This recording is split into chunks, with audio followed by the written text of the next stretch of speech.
the office, a man sat across from the girl, adjusting his glasses. He excitedly told her she wouldn't die, as she had been misdiagnosed. He asked for her forgiveness. The girl, her violet eyes wide with shock, could hardly believe his words. Just recently, Loretta Blanchett had been diagnosed with only 3 months to live. Nervously, she laughed. She had spent those months doing everything she'd ever wanted, believing her death was near. The doctor, however, was confused by her reaction, thinking the news would bring her relief. But Loretta's mind was already spinning. She was being pursued by Duke Cadel, the great sword of the Empire and god of war, who had sworn to find her wherever she might go. Now, learning that she'd never been sick at all, she felt utterly lost. Jumping out of her chair in a panic, she couldn't understand how to process the new reality. Meanwhile, the doctor, oblivious to her inner turmoil, shared in the joy of the good news. It had all begun 3 months earlier. Loretta had started feeling strange and decided to visit a doctor. She had complained of insomnia and feeling unwell after eating spicy food, as if her heart was racing. After listening to her symptoms, the doctor adjusted his glasses and warned her not to be shocked, as he suspected she had Radura disease, a rare and incurable condition. On hearing this, Loretta was stunned. The doctor explained that Radura occurred in individuals born with an excess of mana and had a 98% fatality rate. He then dropped the devastating news. She had 3 months to live. In a daze, Loretta barely remembered leaving the office. She wasn't ready to die, so she resolved to make a bucket list and complete every item on it. Back in her room, Loretta sat as her maid, Anne, combed her pink hair. Suddenly, Loretta declared that she would fulfill her entire list before she died. She turned to Anne and asked what she would do if she had only a short time left to live.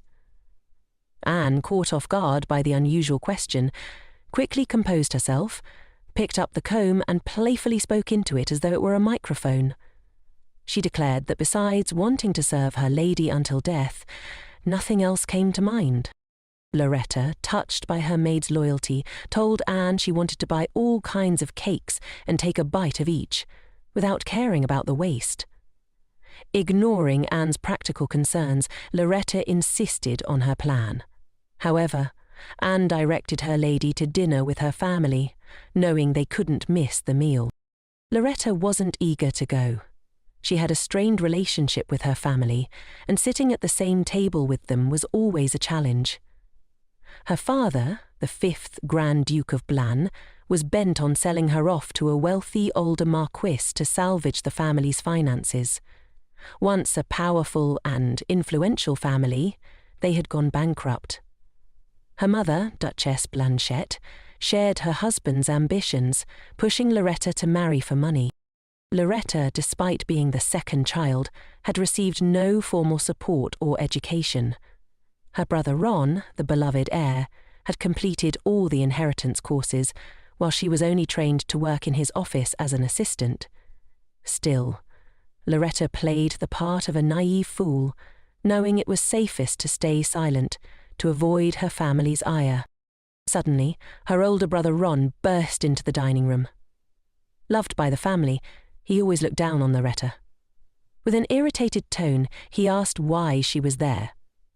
Unfazed, Loretta calmly replied that she was also part of the family, and had every right to be at the table. The main character suddenly grinned and asked her brother if he was struggling with his studies, mentioning that Joel, their personal magic tutor, had been unusually quiet and gloomy lately. This remark visibly embarrassed Ron, and Loretta couldn't help but smirk to herself. She knew she could outshine her idiot brother if she wanted to. In response, Ron grabbed a glass from the table and, with an exaggerated "oops," poured its contents over Loretta's head, drenching her hair and staining her dress. His actions were obviously out of spite, though he pretended it was an accident. Looking at her with a dissatisfied sneer, he announced that she had ruined his appetite. Turning to their parents, Ron said he wouldn't eat until his sister left the room. Loretta stared at him with eyes full of hatred, waiting for her parents to finally reprimand him. But instead, they shocked her by asking her not to provoke Ron and to be respectful. Her mother even ordered her to go upstairs and clean herself immediately. Stunned, Loretta had no choice but to obey. As she walked to the door, she glanced back at her family in disbelief. Her brother got away with everything, and her parents always took his side. But in that moment, Loretta didn't care. After all, she was going to die in 3 months, and none of them would care when that happened. Opening the door, she began to realize that nobody in that room would be affected by her death. This thought made her heart ache. No one needed her, and she didn't want to die being seen as a naive fool. From that moment on, Loretta decided she would live for herself and do as she pleased. Later, sitting at her desk, Loretta stared at a blank piece of paper. On April 3, 732, according to the imperial calendar, Loretta Blanchett had been given a 3-month death sentence. Quietly, she began to write her wish list for her remaining time. The list only had 5 items, some serious and others simple, but each represented her new resolve to live for herself. She completed the list with a sad smile, realizing she had no real regrets. She had devoted her entire life to her family, but now she wanted to live for herself. Her first wish was to treat Anne, her maid, to a cake. Seeing the joy on Anne's face warmed Loretta's heart a little. As they travelled together in a carriage, heading somewhere special, the vehicle suddenly jolted. The girls nearly jumped from their seats. The coachman quickly apologised, explaining that one of the wheels seemed to be stuck in a hole and he would try to fix it. Loretta peeked out the window and offered to help, suggesting she could quickly handle the problem. Anne also looked out, assessing the situation. The coachman, flustered, asked them to stay inside, as it wasn't appropriate for a lady to involve herself. He then warned them to stay discreet, as a carriage belonging to Duke Cadel was nearby. The Duke held a powerful position in society, and his family was considered the strongest in the empire. There were rumours that he was a monster, and even Loretta felt a twinge of fear at the thought of him. But then, hearing a strange sound, she instinctively turned toward the window. She was met by the piercing blue eyes of a man standing just outside, incredibly close. Loretta, as if enchanted, couldn't look away from him. The dark-haired man, with seemingly effortless strength, lifted their carriage with one hand, freeing the wheel from the hole. It was the Duke himself, helping them in the most unexpected way. Afterwards, the Duke turned around and walked back to his carriage, leaving Loretta to mentally thank him for his unexpected help.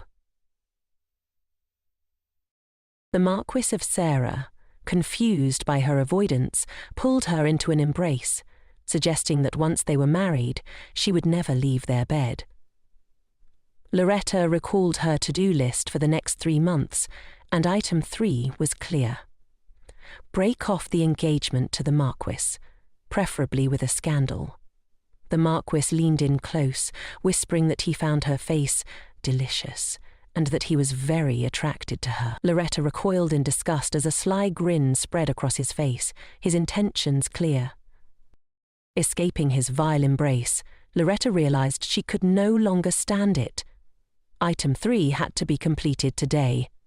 With a fierce determination, she began to wave her hands, casting a spell. Strange symbols appeared in the air, and a force pulled the Marquis upward, hanging him upside down. Loretta decided that today was the day to rid herself of all the unpleasant things in her life, starting with the engagement. The Blanc family had long been known for producing powerful wizards, and Loretta was no exception. She was a true sorceress, gifted with magical talent that surpassed even her older brother Rayon's. Rayon, the family's heir, had always been jealous of Loretta's abilities, and though she wasn't supposed to, she often watched him practice magic. However, She had never learned to use her skills properly, as her family focused on training Rayon, while Loretta was left to do menial tasks. Back in the present, Loretta used her magic to suspend the Marquis upside down. A massive vine appeared from the ground and wrapped around his leg, holding him in place. This magic was the result of lessons she'd taken with a teacher who knew of her talent. Looking down at him, Loretta declared that she would only explain herself once, and that he should listen carefully. She leaned in close to his face, grinning as she announced that she had no intention of marrying him. From that day forward, their engagement was officially over. Placing a hand over his mouth, Loretta told him he was nothing more than trash, who valued people only for their wealth. Just as she was about to say more, she was interrupted by the familiar voice of her father.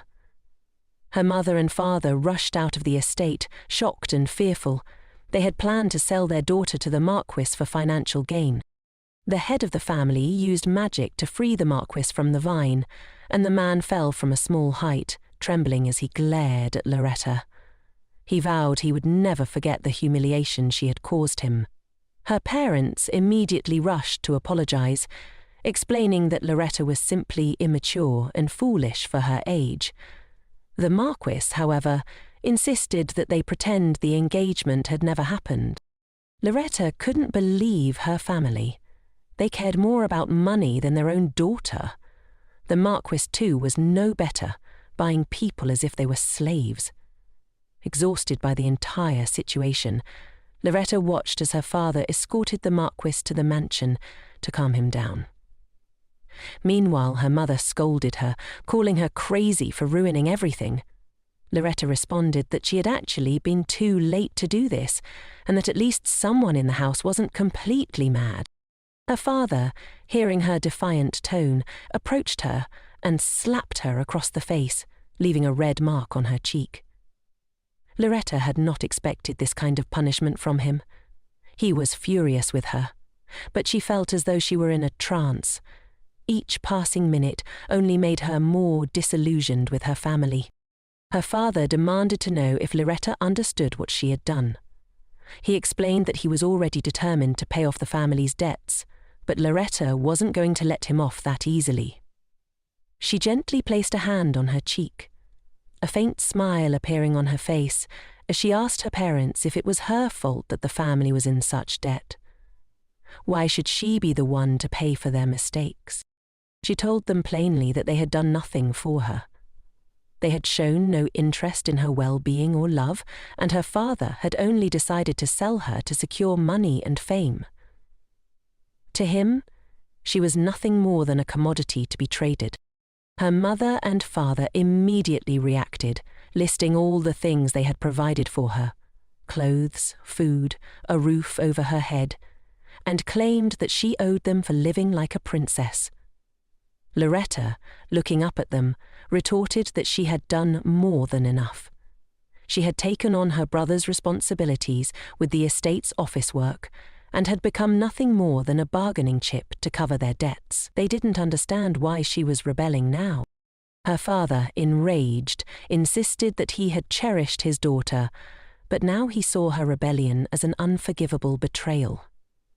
He declared that she would be erased from the family register. After hearing her father's words, even her mother became visibly nervous. But Loretta understood that the family's threats were nothing more than words on a piece of paper. She explained to them that, for so long, she had been afraid of hurting their feelings, but now it didn't matter anymore. Bowing her head, she thanked them for everything before turning and walking away. Her father shouted after her, warning that she couldn't take anything with her, but Loretta didn't even look back. She wasn't sure what emotions she was feeling now. Perhaps a sense of liberation? It had seemed like something she longed to do for a long time, but she never had the strength to act on it. As she walked away, her brother Rayon caught up with her, calling out her name. She stopped, but made it clear that she didn't need his company. Rayon, grinning, suggested they would call it a regular farewell. And then he asked, with a hint of arrogance, how she could dare to spoil the family's mood just by being there. He believed himself superior to her, even going so far as to mock her magical ability. Rayan sneered that his sister didn't even know how to properly use earth magic, let alone any other element. Determined to teach her a lesson, Rayan directed a powerful stream of energy at her. Loretta didn't flinch. She knew his tricks were weak. Without hesitation, she pushed his magic back with a wave of her own, the force strong enough to move him from his position. Rayan was taken aback, clearly shocked by her power. His own energy boomeranged, knocking him backward. Loretta stood her ground, the situation now entirely in her control. She managed to trap Rayan in a swirling magical vortex that sucked him into his neck, leaving him panicked and struggling. But Loretta, with a determined look, ignored his pleas and walked away. Once outside, she felt a rush of freedom. Finally, she was away from that suffocating house. She thought of Anne, how she had once cried when her maid had left. Loretta had been desperate to follow Anne at the time, but now she felt a little relief. She had completed 3 items on her to-do list in just one day, leaving only 2 left to accomplish. Since the main character had only 3 months left to live, she planned to make the most of her time. One of her goals was to meet a man with more experience, someone easy to date in the short time she had left. She had already imagined various types of men she would like to meet in the next few months. Though Loretta had some money, she knew it wouldn't be enough to live freely. To truly live without relying on others, she needed more. And to get more, she had to do what she was best at. Opening the door to a rather mysterious establishment, Loretta hoped to secure a better job as a purification magician. Purification magic wasn't as popular or as effective as healing magic, and it demanded a lot of mana. It couldn't be used on people with higher or divine magic, nor could it be used on oneself. When she asked about a position, the employee coldly informed her that they weren't looking for purification magicians. Healing magicians were far more in demand, and Loretta was quickly dismissed, told not to waste their time. After this first failure, Loretta felt defeated.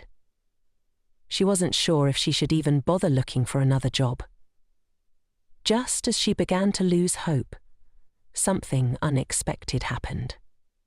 2 men grabbed the bag from her belt and ran off. Loretta immediately screamed, hoping to draw attention to the theft, but the passers-by ignored her. They mocked her for being a purification magician, as if her magic posed no threat. Feeling the sting of humiliation, Loretta decided to act. She called upon her elemental powers, summoning a burst of fire to throw at the thieves. Without hesitation, she ran after them, determined to retrieve what was hers. As the thieves screamed in terror, Loretta knew she couldn't let them escape. They ran, glancing around in panic, but they still clung to the stolen bag. Just then, a man in a tuxedo appeared, walking calmly ahead of them. It was unclear whether he had heard her cries for help, but as the thieves drew closer, he slowly turned his head to face them. When they finally saw his face, it was as if a divine hand had crafted it. His features were nothing short of perfection. Dark hair, thin black eyebrows, and piercing blue eyes. His face was a masterpiece, each part fitting together like a work of art created by a deity. His appearance could be called the most ideal in the world, so striking that it could captivate both men and women alike. However, as the thieves approached, they were hit by an overwhelming, unpleasant smell. Decay, like the scent of rotting corpses. The man looked down at them as though they were insects, and the thieves immediately realized who stood before them. The Duke, Monster Cadel. With a swift motion, the Duke drew a sharp blade and, without a hint of hesitation, sliced through the thieves with one clean swing.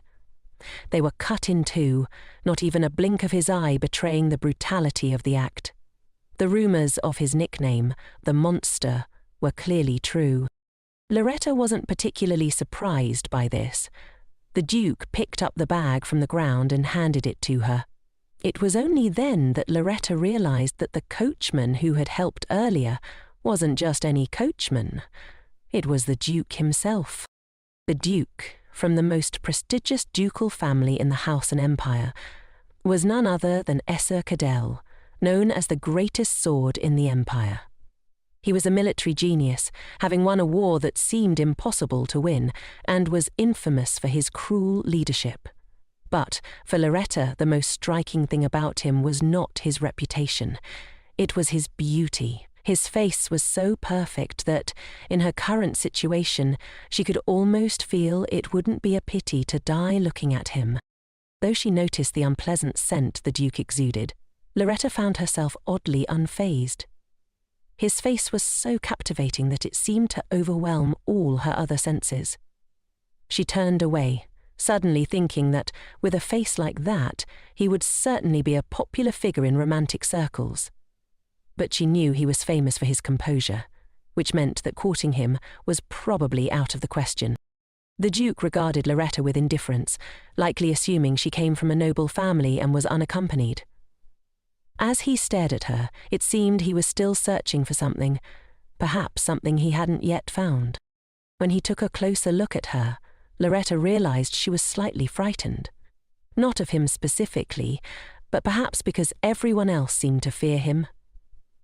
Without hesitation, she reached out and pulled on his sleeve, asking for his forgiveness with a smile.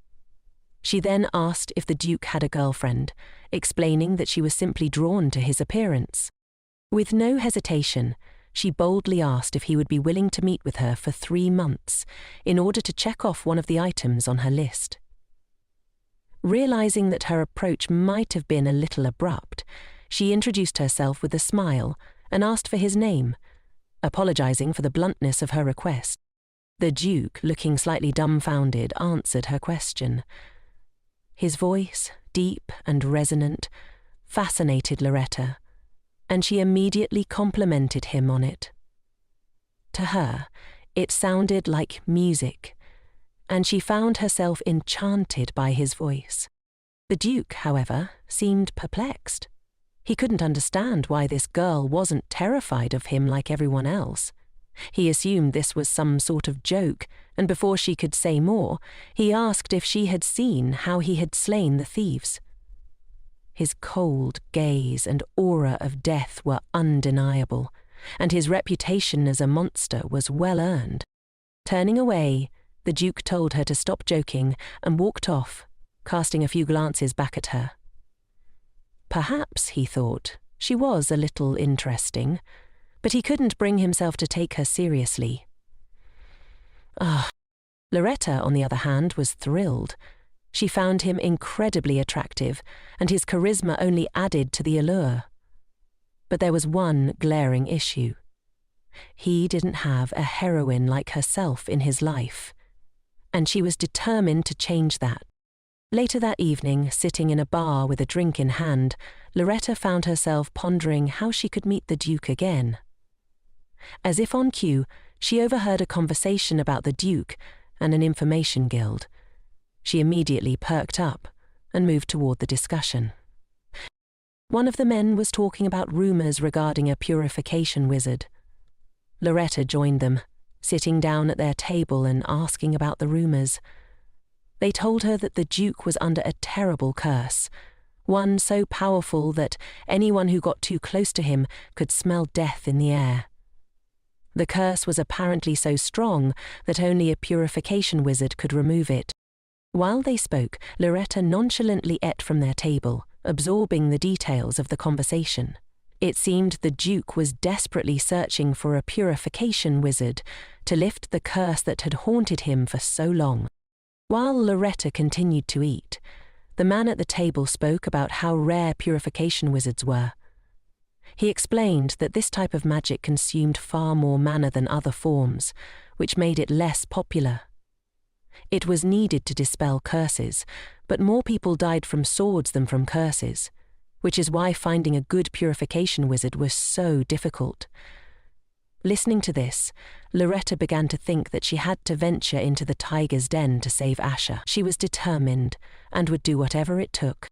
A week later, she arrived at the right place. Smiling, Loretta approached the Duke, catching him off guard. He was standing next to another man, both of them studying papers. They looked up, surprised, clearly not expecting anyone to arrive so suddenly.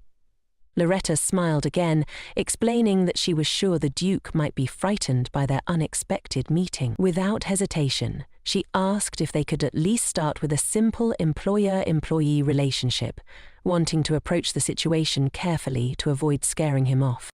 Asher was uncertain whether he was surprised or scared, trying to process her boldness, but before he could react, Loretta introduced herself once again, bowing to him. This time, she gave her full name and declared herself the best purification wizard in the entire empire. She boldly stated that she could save the young Duke from his curse, which caused him visible surprise. In return, Loretta didn't ask for money or marriage. Instead, she made a simple request. She needed housing. As she spoke, Loretta handed Asher a piece of paper and asked him to sign it. She then explained that the reason she knew the exact moment to arrive was because of the man standing beside the Duke. She threatened him, revealing that information about the Duke's search for a purification wizard had been leaked, something Asher wouldn't appreciate. In exchange for silence, she had made a deal with him to turn off 3 light bulbs at the entrance as a signal for her. The man, still eyeing Loretta with an unsettling expression, seemed curious to know if she could truly back up her words. He warned that if this was a joke, she would never see the light of day again. Loretta, however, was not afraid. She had studied magic her whole life, and purification magic was no exception. She knew this was her only chance, especially since her time was limited. Loretta grabbed the man's hand without hesitation. At first he was confused, but then it became clear. Loretta demonstrated her magic, focusing all her energy on healing his hand, even if just for a moment, to prove her words were true. As she touched him, light filled the room around her, but the curse consumed much more mana than she anticipated. It seemed to drain every bit of her strength, and when she finally released his hand, she felt completely drained. Asher looked at her, initially skeptical.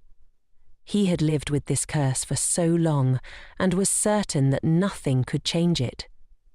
He had been warned long ago that the curse would cause his flesh to rot and spread the smell of death wherever he went. He expected nothing from Loretta, thinking that once again he would be disappointed. But when Loretta removed her glove from his hand, Asher saw something he could hardly believe. A perfectly healthy human hand. The miracle had happened. It was as if the curse had been broken. Loretta, exhausted, handed him her contract once more, urging him to sign it. Moments later, she collapsed from the effort.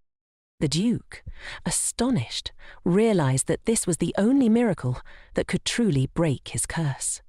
He caught her before she could fall to the floor, gently holding her shoulders to prevent her from collapsing. Asher made up his mind then. He would never let this girl go until her work was complete. He gripped her tightly, remembering the terms of their agreement. He would provide her with room and board for the next 3 months.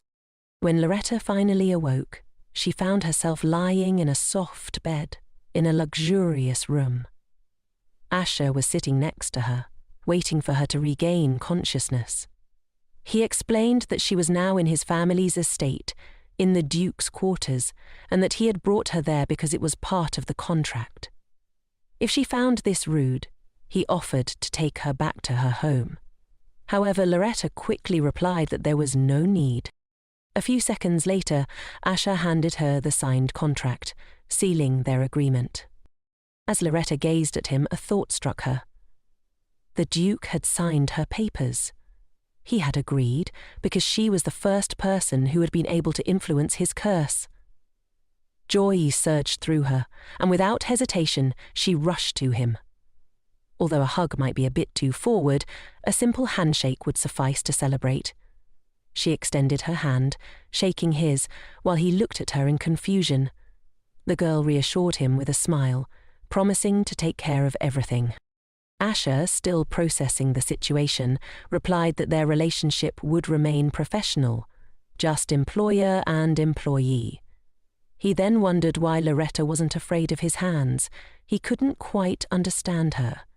She, on the other hand, suggested that perhaps she wasn't exactly his type, but with a sly grin, she mused that tastes could change for anyone. Asher, slightly alarmed by her words, even expressed his concern, suggesting she was still recovering and should rest in bed. He told her to take it easy today so they could talk tomorrow, then left the room. Loretta, still buzzing with excitement, squealed into her pillow. Her face flushed bright red, thinking aloud that showing someone your face immediately after waking up should be considered illegal. And then, as drug and Dresden was when they shared a bed, she still couldn't understand how someone like him could be so handsome. Meanwhile, Asher stood outside the door, listening to her heartfelt admiration. Her words embarrassed him to the point of madness. No one had ever spoken to him like that before, and it made him feel utterly perplexed. He thought to himself that Lariette was truly strange. The next day, when Asher was busy with paperwork and sipping tea in his office, Loretta unexpectedly appeared, silently watching him. Noticing her presence, Asher decided to ask if she had anything to say. She simply replied that she was waiting for him to stop pretending he didn't notice her. Then, she asked why he hadn't eaten with her earlier. Asher, taken aback, didn't understand what she meant. So Loretta quickly explained that she had been waiting for him because she thought they would have breakfast together. Surprised, he commented that it seemed she had a good appetite. Loretta, a bit confused, didn't quite grasp his point, but Asher interrupted, asking how much she knew about his curse. Pulling up a chair, Loretta replied that she knew nothing about it. Asher explained that it was a curse of the dead, a powerful curse that caused his skin to rot like the flesh of the deceased. He pointed to the bandages wrapped around his body, revealing that they were enchanted to prevent the odor from escaping.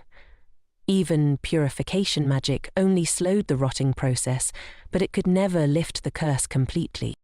Loretta asked when he had been cursed, and Asher revealed that it happened when he was 7.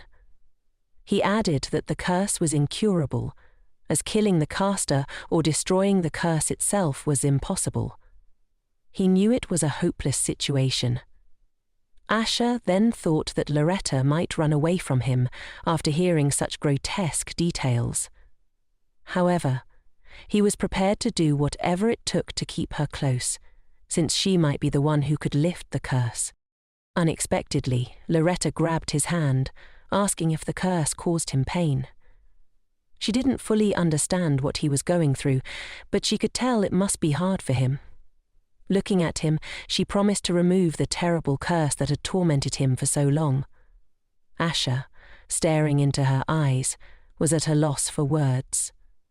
No one had ever treated him like this before, and for the first time, he began to believe that maybe, just maybe, there was hope. Asher turned away, still trying to make sense of why this woman was not afraid of him. On the contrary, she seemed drawn to him. Everyone else avoided him because of his decaying skin, the result of the curse. But Loretta treated him as if he were an ordinary man, looking at him as if he were handsome and charming. This sudden change in perspective made him feel strange, and for the first time his ego stirred. Loretta took his hand once more, determined to ease his torment. She used her remaining energy to work her magic, and Asher, concerned, asked her to stop. But she didn't listen, so he grabbed her hand to stop her himself. As he did, he noticed how delicate her wrists were, and for a moment he couldn't look away. Quickly he turned his attention back to bandaging his own hands and told Loretta not to overdo it. She smiled, saying that she was just checking and wouldn't have enough mana to continue anyway. Looking at her left hand, she noticed it was already looking much better. The cleansing magic was still working within it. Sweat beaded on her forehead from exertion, but she felt the magic still present in his body. She shared her findings with him, explaining that his body could only hold a certain amount of purification magic at once, and until his left hand was fully healed, other parts of his body wouldn't respond to the magic. Asher, pouring himself more tea, processed the information. He was surprised, but he agreed to let her continue cleansing him, albeit cautiously. Loretta reassured him, promising she would take full responsibility and get everything done before her time was up.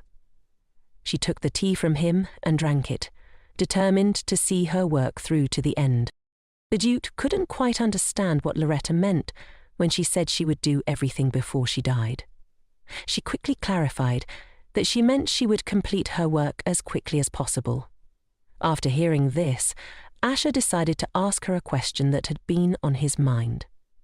He wanted to know if she was afraid of him.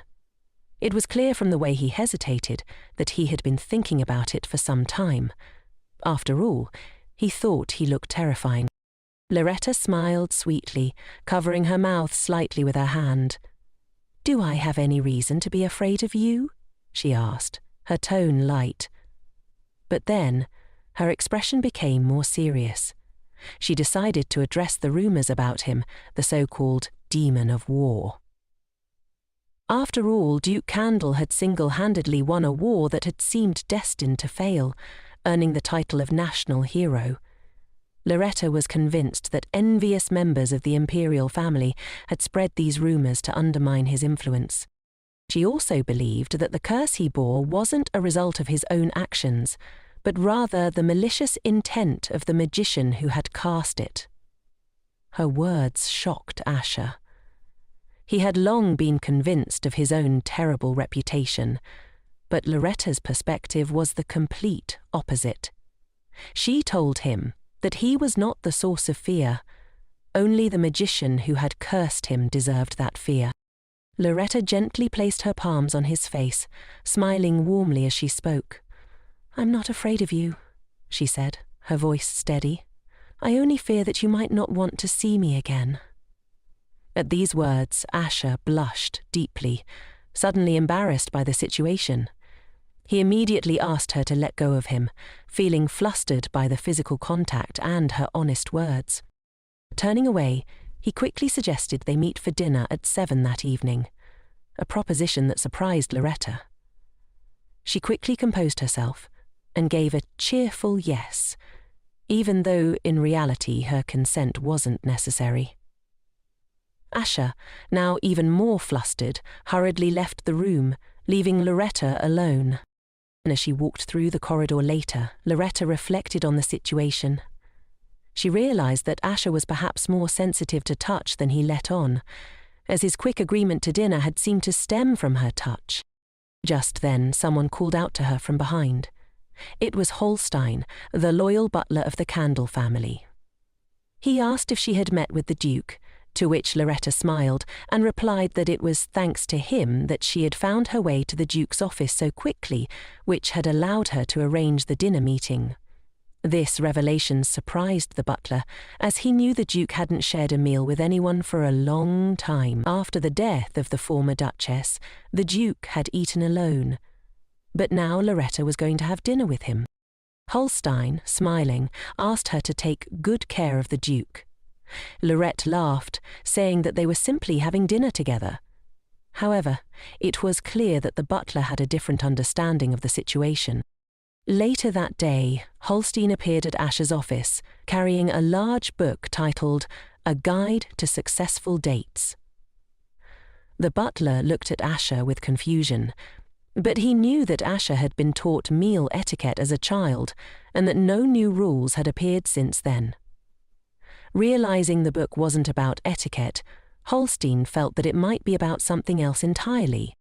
Asher, now looking uncomfortable, realized that he was actually afraid the sorceress, who was 5 years younger than him, might laugh at him during their dinner.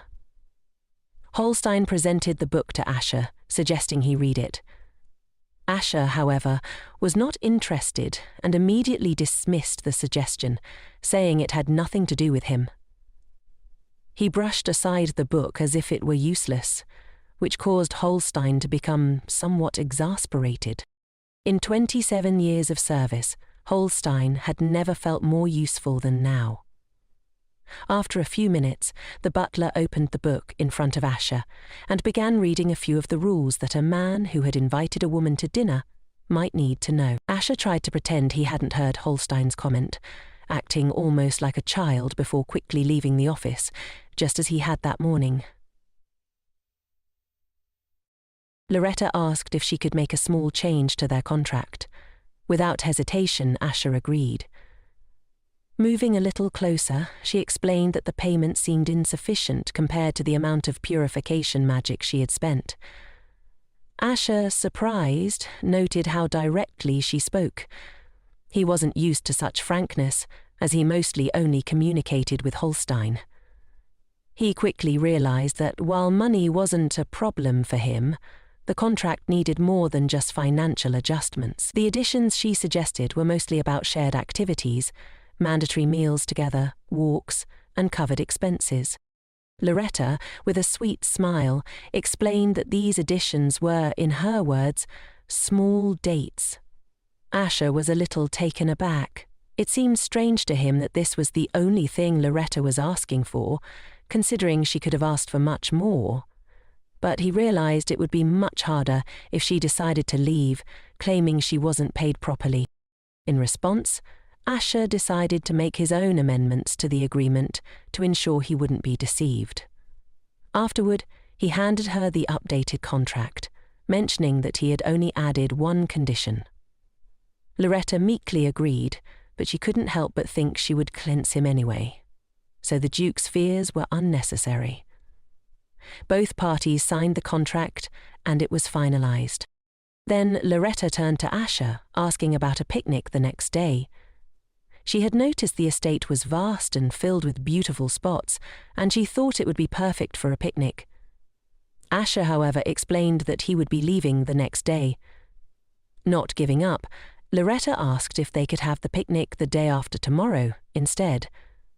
Asher couldn't understand the urgency and asked why she was in such a hurry. Loretta, smiling sweetly, replied that it was just as important as winning his love. Asher sighed but agreed. Then they moved to the house. A few days later, Loretta gazed out the window, appreciating the beauty of the estate. She was pleased to live in such a place, and she also noticed that her condition had improved. Her magic had already been restored. Now, she needed to hurry and lift the curse before it was too late. She went to Asher's office, where he had been since early morning. Noticing her, he remarked that she was up quite early. When Loretta saw his hairstyle and outfit, she was momentarily stunned by his beauty, comparing him to the sun. She smiled and said, "The sun named Asher never sets," playfully adding that his face blinded her forever. Asher didn't know how to respond. Then, remembering the picnic, he suggested they hold it during the day, since it would be colder in the evening. Loretta moved closer, sitting at the edge of the table as she listened to him. Asher mentioned that after the picnic, they should return immediately, since he had a lot of work. Loretta asked if he really didn't have time to deal with the curse, which surprised Asher. He hadn't expected her to recover so quickly. Loretta explained that she believed touching bare skin would be more effective, so she had removed his bandage. Asher watched as she touched his hand again, and a bright light surrounded them. Loretta noticed that his hand was no longer as heavily cursed. Just one more touch seemed enough.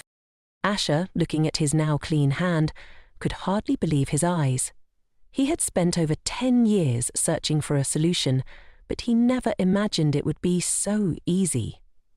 He turned to Loretta, asking if she was okay since she had felt unwell last time. She grinned smugly, saying that she had gotten the hang of it and that she hadn't used up too much of her mana this time. The conversation shifted to the picnic, and once they moved outside, Loretta seemed a little cold. Asher reminded her that spring mornings could still be chilly. Loretta, clinging to him, replied that there was no point in going back now. They still had a date to enjoy. Asher, slightly unsettled, moved away.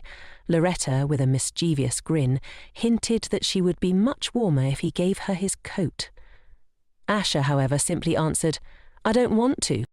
Asher, thinking about how his coat still smelled unpleasant, was surprised when Loretta quickly agreed with him, suggesting that the young master shouldn't catch a cold. This startled him a little. At that moment, Loretta eagerly rushed forward, jumping with excitement as she found a perfect spot for their picnic. She spread everything out and called Asher over, saying the sun was warm there, making it an ideal location. Sitting next to her, Asher couldn't help but remark that she was strange, to which Loretta responded that it was all because of him. She then tried to pull him closer, but he enjoyed the distance between them, which upset her. She wondered if he had been hurt in past relationships or if he simply didn't like her. Though Loretta hadn't had many relationships, she believed that touch was important, and she wasn't going to give up easily. Meanwhile, Asher found himself thinking about how he never imagined sitting on a flower bed. He felt out of place, but Loretta, oblivious to his discomfort, opened the picnic basket. It was beautifully packed, with wine and flowers neatly arranged. Loretta delighted in the sight, and Asher realized it was Holstein's handiwork. His butler had wished them a good walk before they left, and Asher wanted to disappear from embarrassment, but Loretta suddenly turned to him and asked what his favorite food was. He hadn't even considered it and answered that he didn't have one, which she didn't believe. He was supposed to have a favorite food, right? Loretta decided to share her own preferences. She told him she liked salmon sandwiches and didn't particularly like the smell of cucumbers, though she could eat them if she had to. Asher, thinking about it, wondered if she also didn't like cucumbers.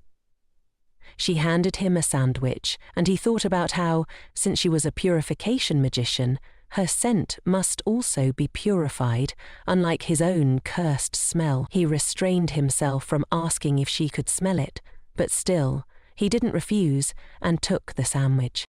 As he took a careful bite, Asher looked like some kind of deity descended from the heavens, and Loretta couldn't help but admire him in silence, holding back an outburst of emotion.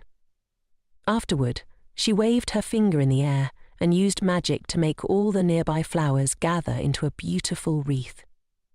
The wreath gently landed on Asher's head, and he looked up at it, like a small child, with delicate pink petals swirling around him.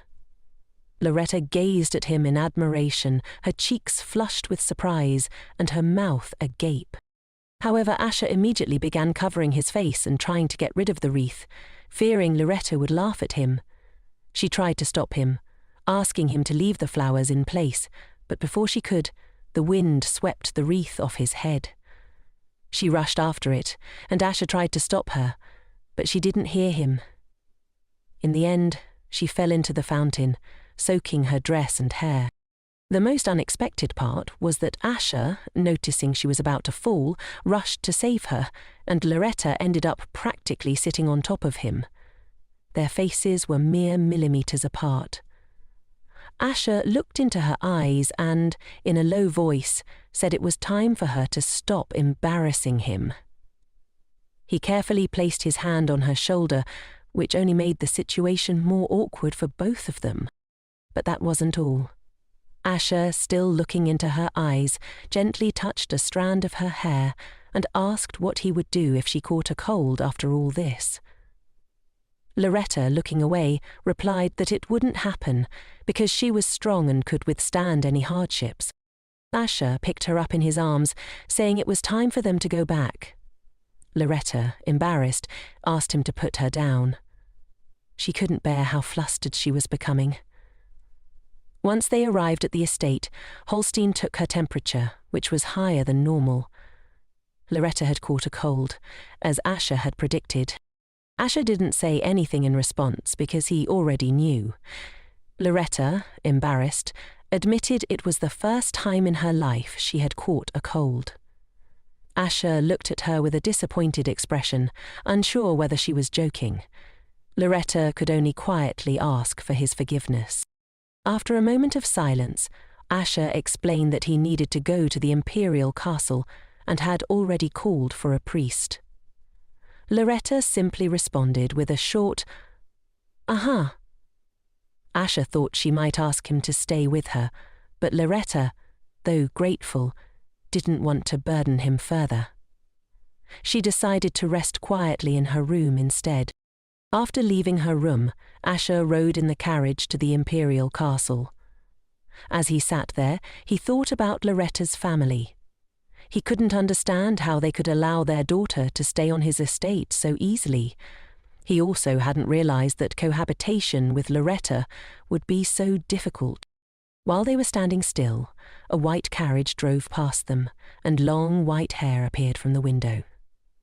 As Asher turned toward the carriage, he realized that it was the clergy, heading toward Loretta. He was relieved they had arrived so quickly, but then he noticed, with some surprise, a smile forming on his face. Embarrassed by his reaction, the Duke immediately covered his face with his hand, not fully understanding why he felt that way. The clergy knocked on the door and asked if the patient was inside. When they entered, Loretta's face immediately turned bright red, resembling a tomato. It was clear why. Standing before her was an incredibly handsome man with long white hair and cat-like yellow eyes. He smiled warmly and explained that they had come from the temple. Sitting on the bed next to Loretta, the man introduced himself as Doha, a servant of the Alon temple. Loretta introduced herself in response, and he didn't hesitate to reach out his hands toward her head, stating that they would begin the treatment. His gesture confused Loretta, and she lowered her eyes to the floor.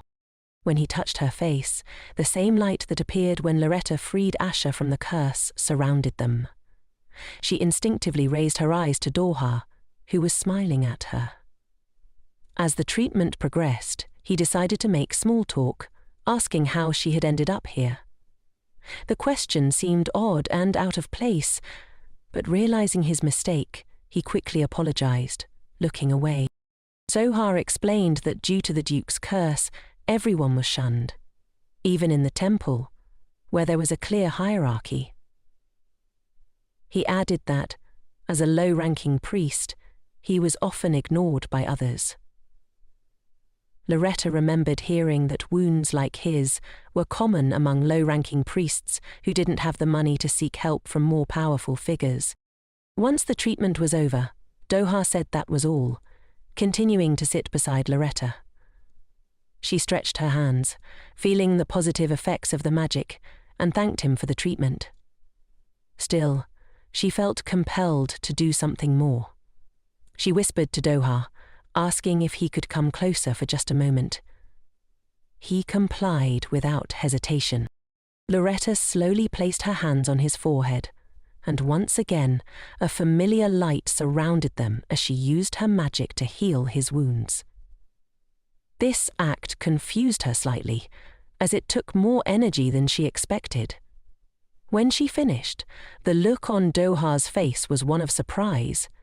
Clearly, he hadn't expected a magician to be so skilled, and he was clearly impressed by what had just happened. A somewhat creepy smile appeared on his face as he asked, almost with a hint of curiosity, whether Loretta was a healing magician.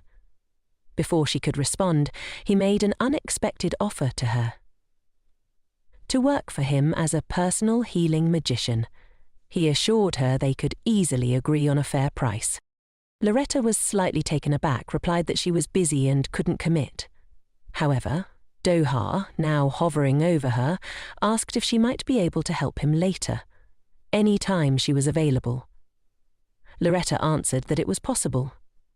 He smiled at her with his yellow eyes, pleased by her response, As a sign of gratitude, he promised to continue treating her for free.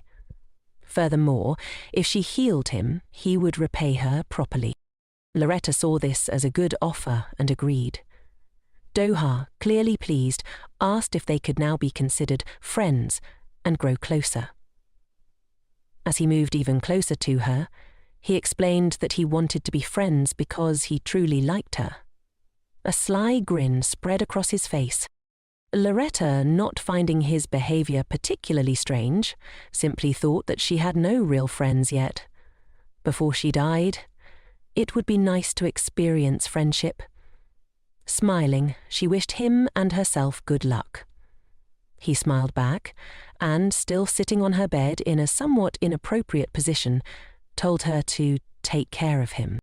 After some time, when Dohai had already left the estate, he arrived at the Temple of Alton. As he entered, a man at the entrance bowed deeply to him, calling him the High Priest Michael Davin, which completely contradicted his earlier stories to Loretta, where he had complained about his low status in the temple. Apparently, his claims were lies. Inside the temple, Doha was greeted by another priest, who remarked that he was tired of the high priest wandering around wherever he pleased. It was then that he noticed the scar on Doha's forehead had disappeared. Placing his hand on his forehead, Doha, with a surprised expression, replied that a sorceress healer had done it. He still found it hard to believe. The red-haired priest was shocked by this revelation, realizing that the healer must possess the same power as their high priest. He couldn't understand how it was possible. Dohai, grinning slightly, responded that he was now going to find out everything about this girl and her power. La César. At the same time, Azar had returned and was sitting in the carriage, unsure whether he should get out or not. He didn't want to leave, but ultimately he got out and headed toward the estate. As he raised his eyes to the sky, he couldn't shake the feeling that he had to go to Loretta, even though he knew it was better not to. He didn't understand why he continued to care for her. When he approached the doors, Loretta unexpectedly leaned out to greet him with a smile. Asher was visibly confused, as he hadn't expected her to be waiting for him at the threshold. It was the first time anyone had greeted him like this. Despite his confusion, he decided not to react and asked her to step aside so he could enter. She thanked him for the priest's visit and, as they walked, unexpectedly grabbed his hand. The action took him by surprise. Loretta explained that in 2 days she would be fully recovered. She then placed her hand on his forehead, showing that her fever had subsided and she was feeling much better. However, Asher quickly pulled his hand away, responding with a short, "Aha." He considered her gesture shameless. But Loretta wasn't deterred. She rushed after him, asking if he wanted to see her and if he had thought about her. Blushing, Asher turned away, stating that this had never happened, but it was clear to Loretta that he was trying to hide something. She noticed his strange reaction and pressed further, asking again if he had thought about her. Asher, still blushing, replied dryly that no, he hadn't. Loretta then asked, somewhat teasingly, why he was suddenly blushing. Before he could answer, she shifted the conversation to what he would be doing tomorrow. Asher answered that he would be sorting out papers in the mansion, thinking she might want to purify herself tomorrow, but Loretta had other plans. She pulled out a ticket with a smile on her face and invited him to the show. Apparently she had already purchased tickets for both of them in advance. Asher took a closer look at the ticket and asked what kind of paper it was.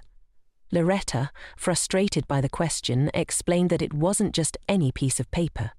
It had been difficult to obtain. Then Asher asked what the show was. Loretta, excited by his interest, explained that it was a famous performance and that they had premium box seats. Moreover, tomorrow would be the last performance. Without hesitation, Asher gave a firm and short response. "No." This immediately upset Loretta. She couldn't understand why he didn't want to go, but Asher didn't explain the real reason. His curse made him believe that everyone would avoid him and look at him with disgust as soon as he entered a public place. He didn't want to risk that. Asher couldn't understand why Loretta took his curse so lightly. He needed her to realize that not everyone would react to him the way she did. He didn't have the luxury of going to public places.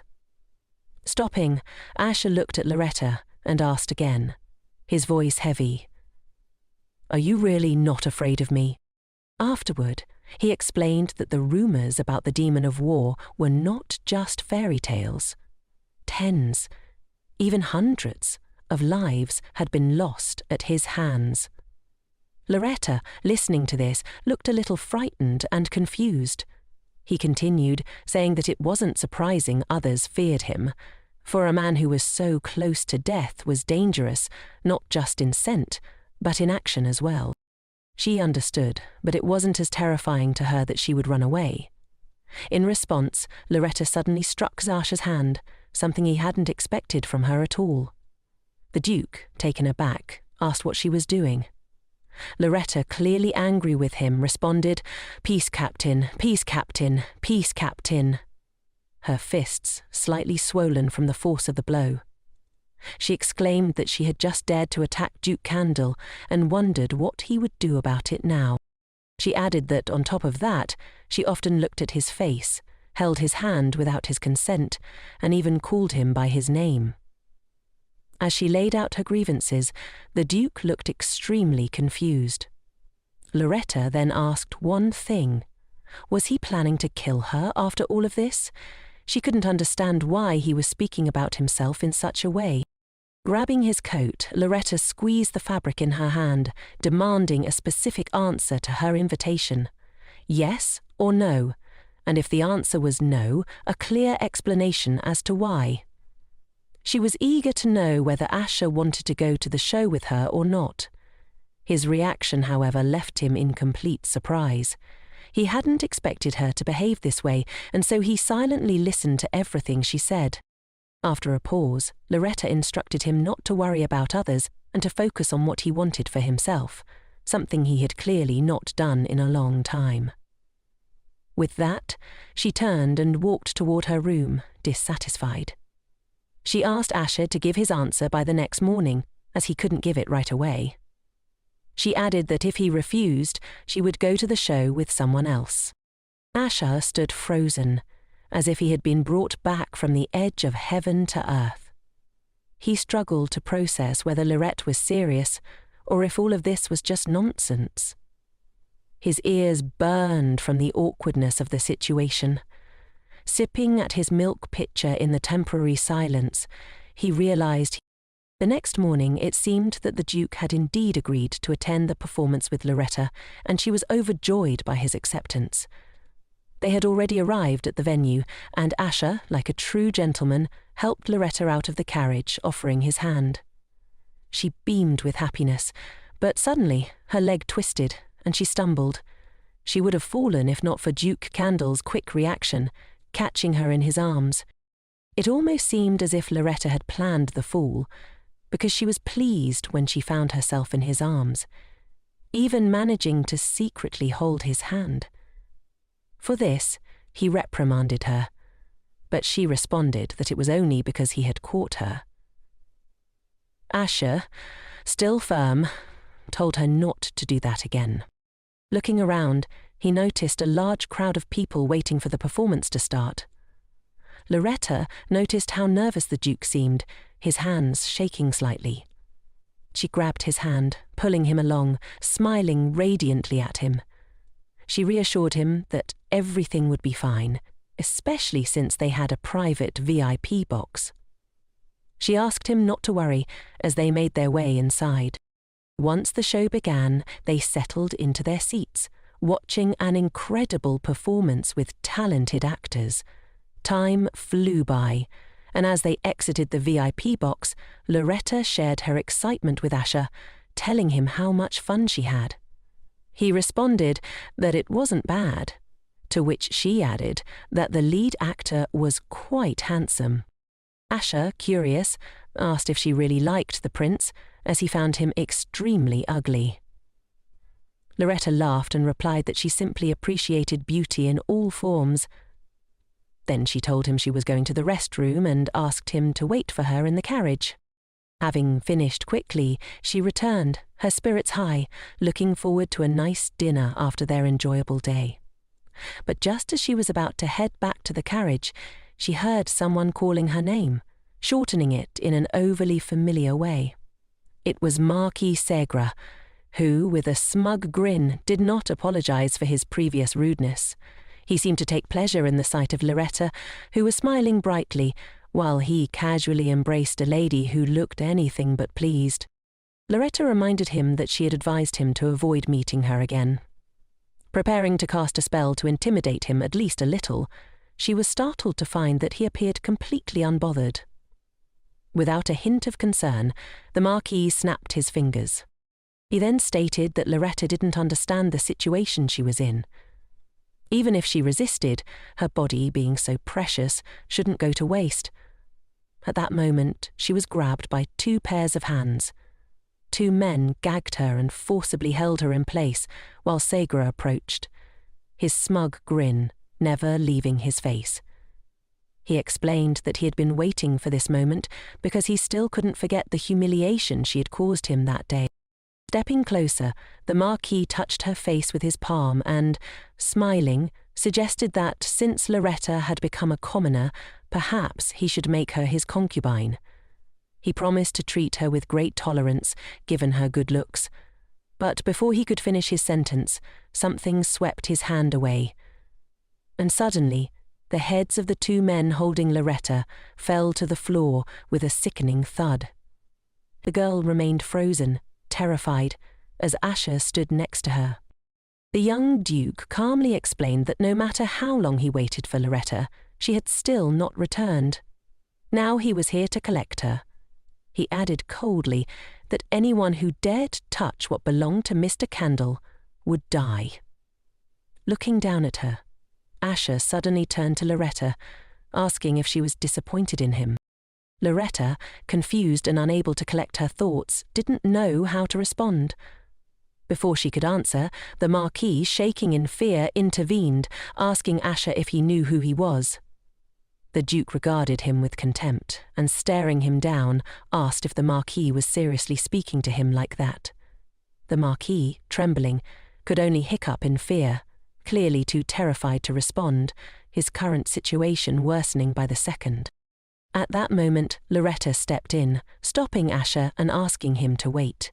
She explained that, for now, the Marquis was standing right in front of him, and continuing this confrontation would only escalate things. Asher, with indifference, replied that he was the Duke of Cadel, but Loretta stood her ground, insisting it wouldn't change anything. The Duke couldn't understand why he should be concerned. After all, he was recognized by the Emperor and had his favor.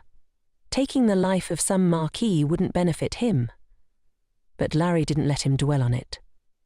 Grabbing his hand, she pulled him toward the exit, urging him to just follow her and do it quickly. Without another word, they hurriedly left the scene. Already sitting in the carriage, the main character nervously tried to catch her breath. The Duke, however, thought to himself that he didn't care about Maris. His main concern was saving the girl. He turned to her and asked if she was okay, to which she replied, still out of breath, that she wasn't.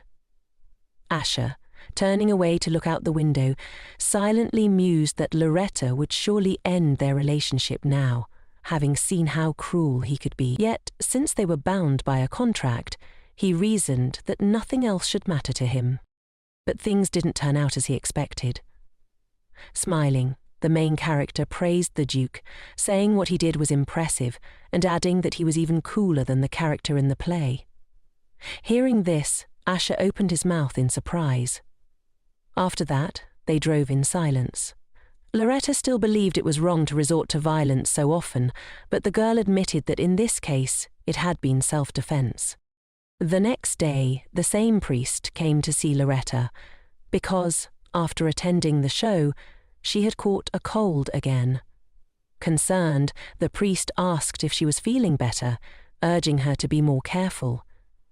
Loretta hadn't expected to get sick so quickly and decided to inquire if it was possible to cure an incurable disease with divine power.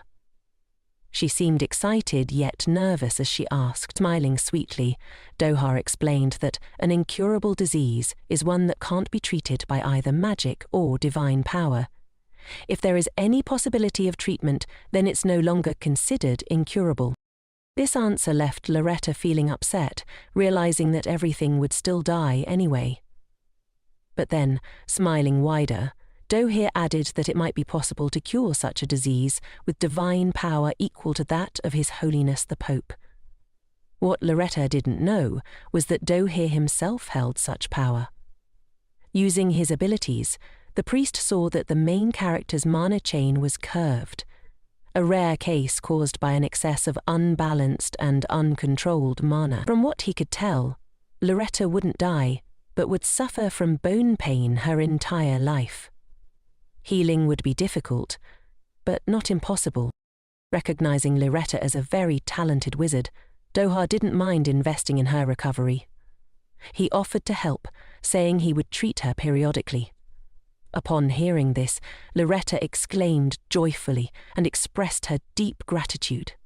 Suddenly, Doha asked for her forgiveness and, without warning, pulled Loretta into his arms. Before she could even react, she found herself tightly embraced.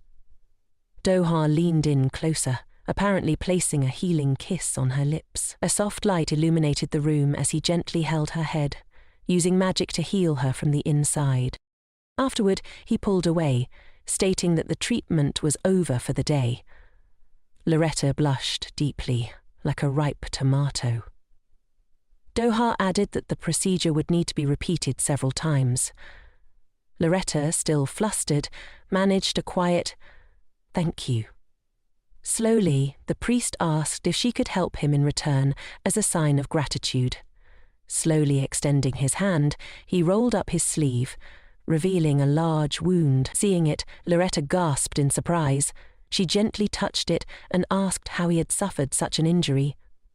Doha explained that it had happened recently. As he spoke, the room was again bathed in bright light, and the wound instantly healed.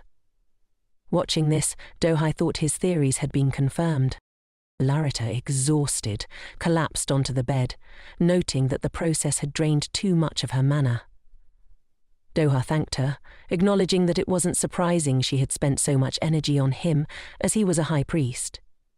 He then pulled out a precious stone and handed it to Loretta, saying it was payment for her help. She was puzzled by where he had gotten such a valuable item. Doha, of course, lied and said he had simply picked it up. Loretta didn't expect such a grand reward for just one treatment, so she told him she would treat him as a regular client going forward.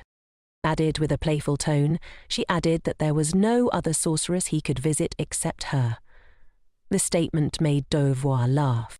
After that, his expression shifted slightly, becoming more cunning, as if this was what he had been waiting for all along. Doha willingly agreed with the heroine, now determined not to let her go or allow her to escape. The next day, as Loretta walked through the corridors, she encountered the butler. He wished her a good morning and asked if she was looking for the Duke. She confirmed this and asked if he knew where Asha was. The butler explained that the Duke had returned late and was now sleeping, which initially upset Loretta, but then he brightened her mood by suggesting she be the one to wake him. Surprised, she asked if she was really allowed to do that. The butler, smiling joyfully, assured her that it was perfectly fine, secretly thinking how happy he'd be if she not only woke the Duke, but also eventually married him. He gave her directions to Asha's bedroom, and, though nervous, Loretta made her way there, feeling a bit awkward since she had never been in his private quarters before. When she reached the bedroom, she carefully opened the door and was taken aback by how large the room was. Approaching the Duke's bed, she softly wished him good morning. Asha reluctantly lifted his head from the pillow, recognizing the familiar voice, but not fully awake yet. After blinking a few times to focus, he realized it was Loretta standing above him. Squinting, he asked why she was there, still groggy from sleep. Loretta, sitting on the edge of the bed, explained that it would be best to conduct the cleansing ritual in the bedroom and suggested they finish it quickly. Asher, still not fully understanding, asked what she meant.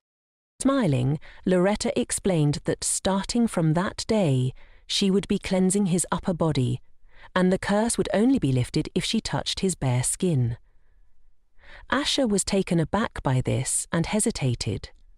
The heroine, approaching him, suggested that he undress, to which he nervously backed away.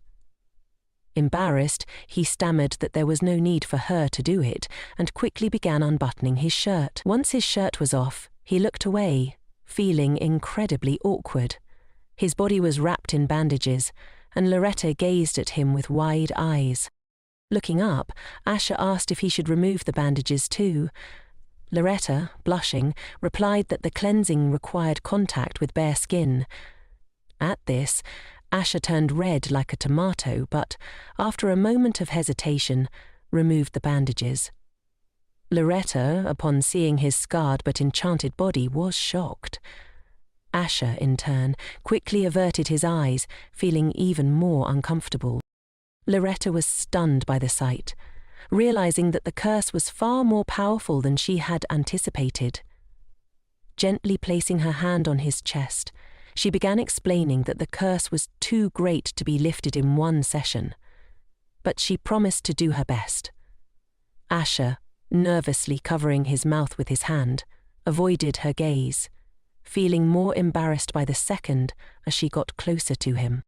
Suddenly, Loretta stopped, realizing that she had exhausted too much mana.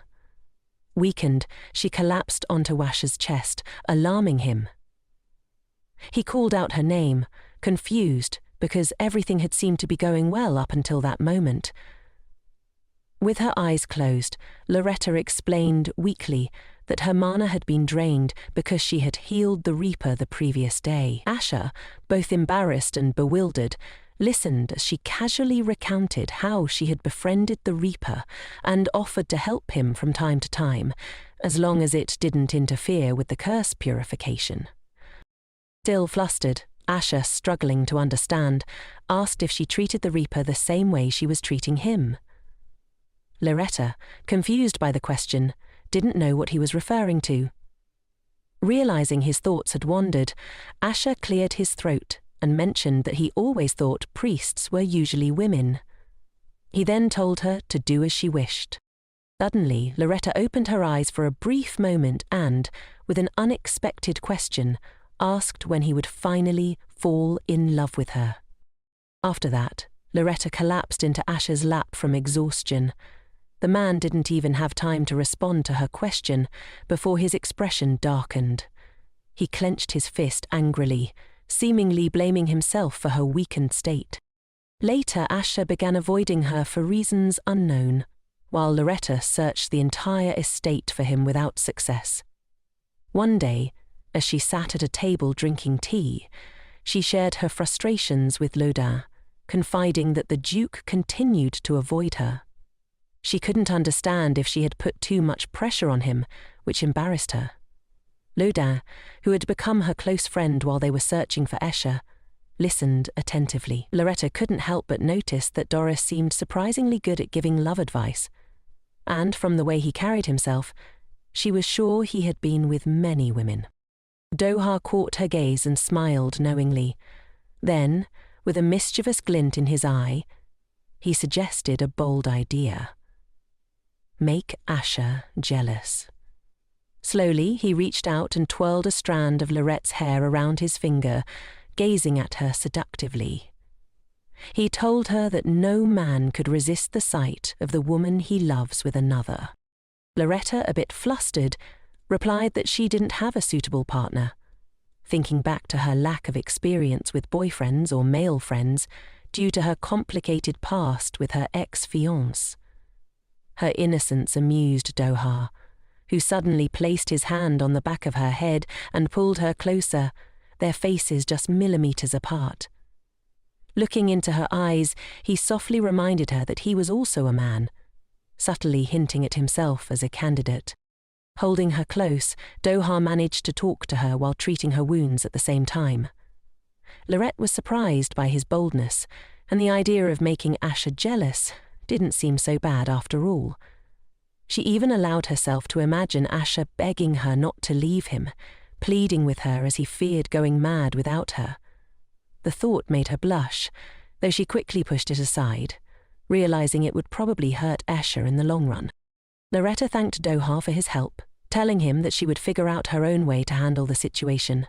She was confident that she could win over the Duke without resorting to manipulation, mentally urging Asha to wait for her.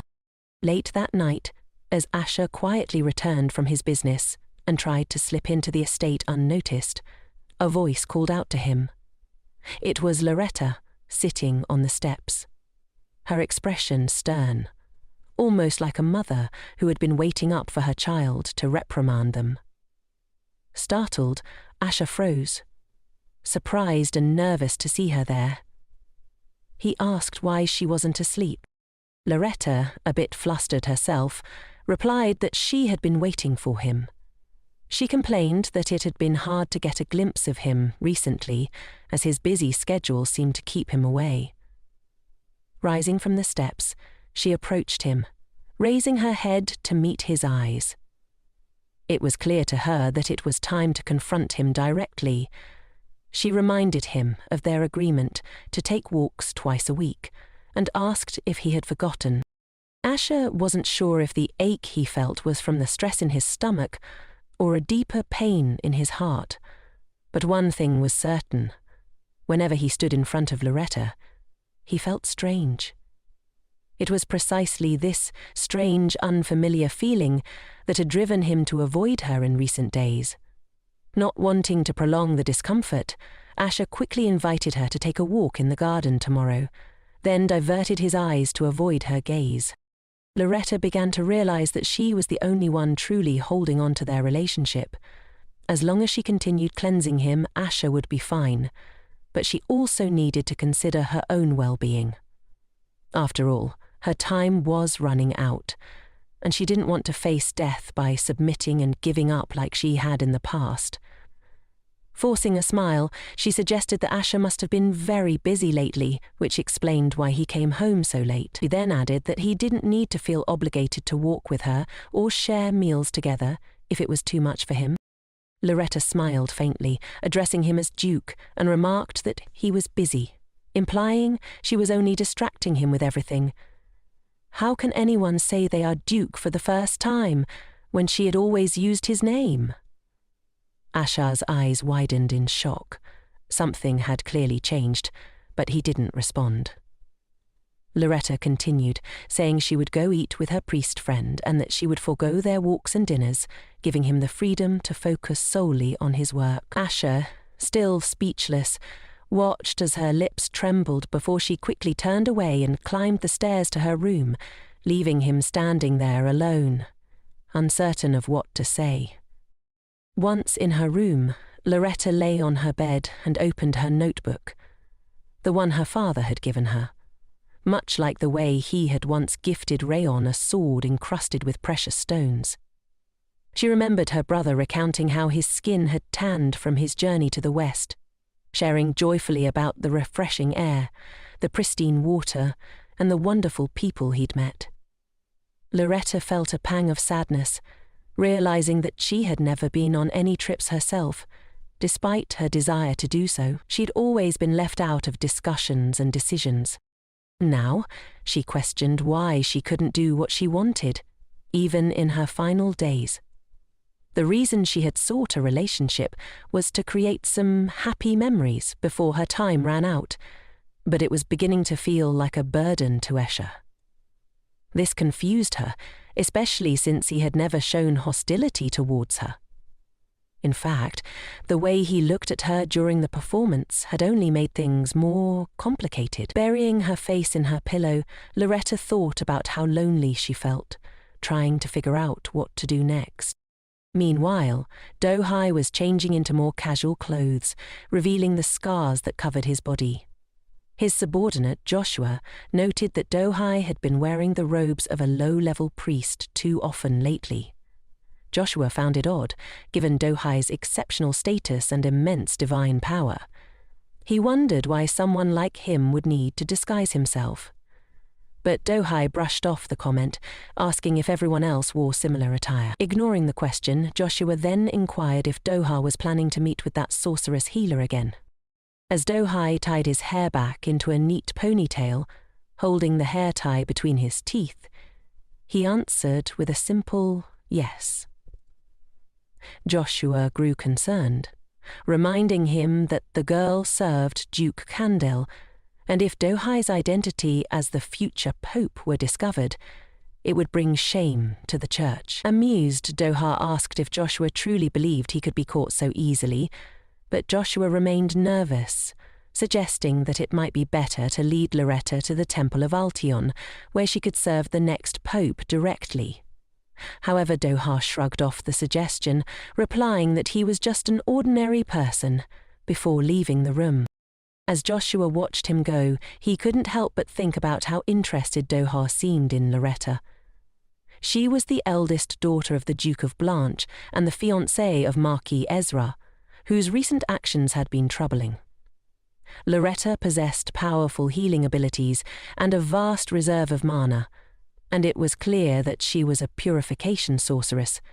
She had become close to Duke Cadel, who sought her help to break the curse that plagued him. It was evident the Duke would spare no expense for her services, and Joshua suspected Loretta was in love with Asher, doing her best to capture his attention. Do-ha, now seated in his carriage with a sly grin, contemplated how difficult it would be to make Loretta his personal healer and flirt with her while their relationship remained shallow. He realized he would need to put in more effort to win her over, especially since Loretta clearly liked him as well. But despite this, he couldn't quite figure out how to seduce her.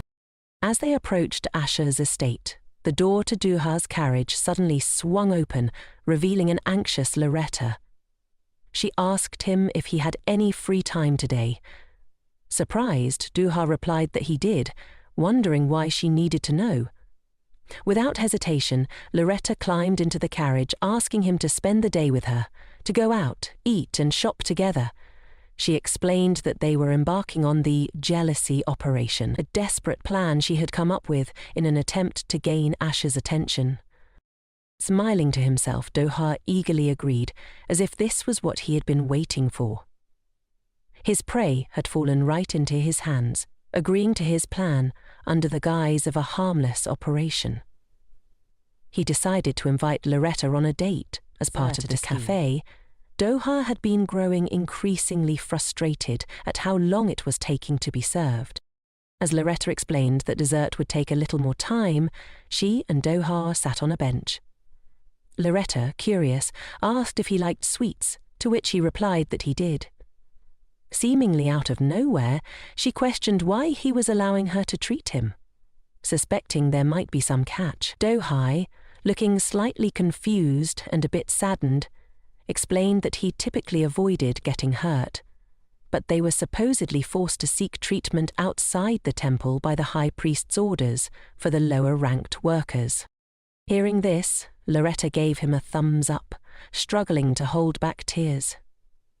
She sympathetically told him not to worry, assuring him that if his boss ever bothered him, she would gladly take revenge on his behalf.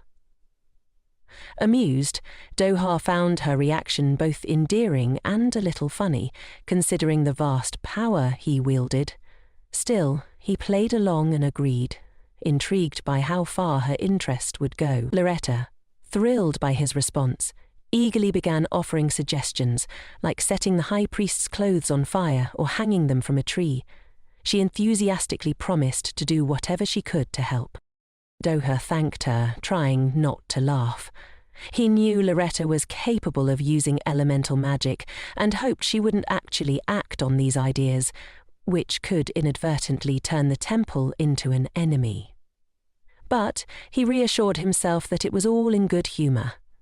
As they continued strolling through the streets, looking at shop windows, Loretta's attention was suddenly caught by a jeweled brooch displayed among other trinkets. She thought it would suit Asha perfectly.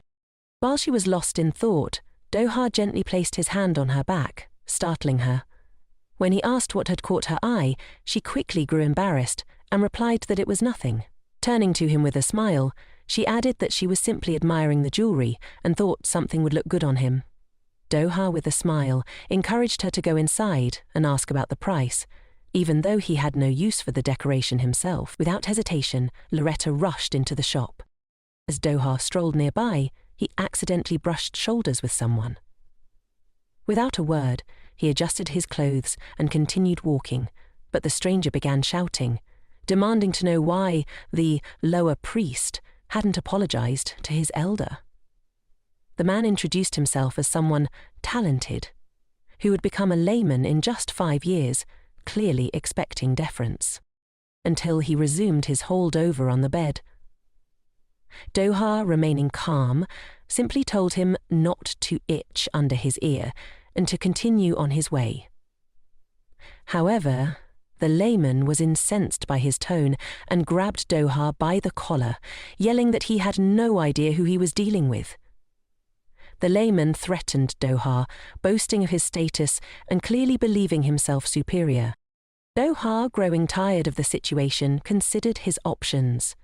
He thought briefly about using his divine power, enough to burn this man to ashes if he wished, but realized that revealing his true identity wasn't an option, as there were too many onlookers.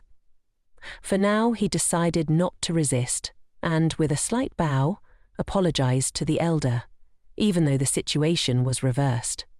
The layman smirked, assuming Doha was finally submitting, but his triumph was short-lived. Within seconds, the layman's clothes mysteriously caught fire. Confused, the man stared at the burning hem of his robe, unsure of what to do, and quickly began screaming. As the flames consumed his clothing, revealing nothing but teddy bear printed underpants, the crowd erupted in laughter. The layman was utterly disgraced in front of everyone. Dohai, wide-eyed, realized that the spontaneous combustion wasn't his doing. The entire spectacle left him both astonished and amused. Then he heard a familiar voice, and before he knew it, someone grabbed his hand and pulled him along. With a beaming smile on her face, Loretta tugged him hastily, clearly pleased with herself. Her joyful reaction and the way she quickly fled the scene made it obvious that she had been up to something. Finally, they reached a quiet alley where no one was around, and they disappeared into the bend. Dohai immediately asked, "What did you do?" Still catching her breath but grinning, Loretta replied, "I told you, I would take revenge." He stared at her in confusion for a moment, as if trying to decide whether she was being serious, but when she added, "I won't back down if you're in trouble, so don't worry." He couldn't hold back any longer. He burst out laughing, covering his face with his hands. Loretta noticed that Dohai was laughing like a true villain, amused by the entire situation. Resting his head on her shoulder, he asked with a mischievous tone, "What am I going to do with you? You're just too interesting." His hand gently wrapped around her neck as he smiled, his voice rising slightly. "It's so fascinating. I want to have you completely." Meanwhile, back at the estate, Asher sat fuming in his room. The butler had just informed him that Loretta had spent the entire day with the priest. Only now did it dawn on him that the priest was a man, not a woman as he had originally thought. The butler, sensing the tension, warned the Duke that if he didn't act soon, things between Loretta and this new friend could escalate beyond mere friendship. Standing in the middle of his room, Asher began to grasp the reality of the situation. He had no idea how far Loretta's relationship with Doha had progressed. As he tried to reassure himself that even if they became lovers, it shouldn't matter to him, images of them walking together, kissing sweetly at the end of their outings, tormented him, Sitting on the bed with his face in his hands, the Duke told himself that Loretta was only there to cleanse his curse, nothing more. Their conversations about dates and affection were fleeting, he tried to convince himself. But his head spun, and he couldn't shake the strange feelings churning in his stomach. Looking down at his hands with disappointment in himself, Asher couldn't understand why he felt this way. Who would want a monster like him? Surely Loretta only pitied him, offering sympathy and comfort out of kindness, nothing more. Yet, despite his inner conflict, he decided that there was no point in lingering on these thoughts. Later, as they sat at the dinner table, Loretta suddenly asked why Asher had called for her. He explained that he wanted to talk after such a long time. She responded with mild surprise, noting that she thought the Duke's busy schedule had been sorted out. But in her mind, she wondered whether her plan to make him jealous had worked. As she looked at his stunning face, she had to hold herself back from showering him with compliments, thinking to herself that someone with such beauty could conquer the world. Asher unexpectedly turned to her and asked how she had been, his voice cold and distant. Loretta, panicking slightly and blushing, explained that she had been spending time with her friend. She glanced up at him, hoping he would show some sign of jealousy. But the Duke, looking away, responded indifferently, as if the question had been asked out of mere politeness, and that he didn't really care about her answer. Determined to press on, Loretta mentioned that Doha would be visiting this afternoon and that they would be in her room. She assured the Duke that he shouldn't worry if anything happened, but even then he remained unbothered, replying that it didn't matter to him. Save for one minor issue, he had been presently betrayed by a Secret Service crew arriving at his door. Feeling flustered, Loretta nervously picked up her fork, took a bite, and then, glancing up at him, asked, "Aren't you even a little jealous of me?" After all, that's what she had been aiming for all along. Slowly, Asher turned to face her. Looking at her incredibly sweet face, he suddenly blushed, struggling to maintain his composure. His mind raced, trying to figure out what to say in response to her bold question. But then Asher immediately answered her, saying that he wasn't jealous and that he didn't care, adding that the only thing that mattered to him was that this did not affect the quality of the purification process. In response, Loretta sighed in disappointment, picking at her food with a fork. She had expected a completely different answer. Abruptly, she stood up from the table, surprising the Duke. She explained that she had lost her appetite and said they'd see each other next time during the purification. With that, she left the dining room. Later, Loretta met with Doha, who had updated his image slightly by wearing glasses. He asked her gently what was bothering her. Sitting on the bed, she apologized. The priest, with a sly smile, thought to himself that Asher, cold-blooded as he was, would eventually regret his indifference. For now, though, Doha saw this as an opportunity to grow closer to her. Sitting beside her, he lightly put an arm around her shoulder, gazing at her sympathetically. Loretta, looking up at him, realized that he had come all this way for her, while she was just wallowing in her own problems. Deciding to lighten the mood, she asked about his glasses, teasing that he looked like a librarian, which suited him. Doha chuckled, suddenly saying he felt an urgent need to write something, as if overcome by a prophetic urge. This ability, prophecy, was a rare gift, possessed only by the most exceptional believers, and was a crucial factor in choosing a pope. Loretta, surprised by his seriousness, asked if he was all right, but Doha shifted the conversation, asking if she really liked his new look. She smiled and called him handsome, adding that everything suited him. Without warning, Doha pulled Loretta closer by the waist, their faces only inches apart. He gently held one of her hands while his other arm wrapped around her waist. Gazing directly into her eyes, he asked if they should begin the treatment now. Meanwhile, in his office, Asher was having a heated conversation with his butler. "It's pointless to interfere," he said, clearly referring to Loretta and Dorothy. The butler observed that the young lady had seemed upset after breakfast. If things ended like this, Asher's invitation had been in vain. The butler added that earlier, Asher had even instructed the cooks to remove all the cucumbers from Loretta's meal, something the butler found astonishing, as it was the first time the Duke had made such a personal request for a guest. The butler speculated that Asher was experiencing emotional fluctuations. Since he had been cursed, Asher had distanced himself from others, finding it difficult to feel anything. Now, looking at the Duke, the butler sincerely hoped that he would find happiness. He advised Asher to stop hiding his true feelings.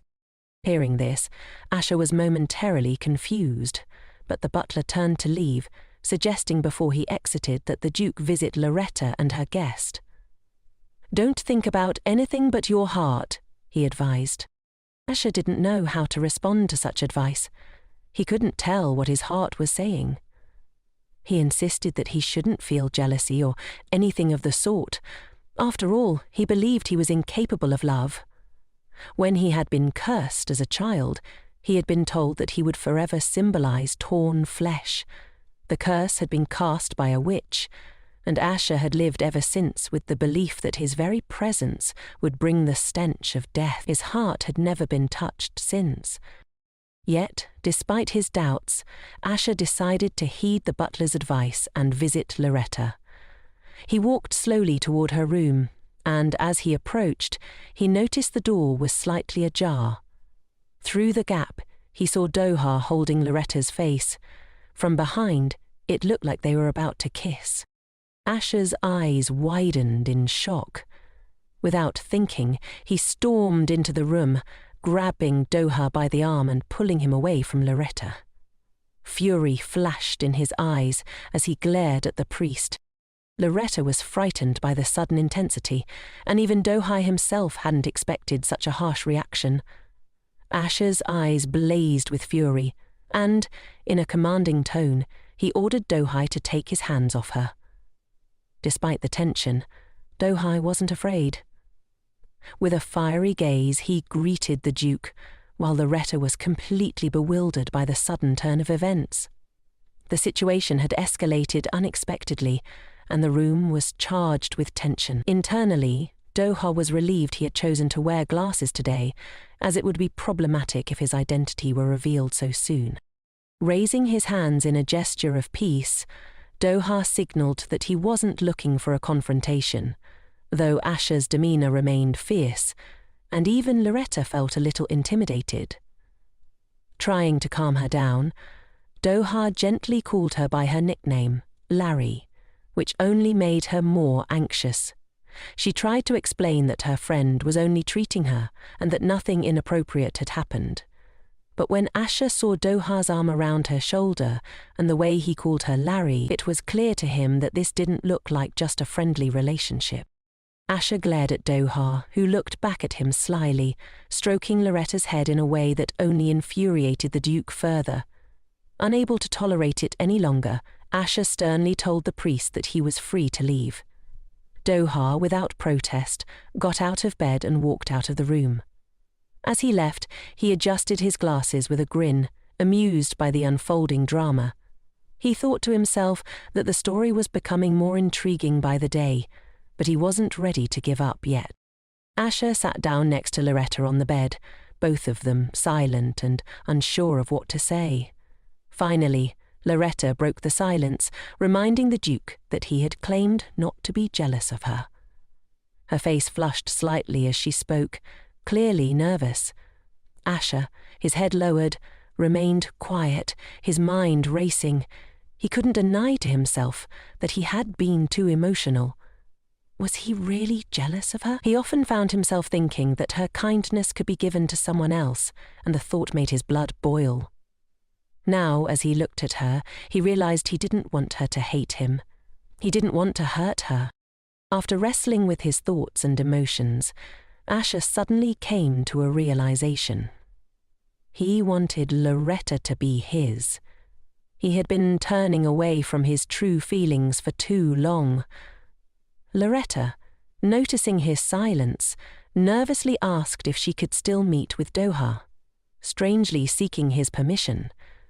Asher turned to her, silent for a few seconds, as if deep in thought, before finally asking her not to do it. His face flushed as he continued, asking Loretta not to leave. It was as though he had held that request on the tip of his tongue for so long, and now it had finally slipped out. He admitted that he had never imagined his heart could beat so fast. With his head lowered, Asher explained that even when he didn't want to, his thoughts always drifted back to her. He confessed that just imagining her with another man made him want to cut off the hand that had touched her. Loretta's mouth dropped open in shock as she listened to his unexpected confessions. She had never thought she would hear such words from him. Then Asher, lifting his gaze to meet hers, admitted that if this was what jealousy felt like, then yes, he was insanely jealous. As he reached out a hand to touch her face, he stopped midway, fearing he might hurt her. He continued, saying that he felt lost, unsure of where these strange emotions were taking him, but despite his confusion, he finally asked Loretta if her offer for a romantic relationship was still valid. He confessed that he liked her. Loretta, wide-eyed and trying to process everything she had just heard, suddenly smiled. A blush spread across her cheeks as she joyfully gave him her answer. Yes, she wanted to be with him. She threw herself into his arms, surprising him. Asher, embarrassed, blushed deeply as he awkwardly hugged her back, his heart racing wildly. Moving slightly away from him, Loretta smiled and declared that she looked forward to their relationship with great excitement. Asher, still stunned by everything, quietly echoed that he was looking forward to it as well. He couldn't believe what was happening, that this was real. For him, this was a first, a new experience of love, something he had never imagined for himself. As they sat together, each was lost in their own thoughts. Loretta dreamed of spending the next 3 months with excitement and joy, while Asher was already making grand plans for their future. He imagined renovating the garden, picturing Loretta living in the house with him for the rest of their lives. After some time, Loretta decided to present Asher with a list of plans that they could carry out together. She eagerly awaited his opinion and perhaps a few suggestions of his own. Curious, Asher asked what the list was for, and Loretta explained that these were activities they would do together. But as he skimmed through the list, Asher's heart sank. There were so many things he felt he couldn't do because of his weakened body. He flipped through the notebook, hoping to find something else, but Loretta abruptly stopped him. "There's nothing important beyond that," she said nervously, her heart racing. She didn't want him to see the next pages, where she had listed her private wishes. More importantly, she didn't want him to discover that she was terminally ill, especially now that they had just begun their relationship. When Asher saw a crossed-out item on the list, city tour, he tensed immediately, knowing who she had spent that day with. Though he didn't say anything, the thought gnawed at him. Sensing his discomfort, Loretta quickly explained that it was merely a wish list, not something she specifically wanted to do with her boyfriend.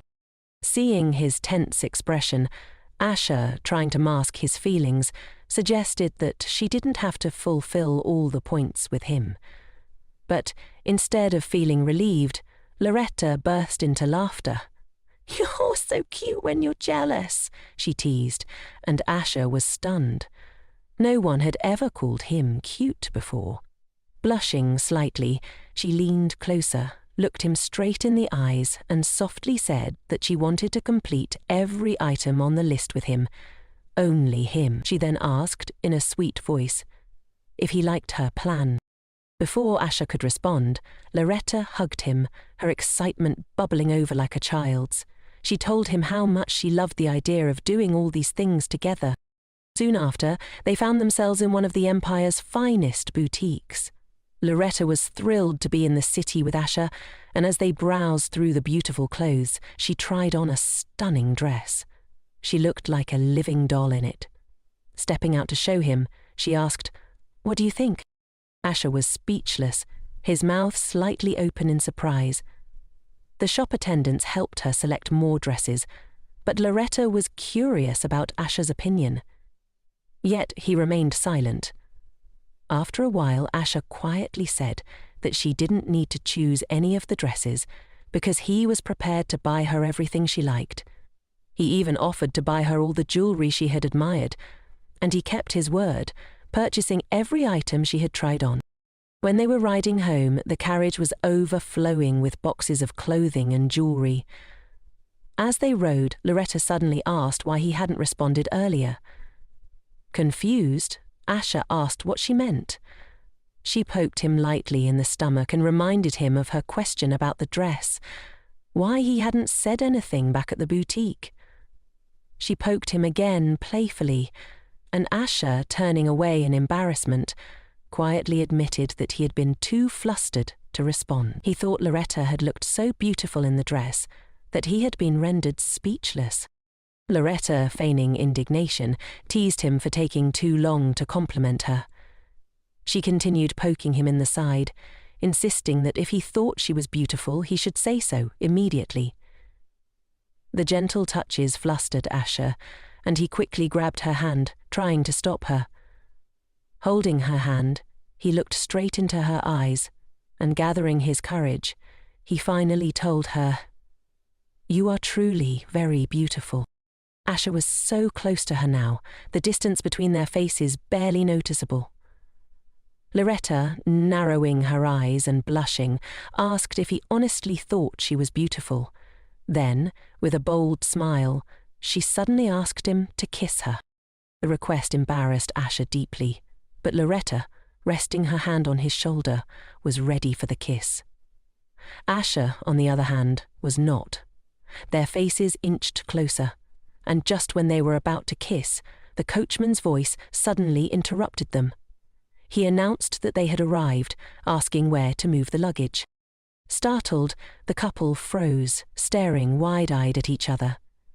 Embarrassed beyond words, Asher bolted from the carriage the moment the door opened, leaving Loretta behind, surprised and confused by his sudden departure.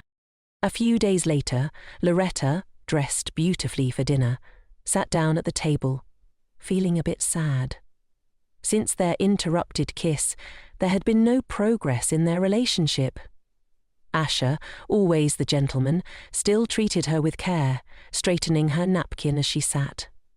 But Loretta couldn't help but feel that their relationship hadn't changed much since before they were together. Time was slipping away, and she knew she didn't have much left. As Asher took his seat, Loretta, with an innocent smile, playfully asked him to feed her, making the first move that he seemed too shy to take himself. After this, Loretta added softly that she wanted to receive love from her lover today. Asher, the Duke, was puzzled. She seemed perfectly capable of eating on her own, so why did she need this? Still, he didn't want to refuse her. Picking up a piece of salad with his fork, Asher carefully and slowly brought it to her lips. Loretta leaned forward and quickly ate the small bite, smiling warmly at him. Suddenly she rushed to hug him, saying how kind he was and that he was the best man. Asher was incredibly embarrassed by her affection. When Loretta hugged him even tighter, his face turned as red as a ripe tomato, and he felt like he was burning with shame. Flustered, he quickly stood up from the table, mumbling about how much work he still had to do. Without waiting for her to respond, he hurriedly left, even as she tried to stop him for just a few more minutes. Asher simply waved a quick goodbye as he fled, leaving both Loretta and the butler bewildered by his sudden departure. It was then that Loretta realized something. Perhaps the Duke only wanted a platonic relationship. This thought struck her as a disaster, and she slumped forward, lightly hitting her head on the table in frustration.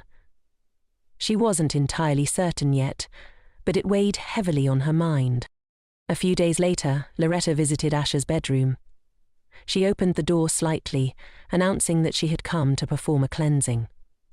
As she walked in, she resolved that even if she didn't have much time left, and even if Asher didn't like her touch, she would accept it. After all, what kind of love was it if it caused discomfort and suffering? Smiling sweetly, she told him they would work on his upper body today. Asher, though embarrassed, began to unbutton his shirt slowly, preparing himself. Loretta watched, thinking about how handsome he looked as he undressed. Once his chest was bare, he sat quietly on the sofa, nervously saying he was ready. The Duke was still uncomfortable with the situation, especially with his girlfriend so close and about to touch his bare skin. Loretta approached him, gently starting the cleansing process. Asher tried to distract himself, thinking of anything else, but then Loretta stopped suddenly and leaned her elbows on his chest. Concerned, Asher asked if she was all right. She quietly reassured him, saying she was feeling better than before, but was still a bit dizzy. Blushing slightly, Loretta asked if she could hug him. Asher, looking into her eyes, blushed deeply and explained that it was hard for him to restrain himself.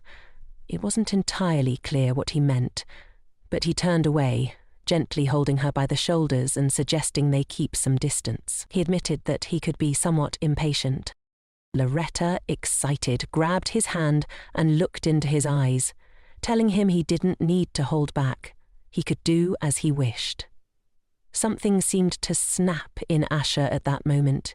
In one swift motion, he threw Loretta onto the sofa and hovered over her.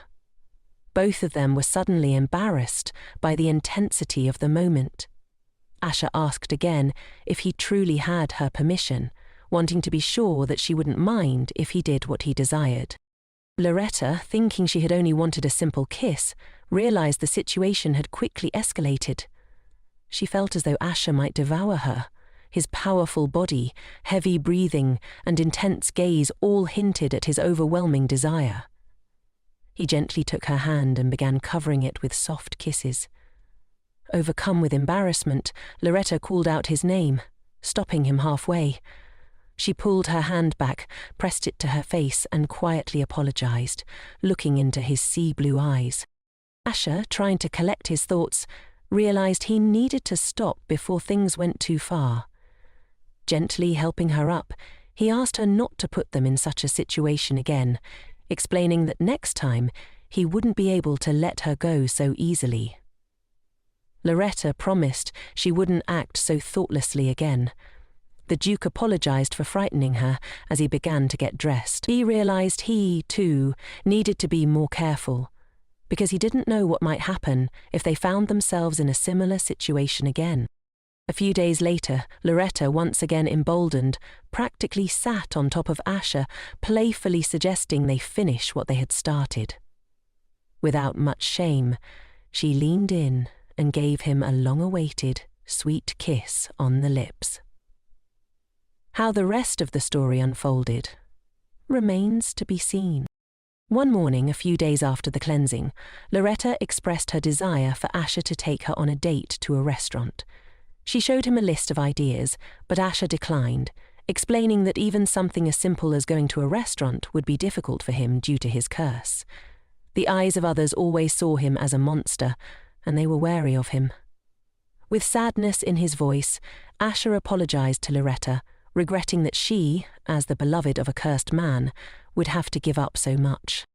Looking at her bright, unwavering smile, Asher felt guilty for not being able to give her what she deserved, but Loretta, gathering her strength, smiled even more radiantly and reassured him that the location of their date didn't matter to her. The only thing that was important was that they spend time together. After hearing this, Asher smiled joyfully as they continued their conversation. However, in the midst of their discussion, the Duke completely forgot about his responsibilities. Loretta, noticing this, decided to remind him by gently pushing him toward the door, telling him he would be late for his duties at the palace. Asher agreed, adding that he would return to her very soon. He thought to himself that he would finish his work quickly, then come home to have dinner with her. They could enjoy a relaxing evening, talking over a drink and discussing interesting topics. He planned to ask her about her day, how she had adjusted to her new surroundings, and what kind of alcohol and snacks she preferred. But the meeting turned out to be far longer and more tedious than expected. After an hour of pointless discussion, Asher, frustrated, decided to speak up. He asked the men present how long they intended to keep up this useless argument. Upon hearing this, the room immediately fell silent. Even the emperor was taken aback. However, one man grew indignant at the duke's blunt behavior, especially in front of his majesty. Angrily, he slammed his fists on the table. Asher, crossing his arms, understood that the father of his beloved Loretta was the one speaking.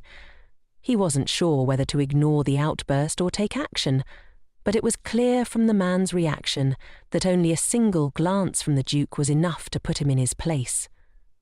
The Emperor, considering the situation, decided it was time to bring the discussion to an end. With the word "end" spoken, Asher immediately rose from his seat and rushed home. Loretta's father was furious at what he considered an impudent departure, seeing it as an affront to his authority. One of the gentlemen next to him remarked that Asher was incredibly fortunate, for he knew just how fierce the Duke could be. He was puzzled as to why this man was so eager to challenge him, and, with a sly grin, he advised the irate father that, if he wanted to save his family from decline, he needed to be much wiser. Loretta's father, beside himself with anger and shame, stormed out of the hall. He walked down the corridor, clenching his fists in frustration. In his mind, he blamed everything on his daughter. If only someone had managed the household better, perhaps their finances wouldn't be in such a mess. Furthermore, with his son-in-law, Rayon, spending recklessly, the family situation was worsening. His wife blamed him for Loretta's decision to run away, claiming it was because she hadn't received proper education. However, as long as Rayon worked for the imperial family, they still had money. Still, the situation was only deteriorating day by day. Loretta was the only one who had dared to confront him, and he thought that if she returned and apologized for her actions, everything would be fixed. He believed that if she cried and repented, he would show mercy and welcome her back into the family. As he walked further, he asked himself where else Loretta could find a father as wonderful as him, mentally urging her to return before it was too late. Later that evening, Loretta, clearly out of breath, hurried into one of the rooms to ask the butler where Asher was, since he was no longer in the hall. The butler, smiling sweetly, explained that the Duke had gone to change clothes, but was concerned about leaving Loretta waiting. Hearing this, Loretta calmly exhaled. Just then, Asher appeared behind her, having arrived quietly. He asked, teasing her if she was running, noticing how short of breath she was. Loretta, startled, turned around and asked when he had arrived. Asher, stroking her hair and smiling, reassured her that there was no need to meet him in such a hurry, though it was clear how much he appreciated her eagerness.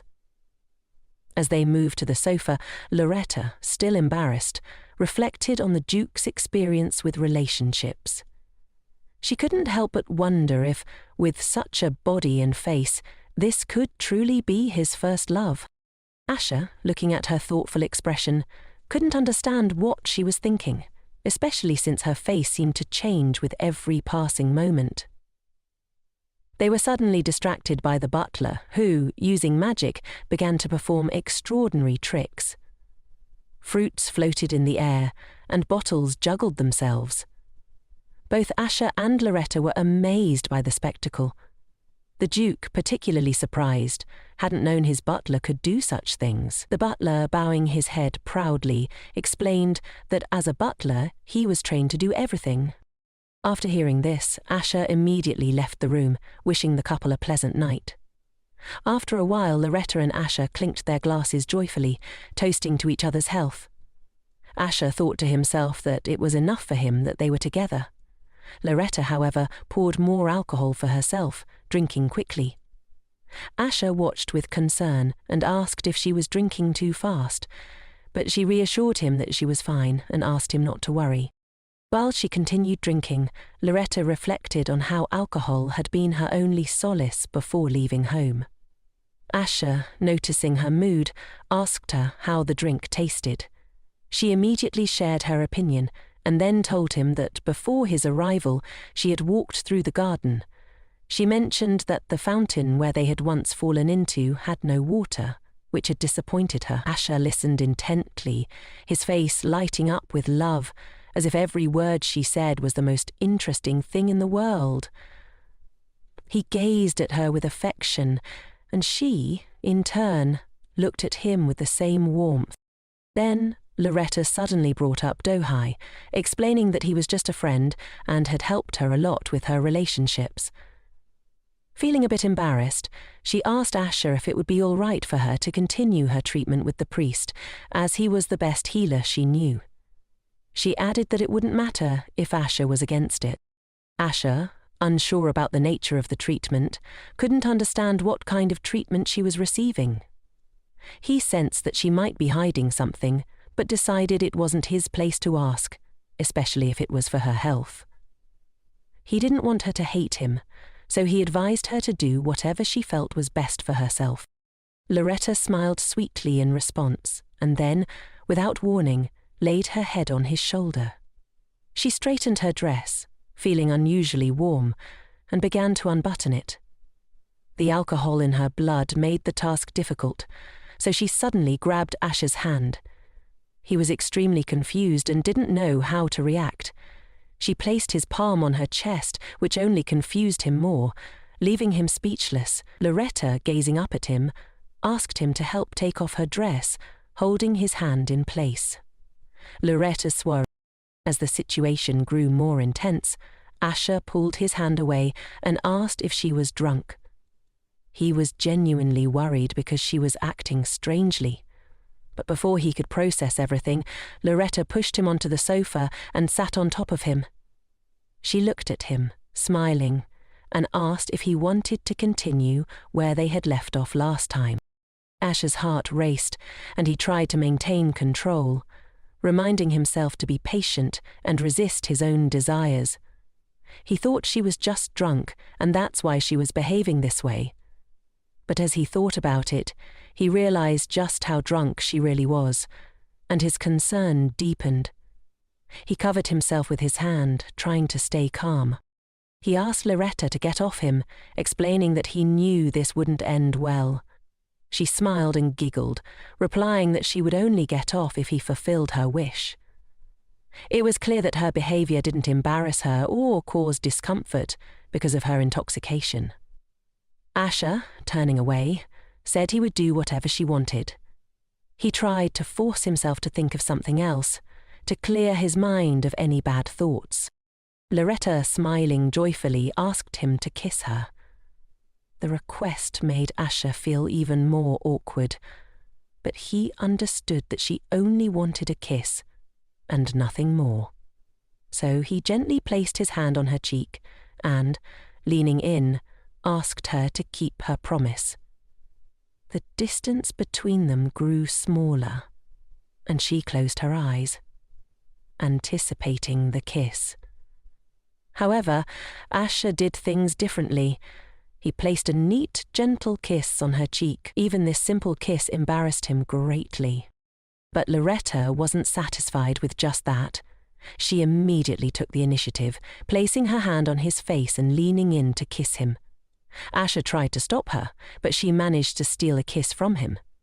Loretta, feeling victorious, broke away, smiling like a mischievous cat.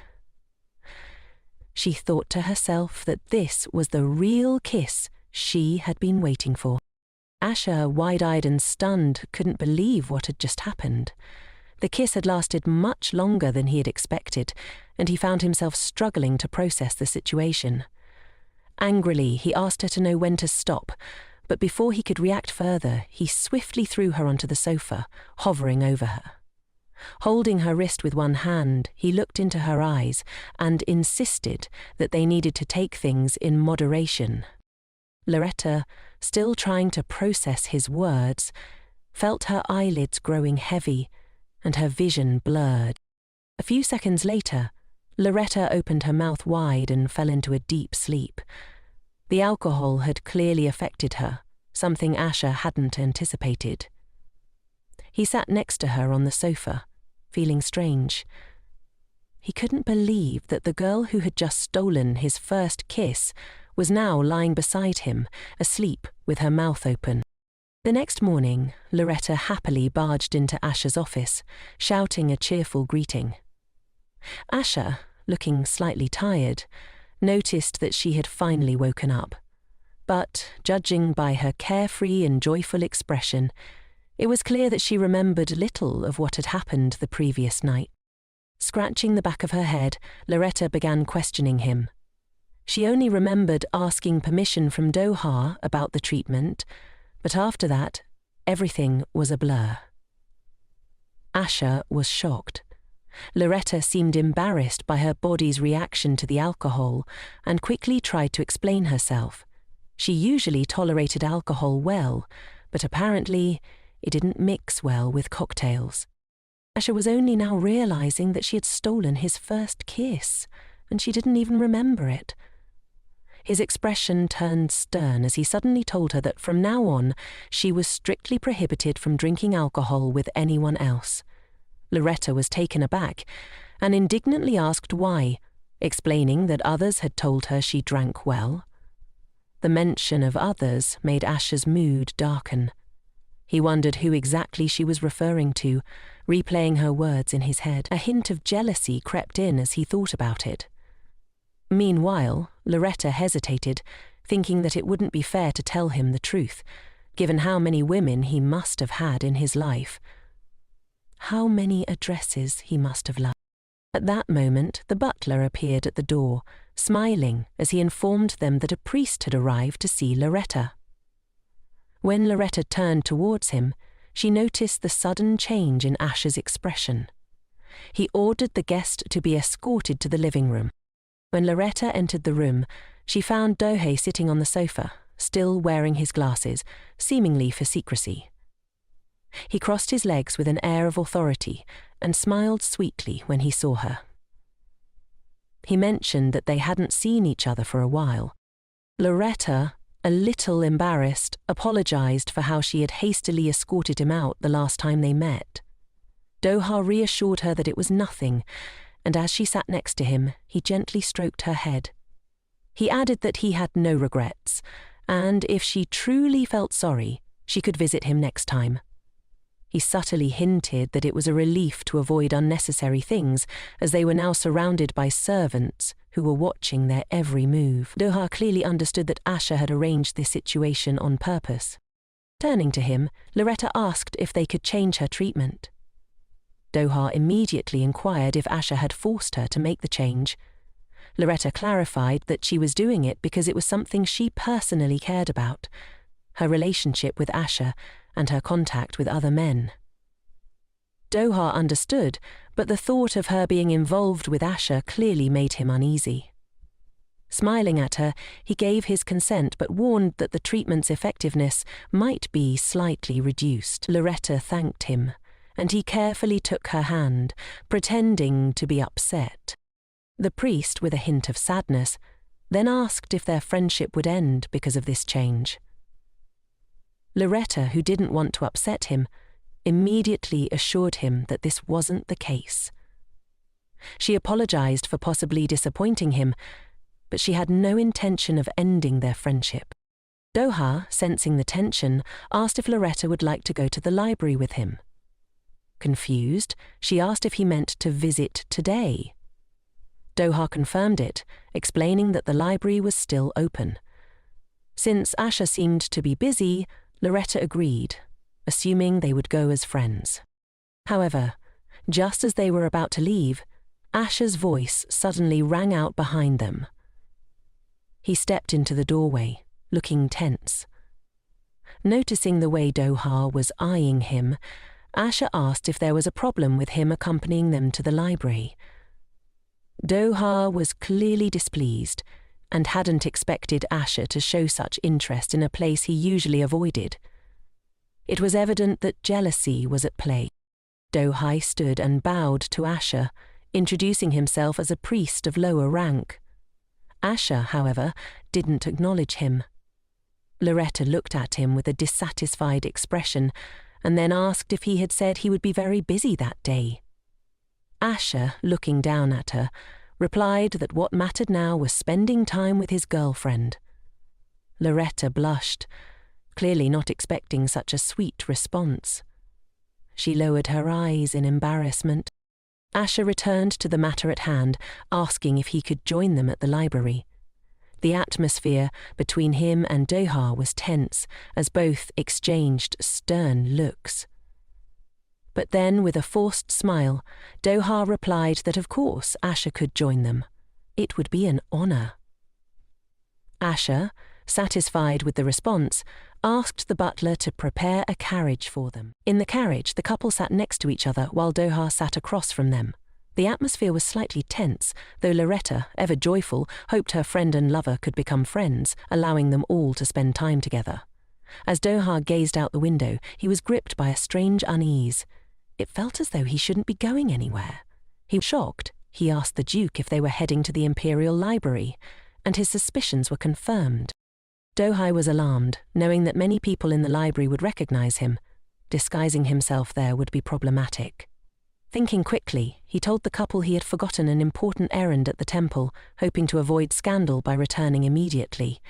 Loretta, unaware of anything unusual, supported his decision, saying he could go. When the carriage stopped, Do-ha hurriedly exited, thanking Loretta and apologizing to the Duke for his abrupt departure. After a hasty farewell, he left. As the carriage started moving again, Loretta turned to the Duke with a smile and joyfully announced that this was apparently turning into a date at the library. She gently took his hand, and they rode the rest of the way in silence, feeling a bit awkward. Both were as red as tomatoes, with Asher, the Duke, trying to calm himself by reminding himself that he was a man, not an animal, and nothing untoward would happen in such a situation. On arriving at the library, they wandered through the shelves. Loretta soon noticed how loosely Asher was holding her hand, and teased him, saying that at this rate she might fall. But Asher was preoccupied with how small and delicate her hand felt, as if it might break with the slightest pressure. Loretta then wondered aloud if their real purpose for visiting the library was because of Do-ha's earlier request. She had no idea what they could actually do here, so she decided to explore the library, with Asher following her like a loyal puppy. Loretta found this endearing and, after stopping abruptly, playfully pulled him into a hug and whispered for him to stop following her around like a puppy and instead find a book to read. Asher blushed and asked if she really had to whisper that, especially in such a manner. Loretta reminded him they were in a library and needed to be quiet. She then sent him off to pick a book while she did the same. As Loretta reached for a book on a high shelf, she imagined Asher would soon appear to help her, but instead, a stranger handed her the book, clearly hoping to flirt. Disgusted, she looked into his eyes and sternly told him to leave, giving him no opportunity to pursue his advances. The man left, frustrated by her rudeness, but Loretta paid him no further attention and returned to her plan of catching the Duke's attention. This time, it worked. Asher approached and gently took the book from the top shelf for her. Turning, Loretta teasingly asked if he had witnessed her previous struggle with the book or how she had so boldly dismissed the stranger. Asher smirked and whispered that he liked her assertiveness, but asked her to only behave that way toward other men, not him. He replied with a grin that it didn't, but warned her that if she ever tried to run, Duke Cadel would find her no matter where she went. As they walked through the corridors of the Imperial Palace, they chatted about their shared love of brownies and debated the merits of different toppings, eventually agreeing that brownies with ice cream would be the perfect treat when they returned. However, their conversation was interrupted by a familiar voice. Loretta turned in shock, knowing Rayon stood before them, displeasure written across his face. He greeted the Duke with a stiff bow, and then turned to his sister, noticing how happy she looked. Loretta panicked, unsure of what her brother wanted. She feared he might say something cruel, as he often did, and embarrass her in front of Asher.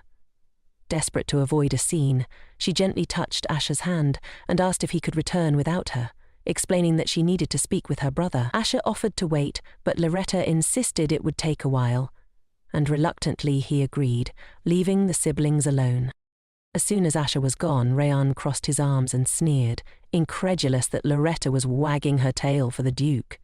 Loretta snapped back, warning him to watch his words if he didn't want to be buried in the Imperial Palace's backyard. Rayan nearly shouted in anger, accusing her of causing a stir at home and embarrassing their family by living with the monster Duke. Loretta grinned bitterly, asking if there was anything left to disgrace. Rayan countered that their mother had fallen ill because of her, and went on to belittle her, warning that just because she had magical talent, it didn't mean the world would bow at her feet. He sneered, saying that she was just obsessed with the Duke monster, and suggested she return home, where there was plenty of work waiting for her. Loretta gave a firm, clear response to her brother, saying she didn't care. Not a single muscle twitched on her face as she told him they should sort out their household affairs themselves. Her brother, shocked by her boldness, reacted violently. Blinded by rage, he swung his fist and struck her hard across the face. The blow was so powerful that she fell to the floor, while his hand throbbed from the impact. Onlookers began to whisper, watching in disbelief. Loretta, holding her cheek, was stunned that her brother had actually hit her.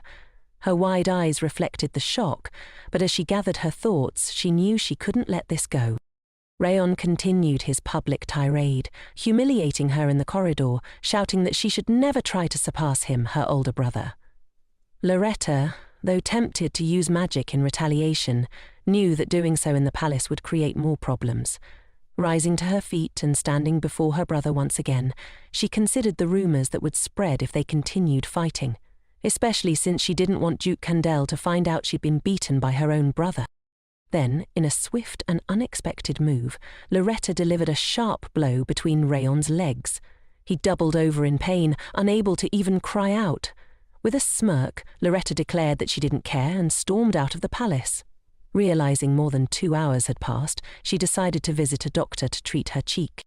When she arrived, the female doctor assessed the damage and touched Loretta's cheek gently, revealing that her cheekbone was injured from the strong blow. After a quick healing attempt, Loretta looked in the mirror and was disappointed to see the bruise still visible. The doctor explained that a higher-level healer or priest would be needed for complete healing. Loretta left the clinic, pondering how difficult it was for those without wealth to access proper medical care. Feeling embarrassed about showing up to Ear like this, she wondered what to do next. Suddenly, a familiar hand rested on her shoulder. Turning around, Loretta saw Madame Chabet, who immediately expressed concern over why she was out so late alone. After some brief conversation, Madame Chabet invited Loretta to her boutique, thanking her for all the dresses she had donated.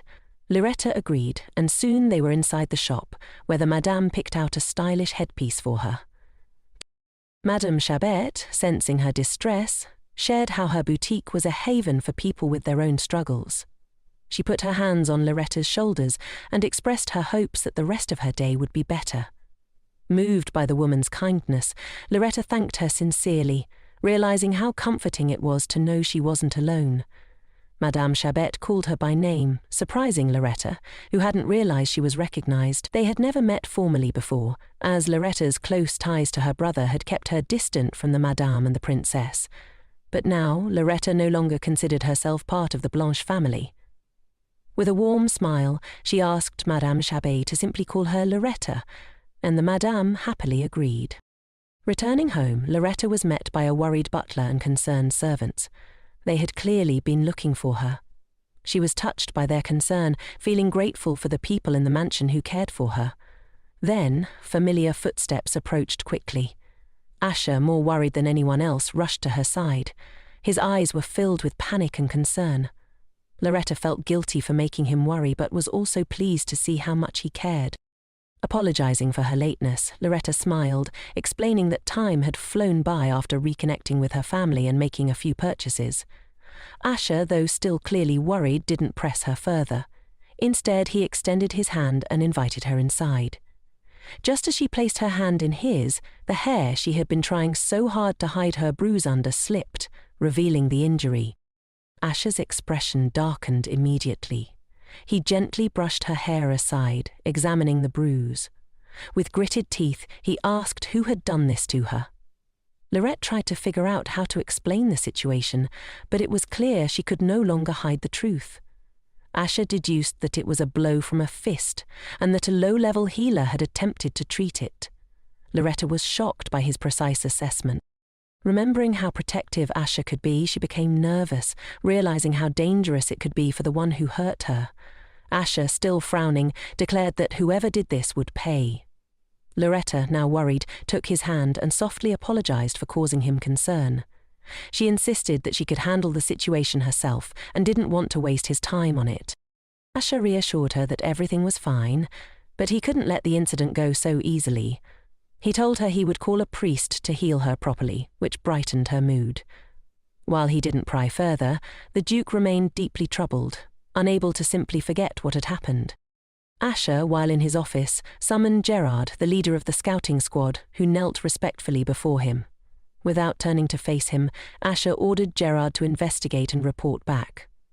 Gerard, understanding the gravity of the command, swiftly left. Staring out of the window, Asha was consumed with thoughts, trying to figure out who had attacked Loretta. Something must have happened after he left, but that wasn't his only concern. The situation within the Blanche family troubled him deeply, and he needed answers. As much as he hoped it was just his own worries, he couldn't shake the feeling that something was seriously wrong. Meanwhile, in the main temple of Alon, an important annual meeting of high priests was taking place.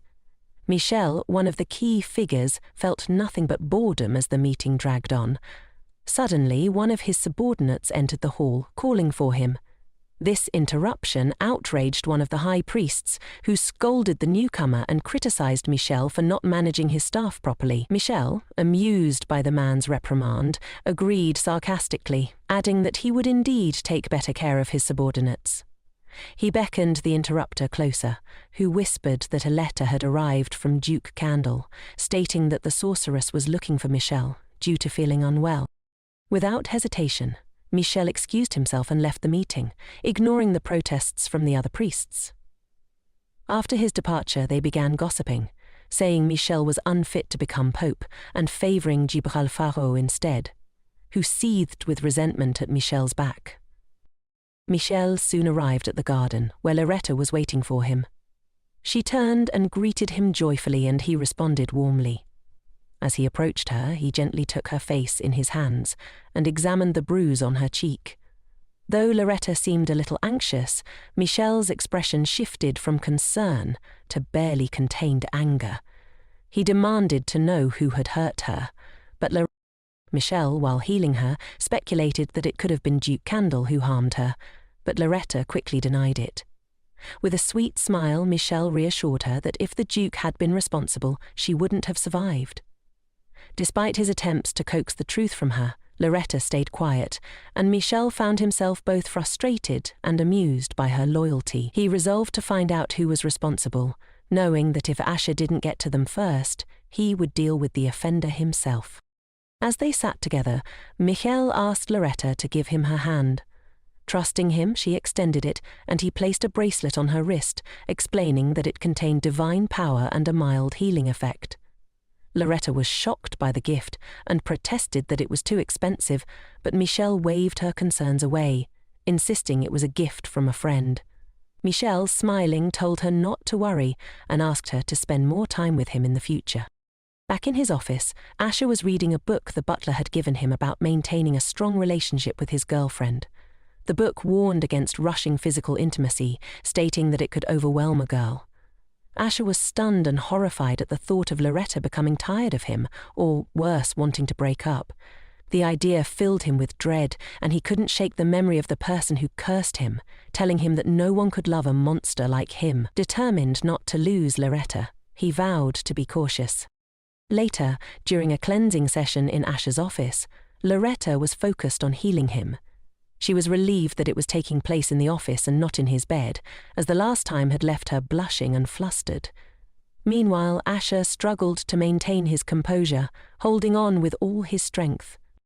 After a few seconds, the girl suddenly raised her head and said that everything was ready.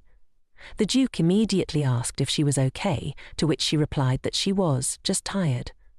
As she helped him put on his shirt, the man felt guilty for wanting anything more from someone so weary. He thought he was too greedy, and to prevent Loretta from becoming even more tired, he decided he shouldn't trouble her with his insecurities about his body. Asher looked sad, thinking that the only way to keep Loretta from leaving him was by doing whatever he could to not burden her. Loretta unexpectedly interrupted his thoughts by shoving a notepad in his face, asking if he wanted to cook something together, as she wanted to try cooking with her boyfriend. Asher, embarrassed by how close she was, pushed her away, covering her face with his hand. She then playfully asked if he liked the idea and suddenly kissed him on the hand, teasing him by looking up at him through her lashes. Asher, blushing deeply, quickly pulled his hand away, while Loretta asked again about the cooking plan. Later they arrived at the kitchen, which was set up perfectly, almost as if designed for a sweet couple to enjoy. Even the butler had prepared everything meticulously. Asher admired it for a moment. Loretta found an apron and offered it to him, but Asher, imagining how ridiculous he'd look in it, declined, saying it wouldn't fit.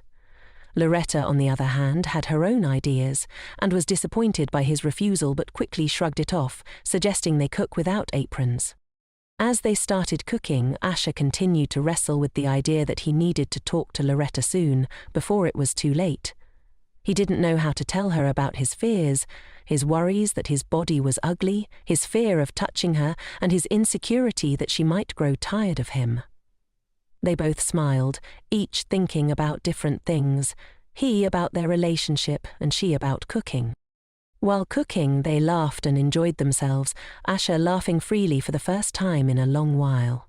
After a while, they finished their culinary masterpiece, a beautiful dessert adorned with strawberries and chocolate. Loretta playfully stabbed a strawberry with a fork and fed it to Asher, who, despite feeling awkward, opened his mouth and ate it. When a bit of strawberry remained at the corner of his lips, Loretta teasingly reached for his face. Asher, blushing, was caught off guard as she kissed him and then playfully licked the strawberry from his lips, claiming he was dirty. Asher, not sure how to respond, was left speechless. As Loretta smiled at him, Asher couldn't help but think about how charming she was. Memories of their first kiss, when they were drinking, flashed in his mind, but this moment felt even more romantic. Loretta took a strawberry and deliberately smeared chocolate on her lips, teasing him again by asking if he wanted to clean it off. Asher reached for her but hesitated, clenching his fist in doubt, before backing away. Loretta didn't understand what was wrong until Asher nervously asked if she was okay. He was worried that Loretta might grow tired of him and didn't know how to handle the situation. Loretta, concerned, asked if everything was all right, but Asher suddenly wiped her face with a napkin and left the room, leaving her bewildered. She couldn't understand why he had walked away this time, just as he had done before. The next morning, as Loretta was getting ready, she reflected on their strange dynamic and resolved that they needed to talk. She compared Asher to a wild animal, fearful and difficult to approach, but she believed she just needed to be patient. Determined, she went to breakfast with a smile, confident that the Duke wouldn't be able to escape her today. As she entered the dining room, Asher greeted her, calling her sorceress, just like when they first met. Surprised, Loretta asked why he was calling her that again, but Asher ignored her, pretending to read a newspaper. His strange behavior puzzled her, and she asked if he was angry. He denied it, but Loretta still found it odd. Smiling, she apologized, playfully calling him cute. Asher, hiding behind his newspaper, felt conflicted, thinking that Loretta hadn't taken his request seriously the previous day. He feared she might eventually grow tired of him. Gathering his courage, Asher reminded her of the conversation they had about pacing their relationship. Loretta, wide-eyed, realized she had misunderstood him. She had thought he was talking about the pace of their cooking, not their relationship. Embarrassed, Asher stuttered an apology, and Loretta giggled, poking him and teasing him for being upset over something so innocent. Feeling ashamed, Asher tried to leave, but Loretta grabbed his wrist, stopping him. She asked seriously if he was going to run away from her again. Blushing, he asked her to let him go, but she playfully replied that she wouldn't let him go so easily. When Asher quietly said that her grip was painful, Loretta immediately released him, concerned. Taking advantage of the moment, Asher hurriedly left the room, leaving Loretta behind, trying to figure out what had just happened. As Asher rushed outside, His thoughts were filled with self-criticism. He felt pitiful, convinced that Loretta would eventually tire of him. But as he glanced back, he saw her standing by the window, teasingly showing him her fingers like horns. They both smiled, their earlier awkwardness melting away. From that day on, Loretta followed Asher everywhere, teasing him about holding hands and warning him not to run away. Despite his embarrassment, Asher couldn't help but smile, finding joy in her playful company. A few days later, while Dad was sitting at the table having breakfast, the girl suddenly remembered that, during her teasing of Cadel, she had forgotten something important. She couldn't quite understand what exactly the guy had meant by holding off. Looking at him now, Loretta found herself thinking that she wanted to move forward with him as soon as possible, while she was still relatively healthy. Besides, they had signed a contract for 3 months, and now there were only about 10 weeks left. Determined to clarify, the girl asked Issa what exactly he meant. Slowly, he inquired if she was referring to the progress of their relationship. She confirmed his guess. Blushing slightly and without raising his eyes, the Duke explained that he wanted to take things as slowly as possible. His words seemed to pull Loretta out of reality for a moment.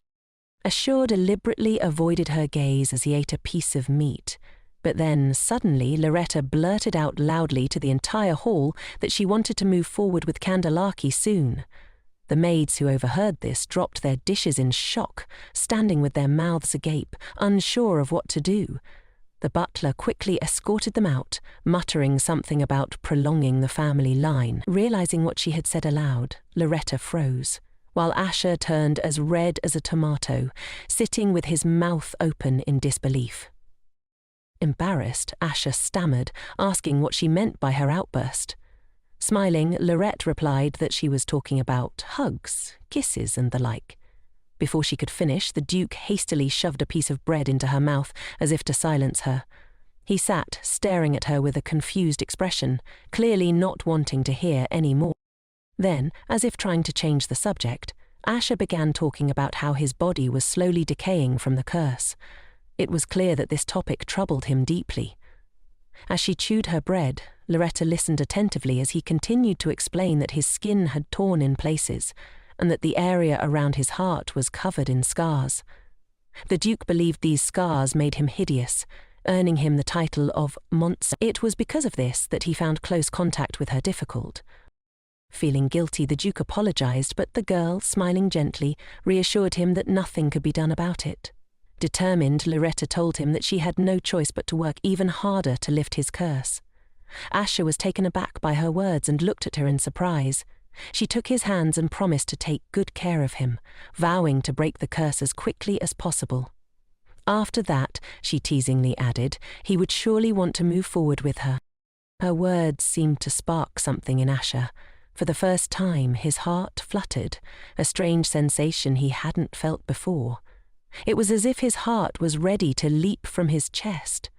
Overwhelmed, Asher gently pulled Loretta into his arms, and she responded in kind. As they embraced, Asher tried to understand whether these feelings were love or something entirely different. Later, as Loretta lay in bed, staring at the ceiling, she thought about how urgently she needed to cleanse Asher from the curse. Rising from bed, she decided she would start with the upper part of his body, even though she knew how difficult it would be to lift such a powerful curse. Who could have placed such a curse on him? Loretta realized it had to be the work of a skilled magician who harbored deep hatred for Duke Cadel. She finally understood how difficult it must have been for Asher to live with this curse. Even dating her had been a test for him. Reflecting on this, a sudden thought occurred to her. She might not have been his first lover. However, her intentions were simple. She wasn't seeking a serious relationship, but merely wanted to check something during these 3 months. The next day, Loretta followed the butler, thinking she was being stealthy. However, the butler quickly turned around, catching her off guard, and asked if she needed something. Startled, she hadn't expected to be discovered so easily. He explained that a butler's skill was being observant, though Loretta found no connection between those skills and surveillance. Smiling, the butler guessed that she wanted to ask about Essa's power, wealth, or perhaps whether the Duke could make her happy. Nervously, Loretta shook her head and, after a moment, hesitantly asked if Asher had been in a relationship with anyone before her. The butler visibly tensed, thinking carefully about his response. Smiling slightly, he told her that as far as he knew, Asher hadn't been with anyone before her, although he wasn't certain of all the details. Loretta laughed, asking if her question had been silly. The butler respectfully bowed before they both went their separate ways. As Loretta walked down the corridor, she spotted Asher and called out to him. He immediately turned toward her, just in time to catch her as she flung herself into his arms, her face beaming with joy. Lifting her slightly, he gazed into her eyes, but reminded her gently that running in the hallway was dangerous. Loretta, still smiling, asked if he had been coming to see her. Asher confirmed her guess. After a few moments of silence, Loretta asked him for a hug. Confused, Asher looked at her blankly, but she reminded him that he had allowed hugs. With that, she pulled him into one of the nearby rooms and closed the door behind them. Tentatively, he placed his hands on her shoulders, hugging her gently. She asked if they could continue, but Asher was visibly embarrassed. He held her close, hiding his face in her hair.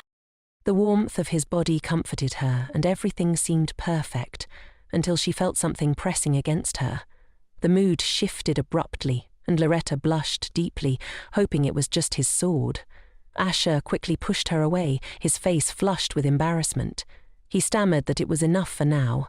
The Duke, mortified, could only hope that she hadn't noticed what had just transpired. Although the situation was not at all what it seemed, Loretta only pretended not to understand, but she knew everything immediately. Closing her eyes, she thought about how Asher was a strong man in the prime of his life, and apparently she need not worry about the curse affecting the lower half of his body, something she'd been thinking about all night. Trying to cope with himself, Asher decided to ask a random question about the bracelet on Loretta's wrist. He had noticed she had been wearing it often lately. Loretta raised her hand, smiled, and asked if he liked it, explaining that Doa had given it to her. She said this absent-mindedly, but then it dawned on her that perhaps she shouldn't have mentioned it so casually. Asher's face darkened with jealousy, and he immediately thought he should have destroyed this man earlier. But he quickly remembered the advice from the book. Jealousy, especially too often, was a sign of weakness. Placing her hand on his shoulder, Loretta gently explained that it was a gift made through Doa's divine magic to help with her health. Asher, with a slightly wild look in his eyes, muttered that he understood, but in his mind he was already imagining how to rid himself of this other man. Loretta, sensing his unease, asked again if he was truly fine. Finally, pulling himself together, he added indifferently that it was fine if she spent time with Doa in his absence. Hearing this, Loretta immediately threw herself into Asher's arms, overjoyed by his words. Seeing her happiness, Asher smiled softly, pleased to have brightened her mood. The next day, Asher shared with Loretta that there were issues with the Danube kingdom on the outskirts of the Hassan Empire, and he had been summoned to an emergency meeting at the palace. Loretta bid him farewell, wishing him a safe journey. However, he lingered at the door, as though expecting something more. Confused, she asked if he needed to use the bathroom. Embarrassed, he quickly said no, and suddenly placed a purple brooch in her hair. Surprised, Loretta froze as he carefully adjusted it. When he finished, he explained with a gentle smile that it was a gift and that it suited her perfectly. Blushing, Loretta stammered her thanks, realizing that he was likely still a bit jealous of the bracelet from Doa, but she couldn't help finding his jealousy endearing, especially when paired with his loving gaze and affectionate touch. Before leaving, Asher gave her a final tight hug, saying that it would be her dose of hugs for the day. Loretta stood speechless, not sure how to react as Asher, blushing slightly, finally left. She waved after him as his carriage departed, and just then Doa appeared, smiling warmly as he greeted her. Noticing the new brooch in her hair, he lightly touched it and complimented how beautiful it was. Loretta thanked him with a smile, the small act instantly lifting her spirits. After the healing session with Doa, the two headed into town for lunch, talking and laughing. Doa seemed surprised when Loretta insisted on paying for both of them, as he had covered their last meal. When they passed by a shop window, Doa pointed at a bracelet, saying that it had caught his eye, and Loretta was more than happy to buy it for him. After a small struggle with the clasp, Loretta helped fasten it onto his wrist, teasing him that he should ask for help when he needed it. Grateful, Doa gave her a sweet smile, remarking how nice the bracelet looked on him. However, the cheerful mood shifted when Doa noticed a small bag in Loretta's hand and asked what it was.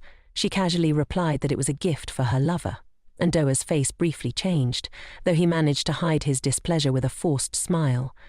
As they continued walking, he brought up some rumours he had heard, particularly about Duke Asher cutting off the hand of the Marquis of Segra at the theatre. Loretta tensed, thinking he was referring to an incident with Rayan, but she played along and confirmed that Asher had indeed been protecting her during the confrontation.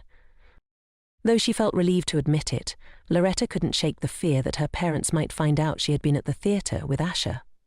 The thought terrified her, especially if they demanded that Asher be punished. Panic started to set in, and Loretta's mind raced with worry. Doa, sensing her anxiety, gently cupped her face and asked her to look at him, assuring her that everything would be fine. His words were filled with warmth, and his gentle touch helped calm her nerves. Loretta, though still anxious, nodded, trying to believe his words. As they continued their walk, Doa joked about becoming a high-ranking priest, though in truth the title was nearly impossible to achieve. His teasing managed to pull Loretta out of her dark thoughts, and she smiled, feeling comforted by his light heart. Just as things seemed to settle, disaster struck. The wall above them began to collapse unexpectedly, sending massive stones hurtling towards them. In that moment, Loretta acted on instinct, using her limited defensive magic to shield them both. But she knew her abilities might not be strong enough to save them, and she resolved to protect Doa even if it meant sacrificing herself. She laid her magic, hoping it would be enough to save him. Doa noticed her intentions, and as Loretta closed her eyes, ready to accept her fate, she waited for the inevitable crash of the stones. While Loretta's mind was preoccupied with thoughts of Asher and his smile, something incredible happened. Doa shielded her with his body, preventing even a single stone from hitting her. To him, her life was more important than anything. After some time, people began gathering around the scene, staring curiously at the ruins. Loretta slowly regained consciousness, and the first thing she saw was Doa holding back the falling stones. Confused, she couldn't understand how she was still alive. The priest, standing over her, shouted in concern, calling her crazy for what she had done. He was using the same shields that she had conjured for him to protect her. Loretta smiled weakly and told him that the most important thing was that he wasn't hurt. He looked at her with terrified eyes, wanting to say so much but unable to find the words. He was deeply worried, unable to imagine what might have happened to her if he hadn't intervened. Seeing his distress, Loretta urged him not to make any sudden movements, reminding him that if the shield broke, they would both be crushed by debris. She reassured him that she was still controlling the shields with her magic. In that moment, Doa stood up, showing that he wasn't concerned about the stones. With a single gesture, he threw them aside and asked, frustrated, why she had done that. Still on the ground, Loretta looked at him with confusion and asked what he meant. His question seemed strange to her. Doa, however, was deeply concerned. He wanted to know why she had put up shields only to protect him, leaving herself vulnerable. Loretta couldn't understand his anger, as she didn't think her life mattered as much as his. To her, his safety was more important. Lying there with him hovering above her, she explained that they were friends. Doa was at a loss for words, completely bewildered. He thought she was absolutely insane for risking her life for someone she had only met a few times. He didn't believe in goodwill or altruism. In his opinion, everyone only pretended to be good in order to gain some benefit. But when it came to Loretta's actions, he couldn't understand her reasoning. What would she gain by saving him and dying in the process? As Doha looked at her, he struggled to comprehend whether her selflessness was genuine, or if something else was at play. Suddenly, Loretta perked up, rejoicing that they were both alive and that Doha wasn't hurt. She began praising him, admiring how impressively he dealt with the wreckage, and teasing that he was so close to promotion that he had no time for these trivial matters. Still worried, he asked if she was hurt, helping her to her feet. Doha, slightly exasperated, explained that with the number of shields he had cast, it was impossible for him to get injured. However, he noticed that Loretta was wounded, despite her pretending otherwise, which irritated him. Placing a hand on her shoulder, he began healing her while firmly asking if she realized how close she had come to dying. Loretta, with a calm voice, responded that it was fine, stating that everyone dies sooner or later. Pulling her closer, Doha declared that she could not die because he would not allow it. This statement shocked her. Holding her by the shoulders and looking into her confused eyes, he resolved that he could forgive her for thinking of someone else while being near him. After all, he still had time. But Loretta couldn't die without his permission. He urged her not to be so reckless about her injuries. Loretta, noticing how alarmed he was, thought that he must have been deeply shocked. Dodie glanced back at the rubble and realized that no matter how old the building was, it couldn't have collapsed on its own. Puzzles formed in his mind, and he began to suspect something was amiss. Meanwhile, Loretta, observing his irritated expression, was surprised. She had never seen him so angry and couldn't believe he was capable of it. Nevertheless, she was glad her friend was unharmed, which warmed. At sunset, Loretta returned to the estate looking utterly exhausted and drained of energy. Asher met her at the entrance, slowly descending the stairs in a tight black sweater. Overjoyed, she rushed to hug him. He reminded her that she had asked him to come early. When she hugged him, Asher asked with a chuckle if she had forgotten that they had already hugged that morning. Loretta couldn't recall, but didn't mind. He returned the hug warmly, but his expression suddenly changed, as if sensing something was wrong. Asher asked what had happened to her today, concerned there had been an accident. He sniffed the air and commented that there was a faint smell of dust lingering around her. Loretta tensed, comparing him to a dog, and marveled at how he had figured it out. She was worried that telling him the truth would cause a commotion, which she wanted to avoid. Looking up, she quickly came up with an excuse, claiming she had simply tripped on the road. Asher, still worried, asked if she had been hurt. She reassured him it was nothing serious and mentioned that Doha had treated her. However, the Duke began gently examining her for injuries anyway, wrapping his arm around her shoulders as he asked if she had fun today. She smiled and replied that she had. His expression tensed slightly at her answer, but before he could dwell on it, Loretta clung to him again, explaining that she enjoyed spending time with him even more. Burying herself in his chest, she thought about how sweet he was and how she needed to lift his curse quickly. She knew how much Asher suffered because of it, and she desperately wanted to help him. During the past 3 months, Loretta had grown determined to ensure he enjoyed their time together. She couldn't bear the thought of leaving him to suffer alone once she was gone. Later, in Asher's office, Loretta sat on his lap, gently touching his bare chest as she prepared to begin treatment for his curse. Asher, noticing her pale and shaky appearance, asked if she was okay. Loretta assured him she was fine, but in truth she was exhausted, having spent all her strength earlier to protect Doha. Seeing how weak she was, Asher grabbed her hand, concerned. Her entire body was trembling, and after a few moments she collapsed into his arms. The Duke panicked, asking if she was all right. She whispered that she felt cold, shivering uncontrollably. Without hesitation, Asher wrapped his arms around her, trying to warm her up. He began muttering about needing to cover her with something as she weakly mumbled about wanting warm water. Asher immediately stood up, scooping her into his arms.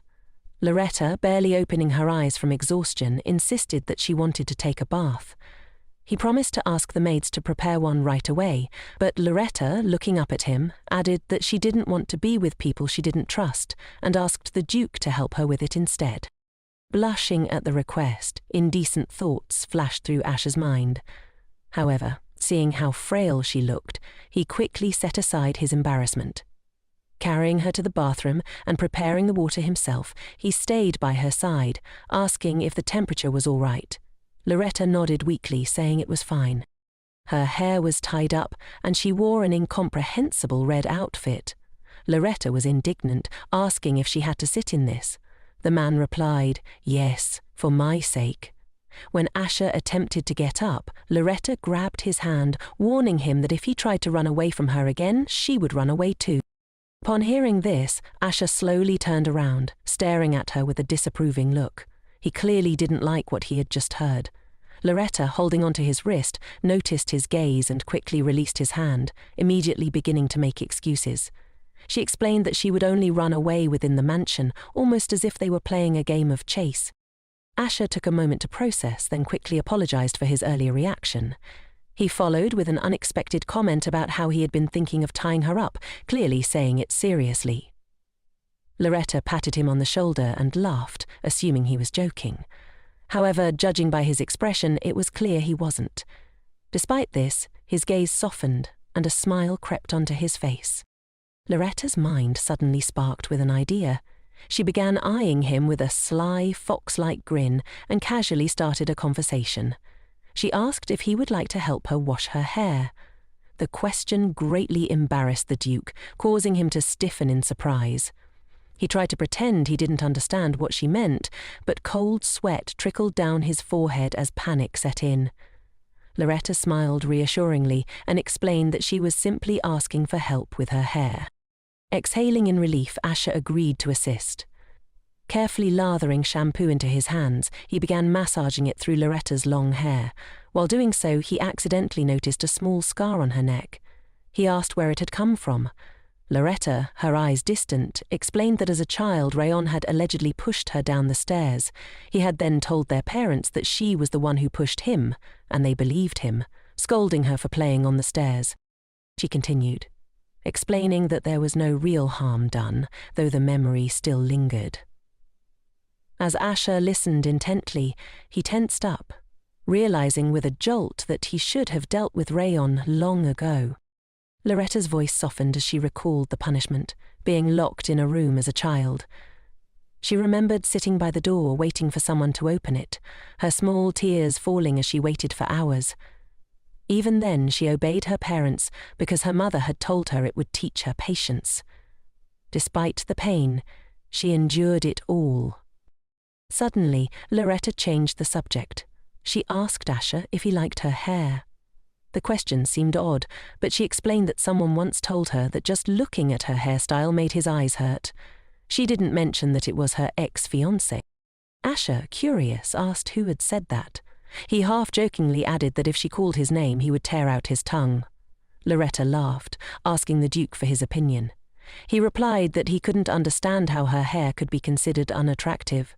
Turning to face him, Loretta smiled and asked again, this time more earnestly, if he thought it was beautiful.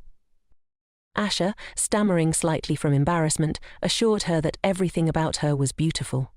Placing her hand over his, Loretta gazed into his eyes and asked him to kiss the part of her he found the most beautiful. Without hesitation, Asher kissed a strand of her hair, never taking his eyes off hers. He explained that, for him, nothing about her could be considered unattractive. Loretta, blushing, responded that he needed to choose the part of her he wanted to kiss the most. This time Asher didn't hesitate. He gently placed his hand on the back of her head, pulling her close to kiss her. The kiss was tender and sensual, and they both held hands, their eyes closed as droplets of water fell from Loretta's wet body. But now Loretta had no time to think about that. Pulling away, Asher visibly blushed. Loretta placed her hands on his face and praised him, calling him a good fellow. Laughing, she promised that next time she would kiss him instead. Asher didn't answer, his expression still flushed with warmth. A few days later, the couple stood near the boutique. Loretta asked Asher if he would like to have a drink with her in the evening. He reminded her that she had wanted to choose clothes, so she asked if he would help her with the selection, but once again the man insisted that Madame Sherbet. Annoyed, Loretta playfully hit Asher on the shoulder. She was frustrated because he couldn't help with even the most basic things. However, after the blow, she immediately felt a sharp pain in her hand. Noticing how hard Asher was, she realized that her hit had been more like a massage than a real strike. Taking a closer look, Asher noticed Gerard in the distance, who was helping him search for Loretta's brother. Gerard urgently needed the Duke, so Asher warned Loretta that he would be leaving for a while, before running off without further explanation. Loretta, still feeling unsettled, was about to leave when she heard the voice of Lady Sherbet calling her to stay for a few minutes. Turning around nervously, Loretta saw a familiar face. It was her mother, who looked at her anxiously, as though waiting for this meeting for years.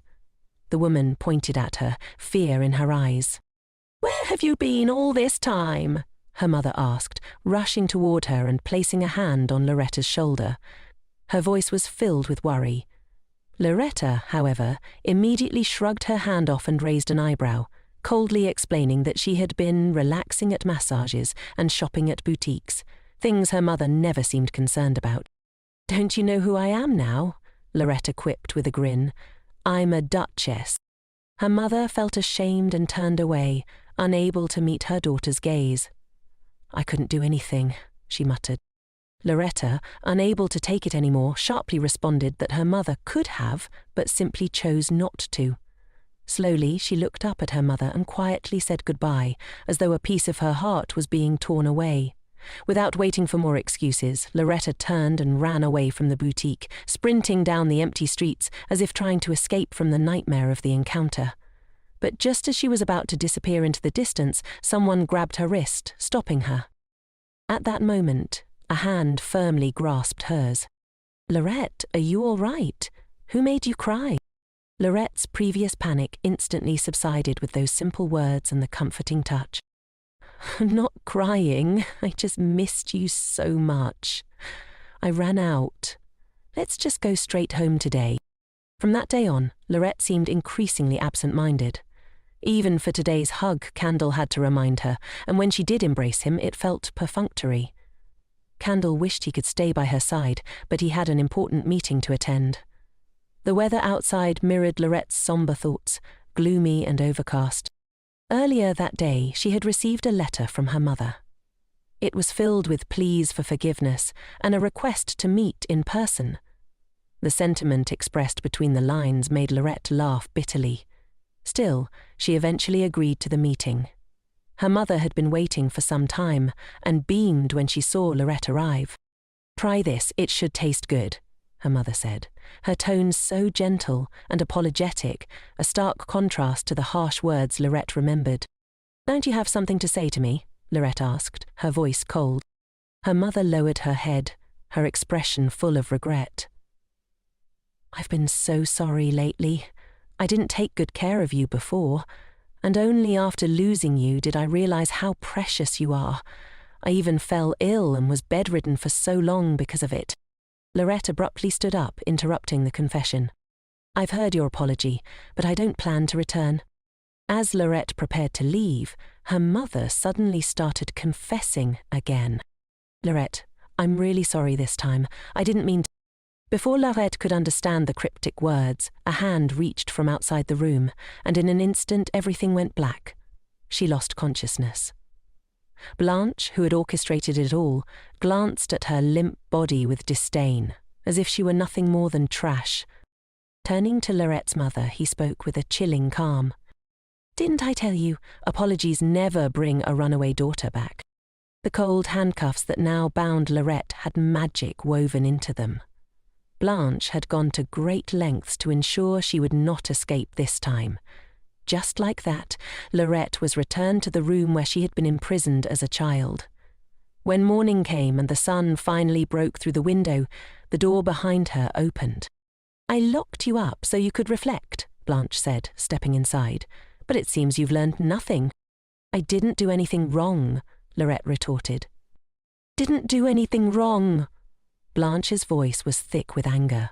Before Lorette could continue, his hand struck her hard across the face. The blow left her reeling, but before she could regain her bearings, he grabbed her again. One slap wasn't enough to quell his rage. "You say you..." His words trailed off as the slaps were drowned by the sound of thunder outside. This time, Lorette no longer had the strength to stand. "I spent so much money raising you and you ran off to that monster's house," Blanche spat. "You even instructed that creature to disfigure your brother's face. Until you reflect properly, don't even think about leaving this room." After Blanche's fury subsided, Ron stepped in, his voice dripping with mockery. "Look at you now. It's pathetic. Do you know what kind of humiliation I've suffered because of you?" But before Ron could revel in his cruelty, Lorette lunged and bit off a piece of flesh from his outstretched hand. "Told you, you lunatic," Ron shrieked, terrified. Lorette spat the flesh from her mouth with contempt. The arrogance Ron had just moments ago dissolved into fear. "She's gone mad," he muttered, backing away, horrified, "just like that monster Duke." This brutal scene was all witnessed by Zhou Lang. After Ron fled the scene in a panic, Lorette collapsed to the ground, her strength drained. In the solitude of the cold, empty room, she finally let her facade fall. Alone, her thoughts turned to that warm figure. "Where are you now, Cadel?" Just then Anna's voice broke the silence. "Miss, Duke Cadel is here." Lorette's silent prayer had been answered. Despite everything her father had done, using her as a tool, showing his dominance through slaps and imprisonment, when faced with Cadel's wrathful gaze, Blanche cowered like a beaten dog, too terrified to utter a word. The cold room seemed even more hollow as Lorette's longing for Cadel intensified. Her thoughts clung desperately to his image. "Miss, Duke Cadel is here. He's downstairs right now," Anna repeated. Blanche stormed out of the room, muttering curses under his breath.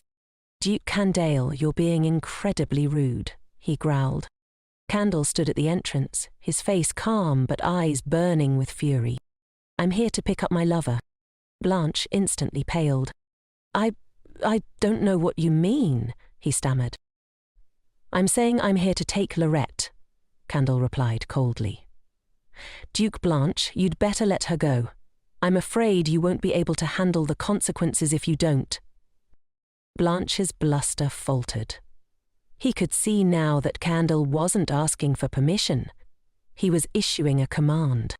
Inside the room, Lorette trembled as she heard of Cadel's arrival. She rushed to the window and, through the glass, finally saw his familiar figure. "Cadel, you've finally come to get me." Without hesitation, she yanked down the curtain, wrapping it around her left hand. In the next second, the glass shattered under the force of her strike. Barefoot, she stepped through the scattered shards, barely feeling the pain. The sunlight that greeted her was blinding, but it was nothing compared to the overwhelming relief that surged through her. "Cadel!" Lorette shouted his name for all to hear as she stood on the windowsill, basking in the light of her newfound freedom. Her heart was soaring, but as she smiled, the bruises on her face were impossible to ignore. Cadel's expression turned from joy to horror, his smile fading. His gaze darkened, filled with murderous intent, and it sent a tremor through Blanche. "You will pay with your lives." Cadel's voice was calm, but the threat in it was unmistakable. At that moment, Lorette gently placed a hand on his cheek. "Cadel, let's go. I want to go home. Back to our home?" After a long pause, Cadel smiled and nodded in agreement. Seeing this, Blanche erupted in fury. "Where are you taking my daughter?" he barked madly. But Cadel's only response was a cold, piercing gaze. Blanche's confusion deepened as he glanced at the bruises on Lorette's face. "I didn't hit her that hard. Why such a fuss?" he thought, unable to comprehend the severity of his actions. The reason Cadel had arrived so swiftly was thanks to Joel's tip-off. Joel, one of the few in the household who treated Lorette kindly, had secretly helped her. Once inside the carriage, Cadel wasted no time tearing off the shackles that bound Lorette's wrists. The contrast in their emotions as they headed home was stark. "Cadel, thank you for coming to get me," Lorette said softly. But Cadel's heart was heavy with guilt. He had even considered destroying Lorette's family entirely. "I'm sorry, Lorette, I came too late," he murmured, his voice filled with regret. Lariette didn't respond directly to his apology. Instead, she looked up at him, her eyes searching his. "Cadel, can I kiss you? I really want to kiss you right now." Cadel hesitated only for a moment. "Of course, if you're willing," he replied, his voice gentle. After a while, Lorette was the first to pull away, but Cadel wasn't ready to let go. "Lorette, I haven't had enough. Can I keep kissing you? No matter what, it never feels like enough." It was in this moment that Loretta fully realized her feelings. "Cadel, I like you," she confessed, her voice trembling with sincerity. This time, her words came from the deepest part of her heart. She hadn't fully understood how much she liked him until now. Although she knew the story's ending, she couldn't stop herself from following her heart. For the first time, the thought of being separated from him terrified her. Their emotions burned in the intensity of each other's gaze. All that remained was their undeniable love. But then, Loretta paused, realizing that her condition wasn't quite right for things to go further. Cadel seemed to sense it too. "As much as I want you right now," Cadel said, his voice thick with desire, "this isn't the time." "All right," Loretta agreed. "Everything as you say." Just as they were about to settle into each other's arms again, the clever butler, usually so tactful, interrupted them at the worst possible moment. "The priest has arrived," he announced. His timing couldn't have been worse. Loretta's heart raced as Daoxia, the priest, entered the room, his gaze as cold and unsettling as Cadel's. "Loretta, who did this to you?" Daoxia asked, his voice low and sharp. His tone sent a shiver down Loretta's spine. "I believe I told you before," Daoxia continued, his eyes narrowing. "Don't get hurt so easily. It seems you didn't take my words to heart." At that moment, his gaze fell on Loretta's wrist. She followed his eyes, suddenly realizing what he had noticed. "The bracelet you gave me. It was too beautiful. I couldn't bear to wear it," she explained hurriedly. Daoxia's frown deepened. "And because of that, I didn't notice," he muttered. But something else caught his attention. The slightly disheveled state of her lips. His eyes narrowed in suspicion. "These injuries, they couldn't possibly be from your lover." Before he could finish, Loretta interrupted him firmly. "How could it be? I was kidnapped." Her words hung in the air, sharp and decisive, leaving no room for doubt. After Daoxia's treatment, Loretta quickly recovered. As Daoxia finished up, she reminded Loretta, "Remember to wear the bracelet next time, all right?" Just then, Daoxia noticed something she had missed before. Loretta's feet were full of glass shards. "You didn't mention this injury. Were you planning to just leave it like this?" Daoxia asked, concerned. As she gently stroked Loretta's foot, Loretta's face flushed bright red. "Daoxia, my feet are dirty," she muttered, embarrassed. In Loretta's mind, Daoxia must have been cherished all her life. This kind of work, tending to wounds, probably seemed foreign and beneath her. Little did Loretta know, Daoxia's early life had been anything but glamorous. Humiliation and hardship had been her constant companions as she grew up. After Daoxia left, Loretta turned her attention back to Cadel, determined to continue healing him. When Cadel removed his shirt, revealing his impressive physique, Loretta blushed. His 32 abs gleamed, the curse that once marred his body nearly gone. "Loretta, are you sure your body's okay?" Cadel asked, his concern clear. But Loretta's mind wasn't focused on herself. During the day they had been inseparable, but now, standing together, they felt an awkwardness between them, as if meeting for the first time. Gently, Loretta began to caress Cadel's body, and with her touch, the last trace of the curse on his upper body disappeared. "Cadel, the curse on your upper body is completely gone," she said, her voice soft but triumphant. Cadel looked down at himself, hardly able to believe it. "Loretta, I can't thank you enough," he said, his voice filled with gratitude. But Loretta wasn't done yet.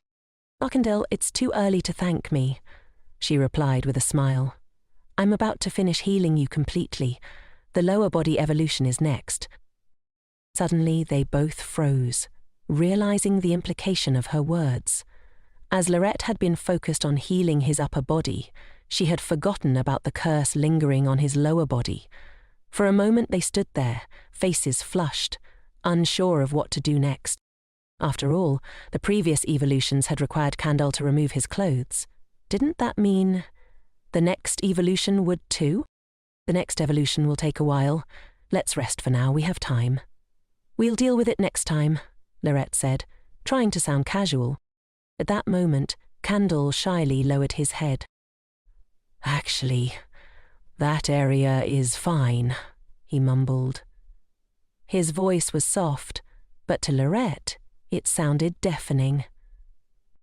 Lorette's face burned, and she quickly interjected, "Please, Cadel, don't explain any more." She hadn't expected the curse to be so humanized, and it caught her completely off guard. To avoid curling her toes in embarrassment, Lariette fled the scene this time. Back in her room, she replayed the events of the day. From Cadel rescuing her to Dausha treating her injuries and Joel and Annie tipping her off. They were all people who had become so important to her. Yet, for the first half of her life, she had foolishly devoted herself to her family, always seeking their approval.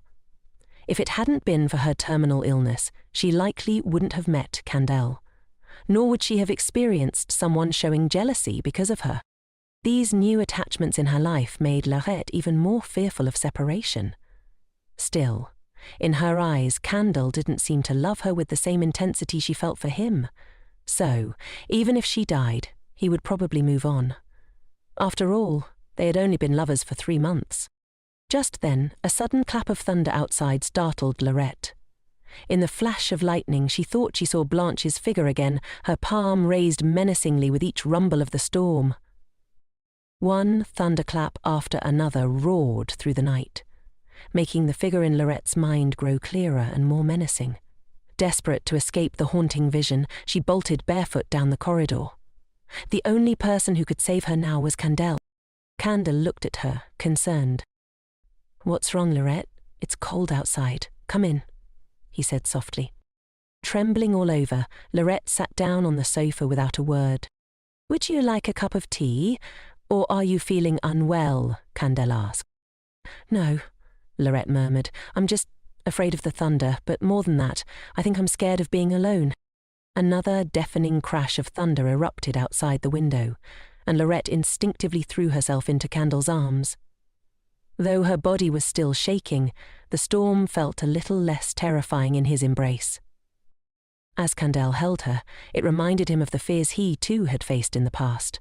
In that moment, it was as if they were seeking solace in each other, both hoping to find redemption. "Can I sleep here tonight? I'll just hold your hand," Lariette whispered, her voice fragile. Cadel hesitated, and Lorette's heart sank. "Is it not allowed?" she asked, disappointed. "Never mind, I'll go back to my room." Just as she was about to leave, another crash of thunder seemed to echo her heartbreak. Cadel quickly pulled her back. "Tonight you can sleep in my room," he said, his voice tender. Though they'd had physical contact before, this was the first time they would share a bed. Lariette smiled faintly and reassured him. "Don't worry, I won't do anything. Just relax." Cadel blushed, embarrassed, covering his chest as if to protect himself. "Lariette, don't tease me like that," he stammered, clearly flustered. But the more he acted this way, the more amused Lariette became. "Lariette, please stop teasing," he begged, his face growing redder. Suddenly, Cadel grabbed her hand, his tone turning serious. "Lariette, don't make me do something I'll regret," he said softly. "Please." Another loud clap of thunder startled Lariette, her fear evident on her face. Cadel paused, realizing that her playful demeanor was just a way to cope with her terror. He squeezed her hand tightly, pulling her close once again. This time he embraced her fully, whispering soothing words as she trembled in his arms.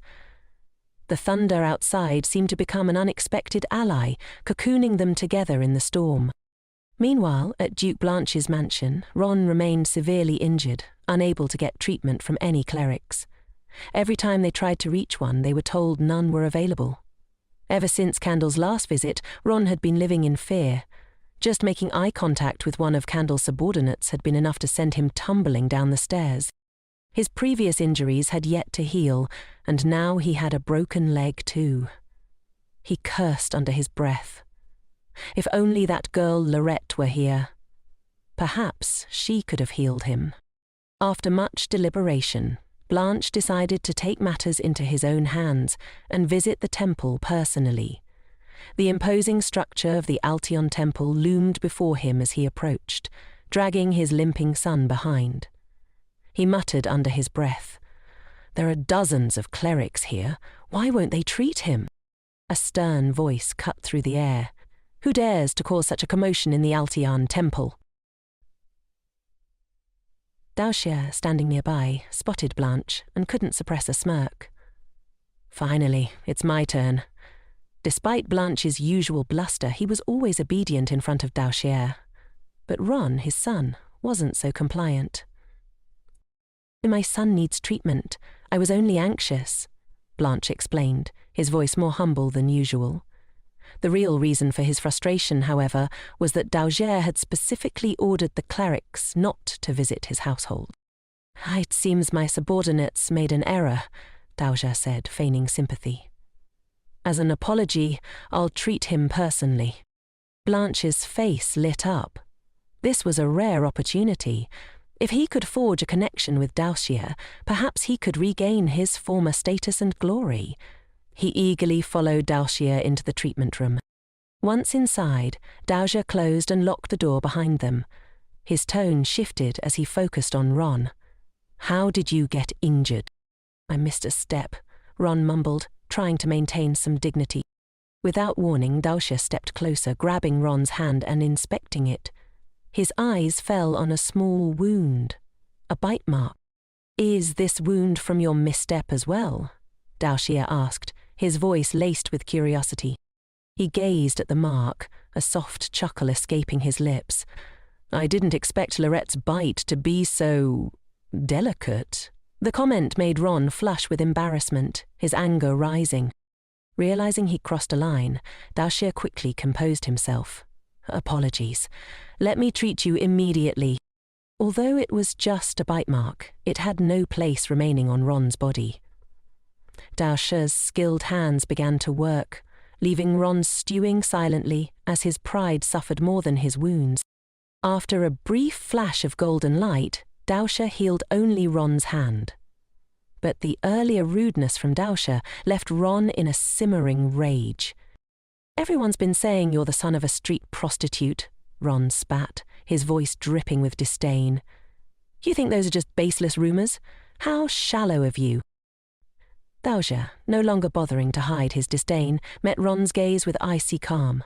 "Duke Del was too lenient with you." His voice was dripping with mockery. "For someone as arrogant as you, he only beat you? He should have crippled you, at least." At this, Ron's anger exploded. He swung a fist toward Daoxia, but it was an easy miss. Instead, he lost his balance and fell flat on his face. There she watched with a sneer. "With such weak moves, who were you trying to hit?" Ron's head spun, dizziness overtaking him. Daoxia had anticipated it. "Feeling dizzy, are we?" Daoxia observed, almost enjoying Ron's panic. "I just tangled your spiritual energy circuits. If left untreated, you'll die from energy overload in a few months." He gave Ron a cruel smirk. "Interesting, isn't it?" Ron's bravado faltered completely. "Unless someone stronger than me comes along," Daoxia continued, his voice laced with menace, "no one can cure you. What will you do now?" Ron's arrogance was gone, replaced by fear. Daoxia gently stroked his head, his tone turning cold. "If you lay a hand on Loretta again, that will be the last thing you ever do." Meanwhile, in another room, Loretta had woken up in bed, staring intently at the person beside her. A dreamy smile spread across her face. Is this a blessing from God? Waking up to see such a handsome face. She added another masterpiece to her mental gallery. "You look exhausted," she teased. "Didn't sleep well last night?" "Oh, is he?" Cadel replied, his voice tired but amused. "This guy was so excited he didn't sleep at all." Lariette giggled before sitting up. "What do I have planned today?" she mused aloud. "Well, I'm going to see Daoxia." Her appearance in pajamas made Cadel forget his jealousy for a moment. "All right, but come back soon." He sighed, his voice softening. "After you find Daoxia, I want to sleep with you again." Loretta smiled, feeling content with the moment and the man beside her. After a brief silence from Cadel, he was so startled by her words that he didn't know how to react. Seeing his flustered state, Loretta burst into laughter. "I'm just kidding," she teased. "Were you actually looking forward to sleeping with me?" What Loretta didn't know was that Cadel hadn't slept all night because of her incredibly outrageous sleeping posture. As he walked out of the room, he ran into the teary. "Master," the old man said with a mischievous smile, "I always believed this day would come." He was even more excited than the two who had shared a bed. In the butler's mind, he was already picturing Cadel and Loretta's wedding. "I should ask Loretta what kind of wedding dress she likes," the butler continued, his chatter bordering on overwhelming. Fortunately, Cadel stopped him in time. "Stop, don't say any more." Won't you let me speak? There's so much to do now," the butler replied, undeterred. "Marriage is a lifelong commitment. We can't overlook any details." Cadel fell into deep thought. Could it really happen for him? Someone like him shouldn't be so foolishly hopeful. But then there was Loretta, the one who had shattered the darkness around him. He couldn't help but picture himself in a suit, holding her hand, vowing to be together forever. But it was too soon to think about that. "I don't have any plans to get married at the moment," Cadel said, his voice firm. The butler was shocked. "But you two have already shared a room." "I didn't do anything that requires taking responsibility," Cadel replied quickly. The butler's hopes were dashed, though he wasn't discouraged. Perhaps Cadel's years on the battlefield had left him out of touch with matters of the heart. With a mischievous grin, the butler spoke again, his charm undimmed by age. "Looks like I'll have to take matters into my own hands." Loretta, without thinking twice, decided to go to Doel without notifying him of her arrival. When she entered the temple, she was greeted by a man sitting at a table who asked what had brought her there. She explained that she had come to see her friend, Doel. The priest then asked what rank her friend held, to which Loretta replied that he was a priest of the lowest rank. As Loretta began to describe him, she thought of Doel as a handsome guy with silver hair, looking cute in her mind. However, the priest thought of him as stern and intimidating, which left him a little shocked. At that moment, one of Miki's subordinates came to the rescue, telling Loretta that he knew Doha and could take her to him. That's why he had rushed over. As they headed to meet Doha, Loretta couldn't understand how a low-ranking priest could afford to live in such luxurious chambers. She wondered where the Outen Temple got so much money. Suddenly, the door opened and Doha appeared in the doorway, looking a bit nervous, as if he was in a hurry. He asked her why she had come out of the blue. Smiling at him, she asked if her visit had surprised him. With a smile, he admitted that he was indeed surprised by her appearance, and asked if she had come just to see him. Loretta explained that she wanted to thank him for yesterday's treatment, and added that she had a request. Doha immediately thought she wanted to get closer to him for personal gain, but Loretta quickly dismissed such notions, asking the priest to teach her how to use magic. He smiled and replied that he was just a priest. Loretta then explained that divine power and mana were quite similar in nature, and that she was involved in purification magic. Doha knew well that she practiced purification, but she continued to explain that while she had a lot of mana, she had never been taught how to control it. She didn't want to remain helpless. She wanted to be able to stand up for herself when necessary. Looking up at him, full of determination, Loretta explained that Doha was the only one she could trust for training. She didn't know any other magicians. With a grin, Doha agreed to train her, but he had one condition. She would have to fulfill one of his future requests, no matter what it was. Leaning close to her ear, he whispered his request. Loretta looked at him seriously, telling him he sounded like some kind of swindler. Doha looked at her in confusion, as she nervously imagined he might ask her to do something ridiculous like write his name with her butt and dance in the street. Hearing her strange assumption, Doha burst out laughing, reassuring her that his request would be more reasonable. He suggested they agree that the request would be within her capabilities, and that the rest would be decided by her conscience. Smiling, he asked if she was satisfied with these terms. Without hesitation, Loretta agreed, saying the negotiations were complete. Excited by the idea, Loretta invited Doha to start training her immediately. As she waited for his response, Doha realized he was truly interested in this girl and wanted to learn everything about her. He might even lose interest eventually, but for now he wanted to get closer to her. Just as he was about to agree, his subordinate entered the room, saying that someone was looking for him. Doha turned around nervously, immediately thinking it was the old man who wanted to see him. Apologizing to Lariette, DOA explained that work was waiting for him. Lariette, understanding she had come unexpectedly and taken up his time, had no complaints. Smiling at her, he promised to visit her soon to begin her training. Nahimal. Doha thanked his subordinate for his chambers and, to avoid revealing his true identity to Lariette, referred to him as senior. It felt odd, especially since Lariette had expressed her gratitude for borrowing her friend's room. As she waved goodbye to the men with both hands, she thought about the awkward situation Doha must be in, considering he doesn't even live in his own room. Lariette decided that next time she shouldn't show up so recklessly. The men smiled sweetly at her and waved goodbye. Mikkel whispered to his subordinate, commenting on how poorly he acted. The subordinate admitted he still had a long way to go compared to the high priest's skill. Doha responded, saying that such skills are vital for those serving at the Temple of Alton. As they walked down the corridor, Doha asked if the old man was looking for him.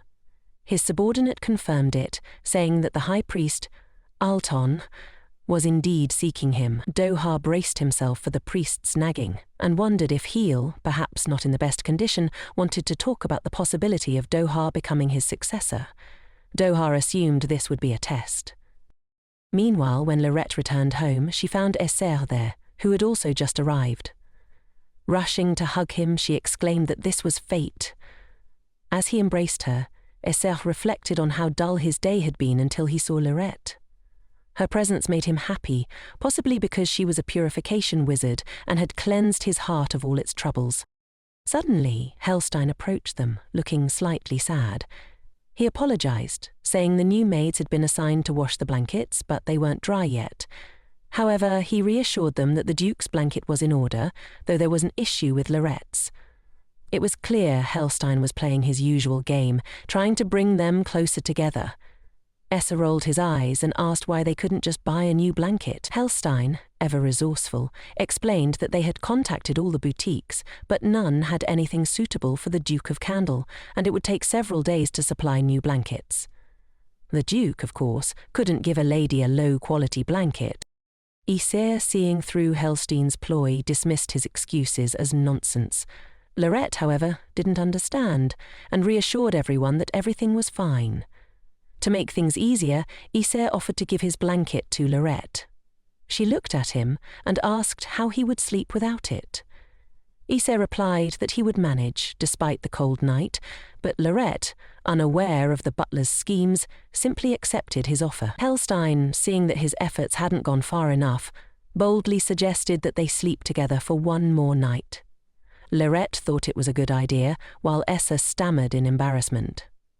Loretta, noticing his reaction, asked what was wrong. Did he really not want to share a bed with her? Blushing, he tried to deny it but couldn't finish, as Loretta changed the subject, saying she was hungry. She then added teasingly that he shouldn't worry. She wouldn't touch him like she had the previous night. Following Loretta into the dining room, Esser reassured himself that he would endure the situation until things returned to normal. That evening, Esser paced nervously in his room, awaiting Loretta's arrival. He was clearly anxious when suddenly the door to his room opened and Loretta appeared in the doorway, smiling sweetly. She was already dressed in her pajamas. Entering the room, she pulled her hands from behind her back and declared that she had brought him a gift. A cake. Sitting down on the sofa by the table, Esser asked if she planned to eat the cake now. She nodded and asked if he knew what kind of cream it had. Esser guessed it was whipped cream, which turned out to be correct. Loretta asked if he liked such cakes. Without thinking twice, Esser replied that he did, though inwardly he realized he'd only started loving them at that very moment. Loretta handed him a fork, and Esser, breaking off a piece of the cake, fed it to her. She joyfully ate it, and Esser watched her with obvious tenderness. After a moment, Loretta realized she had gotten a little messy and began looking for a napkin. As she searched, she thought about how if she pressured Essa again, he might run away like he had in the past. But then, unexpectedly, Essa gently turned her face toward him. As he approached Loretta very closely, Asha teasingly asked if she had said her lover should wipe the mess off instead of her, hinting at the moment when she had licked him. Now it seemed he wanted to return the favor. Gently, Asha touched Loretta's lips, leaving a sweet kiss on them. Both were embarrassed, closing their eyes. When Asha opened his, he noticed the look on Loretta's face. It seemed like he was ready to devour her. She quickly moved away, asking him to stop, explaining that she wasn't full yet. However, the Duke was persistent. He touched her lips with his thumb and, after asking her to wait just a little longer, kissed her again. Cadel remarked that he was still hungry as his hand slid up her waist to her chest, where he carefully squeezed it. Loretta blushed and gasped. Then the Duke pulled away, his face revealing his eagerness to continue. Loretta, confused, looked at him. He smiled and said that now, perhaps, he had had enough. Duke Cadel seemed quite pleased with himself, but Loretta, utterly embarrassed, jumped up from her seat and rushed to the bed, flopping down face first to hide her flushed face. Asha followed, and when she turned to look at him, she mentioned that they needed to end his curse quickly. Lying down next to her, Asha asked what would happen afterward. Giggling, Loretta replied, "Who knows?" They wished each other good night, but Asha couldn't sleep. He gazed at her sleeping face and realized that as long as she was near him, it would be impossible for him to control his growing greed and possessiveness. Asha pondered all this. Loretta turned in her sleep and hugged him, murmuring something sweet about food. She pressed her chest against his hand, which left Asha utterly confused. The situation was good, but not the best timing. He knew he needed to escape her embrace, but if he moved, she would wake up. Her touch was having predictable effects on him, which he tried to control. Then, things escalated. Loretta suddenly threw her leg over Asha, snoring sweetly. Reflexively, he began shaking and covering his crotch with his hand, mentally pleading for his body to stop reacting. Now, more than ever, he wished someone would save him. The next morning, when Loretta woke up full of energy, she saw a completely exhausted Asha next to her, looking like he hadn't slept at all. Turning to the table, she noticed a tray with a note from Helstein. It explained that it had rained heavily in the morning, so her blanket still hadn't dried. Helstein cheerfully suggested she would have to sleep with the Duke for a couple more days. Loretta laughed and eagerly agreed, but Asha didn't seem thrilled. By the fourth day, the Duke finally managed to fall asleep. When Loretta tried to wake him, he didn't respond, having fallen into a deep, much-needed sleep. As she looked at him, Loretta thought about how even asleep, Asha was beautiful, like a national treasure. But as she admired him, the Duke began to stir, his sleep disturbed by something. He mumbled, asking someone to stop and calling out for his mother. It was clear Asha was troubled, even in his dreams. Loretta remembered the tragic rumours about the Duke of Cadel. The Duke and his wife had died when Asha was still very young, and while Asha was fighting on the battlefield with his cursed body, distant relatives had been battling for the family's wealth and power. Stroking his head gently, Loretta thought about how much hardship he had endured at such a young age. She promised herself that she would free him from his curse, body and mind, giving him the chance to live the joyful, ordinary life he deserved.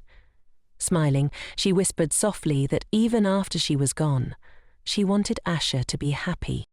Suddenly, she was grabbed by Asha's hand. He jumped up from his pillow, looking at her with anxious, red-tinged eyes, asking what she had just said. Loretta's heart raced as she stammered an excuse, saying they would never part. Asha, still tense, explained that he thought she was talking about leaving him. Trying to calm him, she assured him that she wouldn't leave, though in her mind she was thinking about the remaining month under their contract and how sad she would be to part with him. Asha, closing his eyes, asked her to stay with him.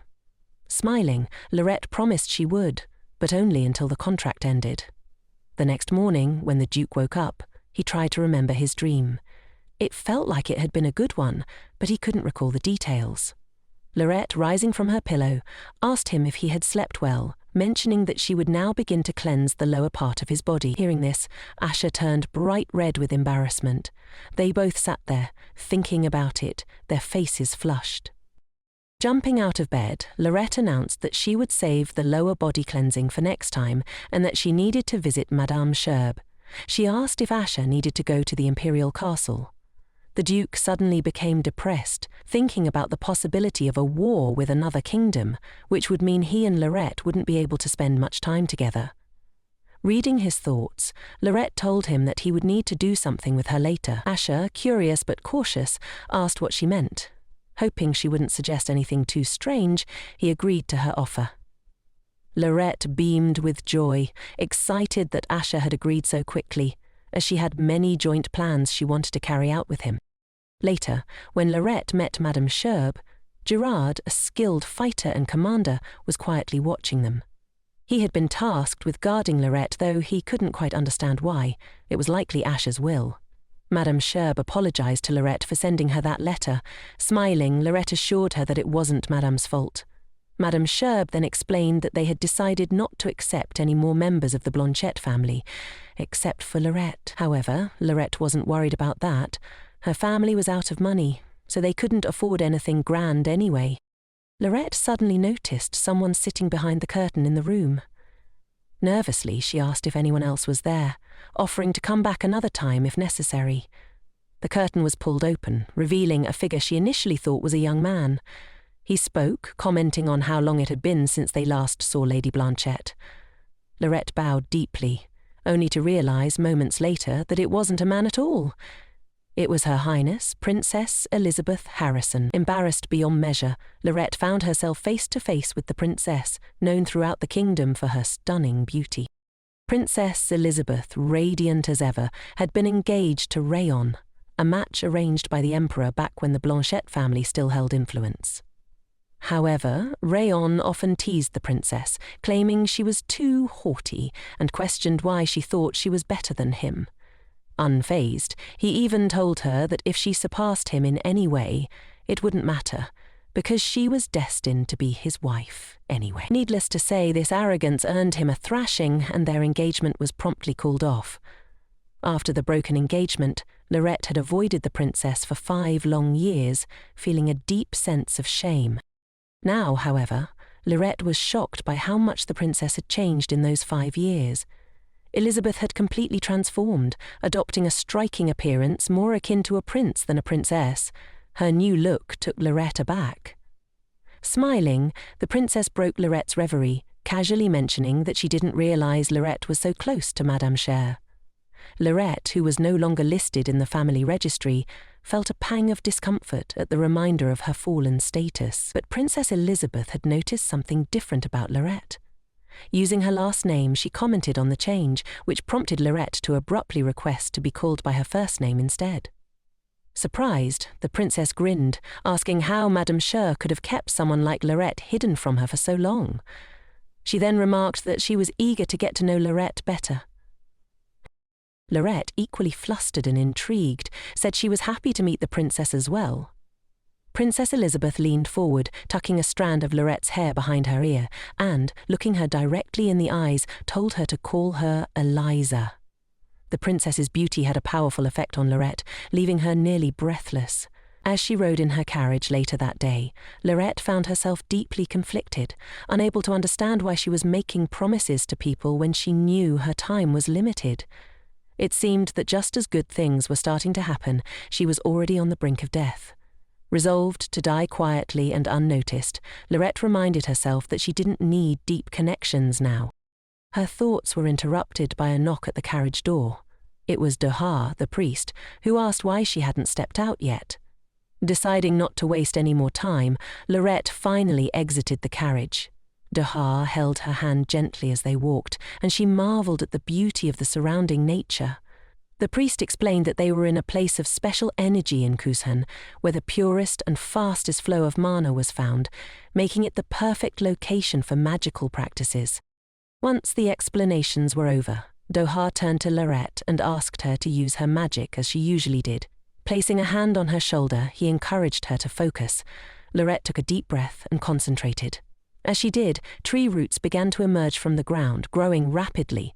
But Doha quickly noticed that Loretta was using her mana inefficiently, like trying to empty a bathtub just to put out a single candle. Gently, he took her hand and placed it on his chest, guiding her to follow the flow of mana more carefully.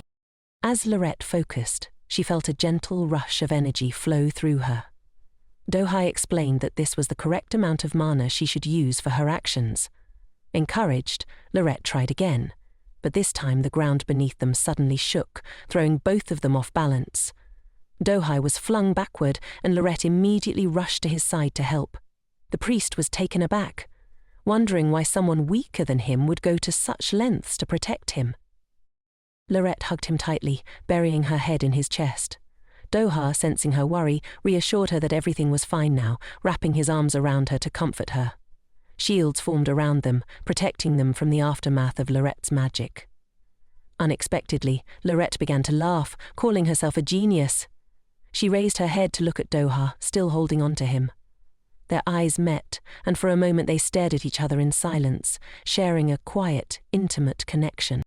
Suddenly, the priest pulled back, agreeing with Loretta that perhaps she really was a genius. This compliment only pleased her more. He explained that although there was still much for her to learn, she had already mastered how to attack with magic over long distances. Doha began outlining the areas where Loretta still needed improvement, sounding like a teacher giving a moral lecture. In response, Loretta looked at him earnestly and asked him to take care of her. That evening, as she made her way home, Loretta reflected on the progress she had made after just one day of training. She was already improving her mana control. Meanwhile, the high priest, sitting across from her, couldn't help but wonder why Loretta wasn't taught by her family, knowing her incredible potential. Though she hadn't cared much about it until now, her abilities piqued his interest, and he found himself deeply intrigued by her personality, something that usually bored him by this point. Without thinking too much, Doha decided to ask Loretta if she had heard about the festival in Isis. He described how vibrant and colourful the locations were, with magnificent flowers blooming, masquerades, fairs, and beautiful lights filling the air. He had already planned to invite her, but paused when Loretta, her eyes sparkling with excitement, thanked him for the idea and suggested that it would be perfect for her and Osha's date. Irritated by the thought, Doha said nothing. When Loretta arrived home, she got out of the carriage and thanked him for the day, expressing how lucky she was to have such a good friend like him. Her words pierced him deeply, though he showed no sign of it.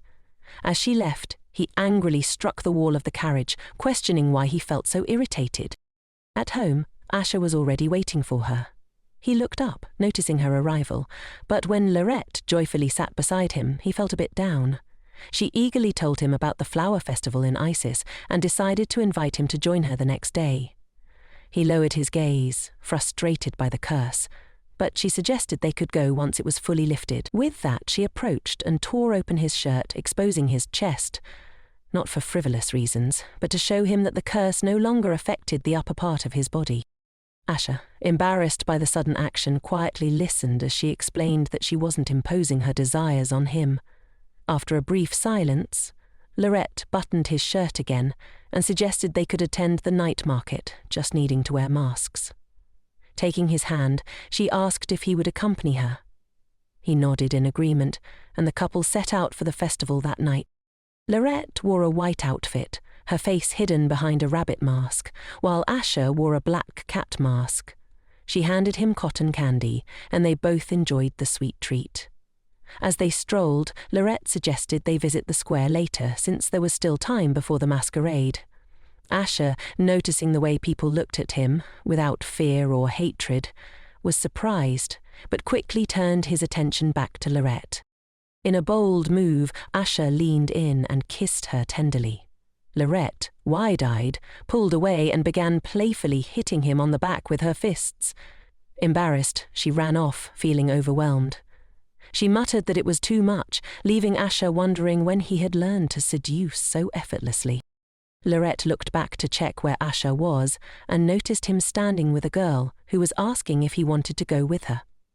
Asha was surprised that someone spoke to him at all, realizing that they weren't afraid of him, and there was no lingering smell thanks to the purification. However, he wasn't interested in the other girl, so he briefly and clearly said, "No." The girl, however, persisted and stopped him, continuing to chat. Loretta, noticing this, turned around and ran off, though she knew full well that if she left, Asha would fall for another woman. Her own reaction, however, confused her. All she really wanted was for him to be happy. She stopped near the trees to catch her breath, trying to convince herself that she shouldn't envy the situation.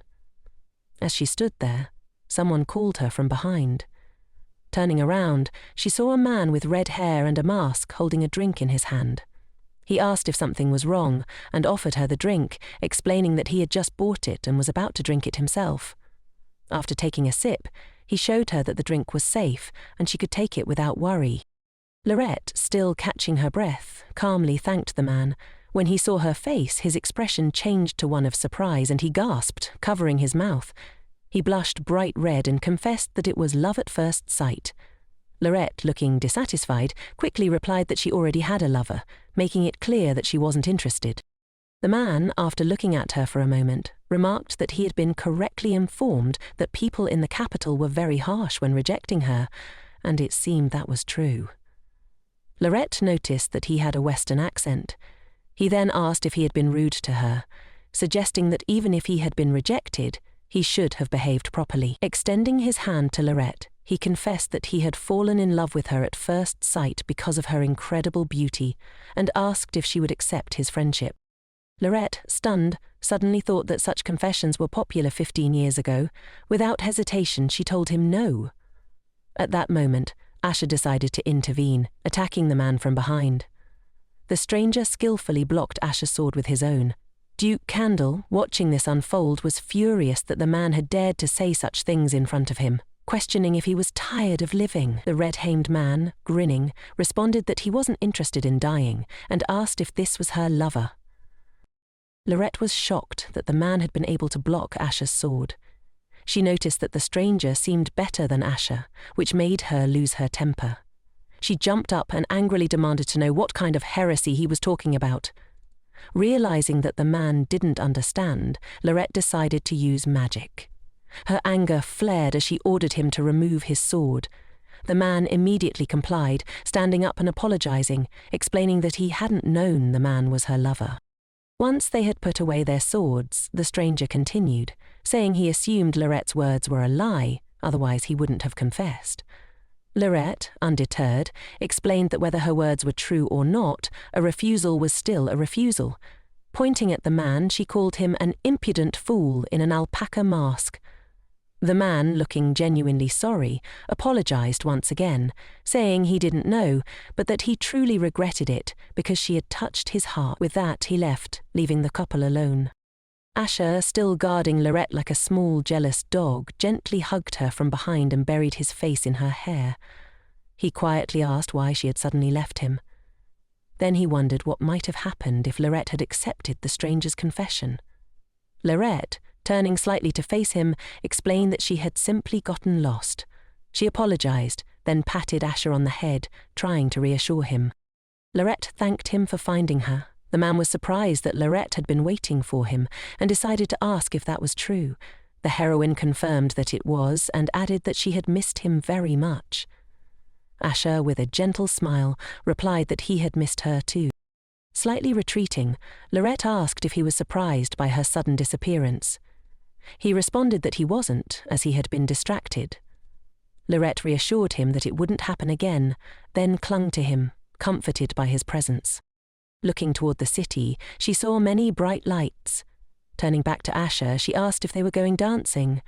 The man reminded her that they had both lost their masks. Loretta, realizing the situation, thought it might be better to go home, but the man assured her everything was fine. The main character was surprised, as they could easily attract unwanted attention. She asked again if things were really okay, and he smiled, replying that everything was perfect because his beloved was with him. When they arrived at the Masquerade, Loretta noticed it was different from a formal ball, much freer and more joyous. Smiling, she pulled Asher to dance with her, and he, smiling back, couldn't believe such a day had come. Without the stench of decaying corpses, without people staring at him with fear and disgust, and without feeling like an outsider, as Duke Cadel once did. Loretta had given him a new life, an opportunity to live as a normal person and not as a monster. He never imagined he could dance in front of others, and even though his dancing was clumsy, Loretta looked at him with such love that he couldn't comprehend how he could not love her back.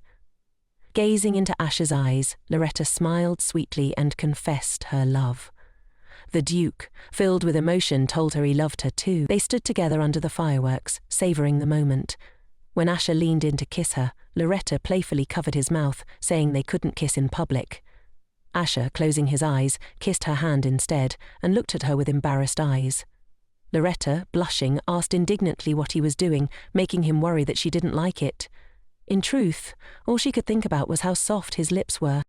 Turning to him, Loretta explained that she didn't dislike it at all. Gently rubbing her hand, Asher asked if he could kiss her on the lips instead. Though she enjoyed the attention, Loretta decided to tease him and, making eyes at the Duke, provocatively asked if he wanted to sleep with her. At her words, Asher froze, his mind racing through different interpretations of sleep. Until he was left speechless, Loretta grinned and teasingly noted that Asher could only kiss her, calling him shameless. Asher stammered, blushing, but before he could respond, she placed a finger on his lips and declared there would be no more kisses for a while.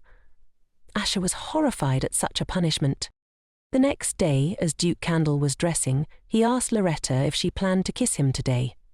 Loretta, hanging lazily from the bed, didn't understand what he meant at first. He was referring to the daily kisses she would give him, boosting his confidence. Embarrassed, Asher finally asked, hiding his face in shame, if she would call him handsome and kiss him today. Without hesitation, she replied, no, which shocked him. Peeking out from under the blanket, Loretta reminded him of the punishment they discussed the night before. Duke Cadel was stunned, thinking she must be joking, but Loretta explained she was absolutely serious. A bit nervous, Asher promised not to kiss her in public again, but Loretta remained firm in her resolve. Then, with a sad look, Asher sat down opposite her and asked if she really wasn't going to kiss him. Slowly, he leaned in towards her lips. But Loretta, blushing, stopped him with her hand, explaining that the kiss ban applied here too. The Duke was incredulous that he was truly forbidden from kissing her. Loretta, smiling, repeated her words and wished him a safe journey. As he left, his mood noticeably deflated, Loretta broke into a sly smile, thinking how endearing it was that the Duke, like a little child, was begging for her kisses. And it would be that way for several days. A few hours later, Loretta met with Doha, who immediately noticed how happy she looked. Unable to contain herself, she eagerly boasted about how wonderful her date with Essa was, all thanks to Doha's recommendations. Listening to this, the priest grew increasingly irritated, as he felt he should have been the one on a date with her. To avoid hearing more, he hastily suggested they start training. Suddenly, Loretta remembered a strange man she had met at the festival, which she reported to Doha. She explained that an unexpected man from the West had confessed to her, and she found him quite odd. The priest, curious, asked what exactly he had confessed. Loretta, turning away slightly embarrassed, revealed that the stranger had confessed his love to her the previous day. Then, smiling, she joked that it must have been due to her unearthly beauty. However, when she saw that Doha didn't smile and looked at her as though she were foolish, she realized the joke had fallen flat. Doha, however, couldn't figure out why he suddenly felt so irritated. He questioned himself. Was it because some rogue had dared to confess to Loretta? At that moment she gave him a strange look, but then he smiled and confirmed that she was indeed very beautiful. Trying to move on, Doha looked around and asked if Loretta planned to turn the place into ruins today, as she had the last time. The girl quickly replied that he was mistaken, and then he suggested they move on from the basics of magic and focus on practice. Hearing this, Loretta's excitement was palpable. Like an eager puppy, she asked joyfully what they would do this time. Doha replied that she would have to learn the simplest things. Loretta began to think about different possibilities. Perhaps an attack, an escape, or a form of control. However, Doha had something else in mind. He was going to teach her how to kill. Upon hearing this, Loretta froze. The priest grabbed her wrist and, with a cold demeanor, explained that if she used her magic and pointed it directly at someone's chest, she would instantly kill them. Loretta, looking at him with confused eyes, couldn't comprehend what he was telling her. His eyes gleamed with a predatory cunning as he faintly smiled and then challenged her to kill him. Taken aback by his words, Loretta, now serious, told him that his joke was far from funny. But Doha wasn't joking. To make her act, he tried to push her further, but she shoved him away with both hands, shouting at him to stop. Trembling, she couldn't understand why he treated his life so carelessly. She thought about how much she wanted to live, even though her time was so short, and only now did her will to survive become clear. Hanging her head and clenching her fists in anger, Loretta realized she was jealous. Unhappy with herself and upset by how easily Doha regarded his own life. He, on the other hand, looked at her thoughtfully before asking her what it was she truly wanted. Loretta admitted that she wanted to be able to move around freely, without needing an escort, and to explore different places on her own. Doha, with a knowing grin, tried to explain that the streets wouldn't be kind to her. Recalling his own childhood, he warned that if she left the capital, she would become a target for those looking to exploit her. Gazing intently into her eyes, he bent slightly closer and told her that if she didn't face her enemies with the determination to kill, she would be the one who perished. Loretta understood that she wanted to go on one last journey before she died, but with only 3 months to live, she had no desire to be killed by anyone else. Before all this, Loretta had other thoughts weighing on her mind. She not only wanted to learn how to protect herself, but also feared her family might try to kidnap her again. Since Loretta had decided to go on a trip just before her death, she knew she couldn't tell anyone about it. It was clear to her that the streets would never show her mercy and that she might have to hurt someone in self-defense. With this in mind, the girl thanked Doha for his valuable advice. Doha, on the other hand, believed he could only protect Loretta while she was next to him. The thought of her being in danger while out of his sight disturbed him, which was why he expressed himself so harshly. Yet he knew she would understand his intentions. Holding her wrist, the high priest urged her to attack him again, this time with the intent to kill. Loretta closed her eyes, letting out a quiet sigh, but Doha reassured her with a smile. He reminded her that he wasn't as helpless as she might think. He was strong, and if he were injured, she could always heal him. Still, Loretta worried about hurting him. Meanwhile, Doha felt a strange, piercing sensation every time he saw the concern on her face. He couldn't fully understand what these emotions meant or why they arose within him. Waving his hand dismissively, Doha told her there was no time for meaningless conversation. In his hand appeared an unusual object resembling a folded fan. Smirking, he pointed it at her and instructed her to stop him by attacking. Though he didn't hit her hard, Loretta was unable to block any of his blows, and it began to irritate her. The next time she managed to dodge one of his strikes by moving to the right, but Doha quickly adjusted his position and hit her on the arm. Smiling, he asked if magic was a joke to her, since she hadn't used it. Determined to prove herself, Loretta quickly recalled a spell that wouldn't cause harm. She decided to use the water element to fend him off and show what she could do.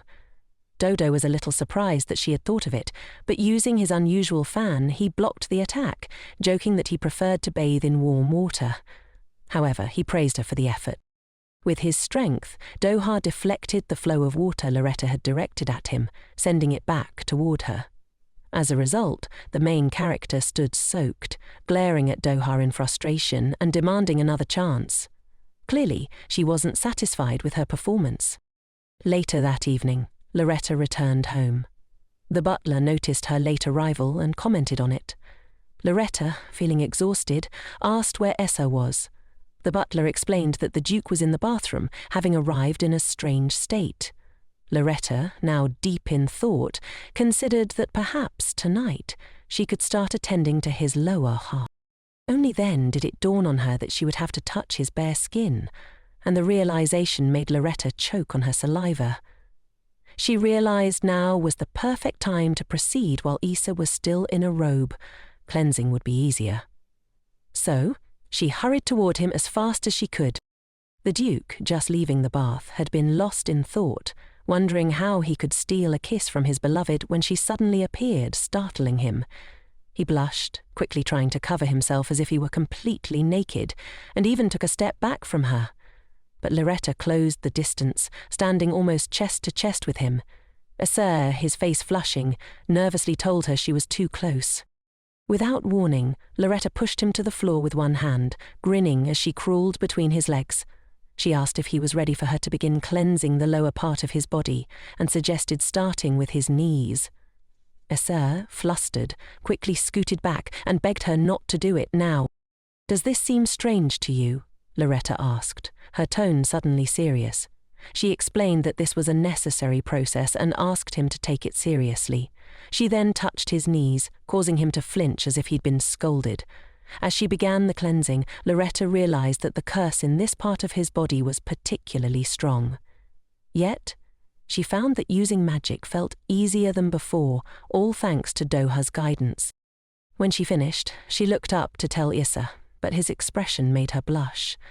Sweat dripped down his face, his eyes and cheeks flushed red.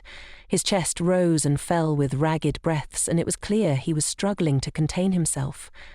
Then, as if drawn by some unseen force, Loretta's gaze lowered and her mouth fell open as she noticed his body's reaction to her touch. Embarrassed, she quickly looked away, too ashamed to meet his eyes or glance downward. Suddenly, Isa reached for her, attempting to kiss her. Loretta, stuttering and turning her head, reminded him that kissing was forbidden, but he no longer cared. He gently turned her face toward him and kissed her tenderly on the lips. For a few seconds, Loretta stared at him, conflicted, but soon gave in. However, the kiss didn't last long. After a few moments, Isa flipped her over and hovered above her, gazing into her eyes before kissing her again, this time holding her shoulders. She could feel the weight of his body pressing against hers, and though he stopped for a brief moment, it wasn't for that reason. Breathing heavily, Essa asked if he was ready to sleep with her, then nervously inquired if he could kiss her again. Without waiting for a response, he began covering her neck in soft kisses. Loretta lay still, unsure of what to do, realizing that this could be their first night together. She suddenly sat up and wrapped her arms around his neck. Asa, initially shocked, soon returned the embrace, holding her gently. Before long, her clothes lay discarded beside her, leaving her in only a nightdress.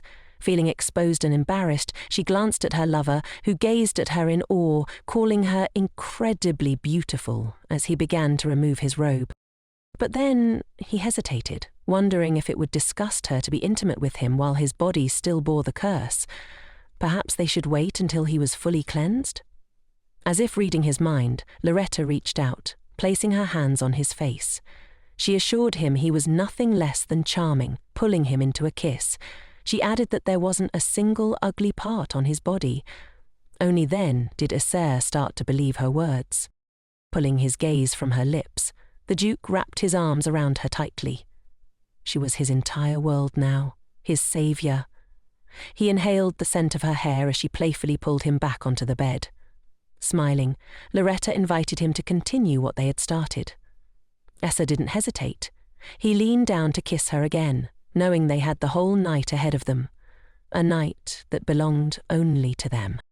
Their bodies were united, perhaps changing something between them forever. The setting was perfect. The lamp dimly illuminated the room as their fingers intertwined, joining in a dance of love.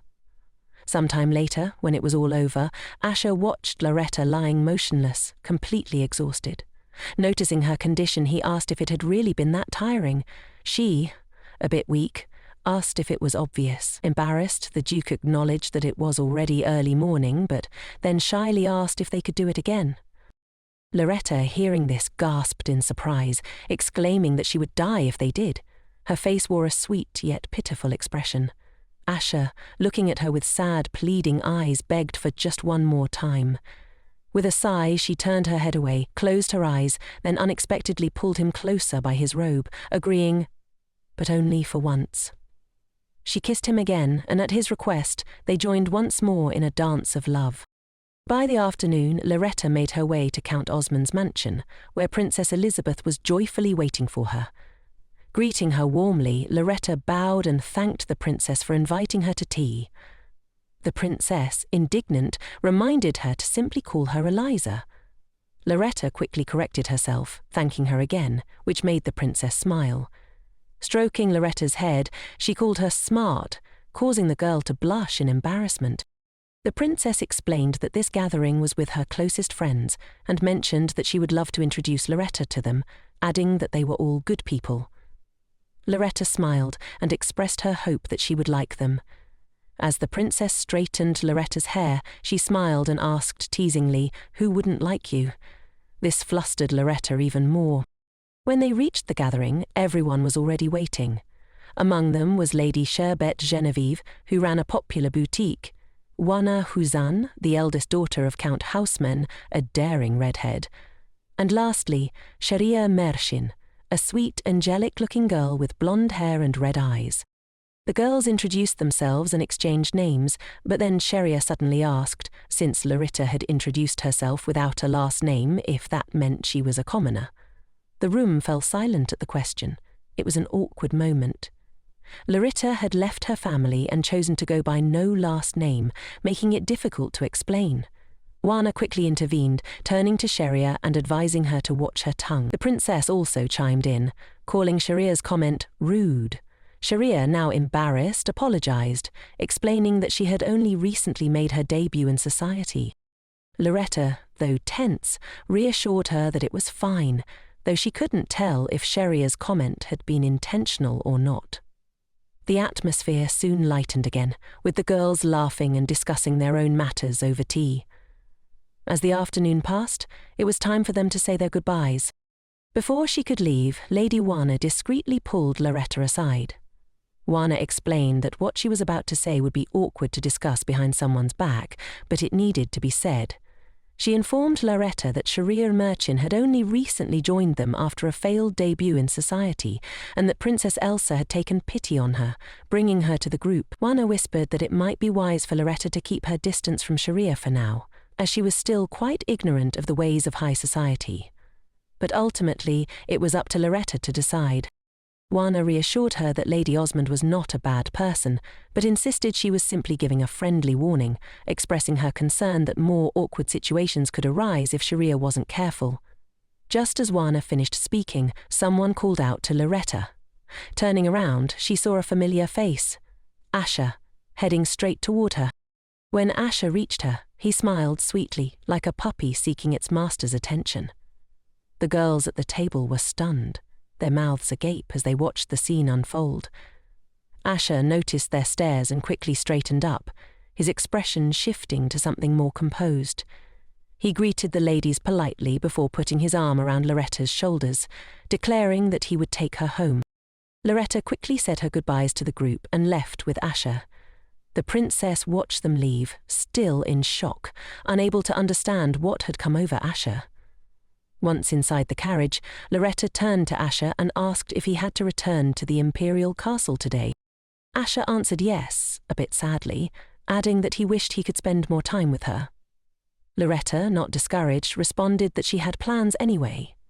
They exchanged glances for a few moments, and then, unexpectedly, Loretta leaned in and kissed Duke Cadel, gently holding his face in her hands. He resisted at first, asking her to wait, but soon gave in. He placed an arm around her back, gently lowering her into a reclining position. However, as she tried to pull away, Asher didn't allow it. Looking up at her, he remarked that he had never considered it before, but the carriage didn't seem like such a bad place after all. Intertwining his fingers with hers, Loretta finally realized what he meant. Stuttering, she asked for clarification, but Asher only pulled her into another kiss. Then, with a grin, he teased her, asking if she had kissed him without intending to follow through. Pulling back slightly, Asher smirked and said she deserved some sort of punishment for teasing him. Loretta was caught off guard, not by his words, but by his breathtaking beauty. Her conscience suddenly chided her, reminding her how she had agreed that the carriage was indeed a good place. Lost in her thoughts, she was jolted back to reality when the coachman's voice called out, announcing their arrival. Startled, Loretta quickly escaped the carriage and hurried into the street, leaving Asher behind. He remained sitting on the floor, laughing at the whole situation. As he stood, he called out after her, teasingly shouting that they would finish what they started once they were home. Turning back to him, Loretta replied that in that case, she'd have to move to another room. Arriving at her destination, Loretta spotted Doha standing in the middle of the street, waiting for her. Noticing his attire was different from usual, she complimented him, to which he smiled and asked if he looked unusual today. She couldn't help but admire how Doha looked like a work of art, almost as if he was sent from heaven. The man, seemingly unaware of the effect he had on her, smiled and explained that it wasn't a coincidence they met here today. They were going to practice secrecy. Hearing this, Loretta felt inspired and eagerly thanked Doha, praising him as amazing. Then, with a playful tone, she added that she loved him. The comment, though meant in jest, flustered Doha. He froze, his face turning red as he covered it with his hands, clearly confused by his own reaction. Loretta, now curious, only wanted to know where they would start. After regaining his composure, Doha suggested they begin by practicing how to blend into the crowd unnoticed. He then detailed the spell they would use, explaining everything thoroughly. Loretta listened carefully and, after a few moments, successfully cast the spell. Smiling, she took Doha's hands, looked into his eyes, and asked if she had done everything correctly. A few hours ago, Doha stood amidst houses destroyed by someone, his eyes burning with hatred. He muttered to himself that he was growing tired of all this. Suddenly, a large crowd rushed at him from behind, weapons in hand. Yet Doha had been in such a good mood before this. Calmly turning around, he asked with a grin if they really needed to ruin his entire day. Without waiting for a response, he used his magic to dispatch his enemies. In mere moments, everyone around him had fallen, and the ground was soaked in blood. Doha, now bloodied himself, sighed softly and covered his face with his hand. As he opened his eyes, a thought crossed his mind. Loretta was the type of person who couldn't even attack properly for fear of killing. If she were to see him like this now, she would probably hate him. Shaking the thought away, he realized he needed to find new, clean clothes. He couldn't believe he was willing to go through such trouble for a girl. Ever since meeting Loretta, strange things had been happening. Every time he looked at her, Dodo couldn't understand if his behavior was changing because of his strong interest in her.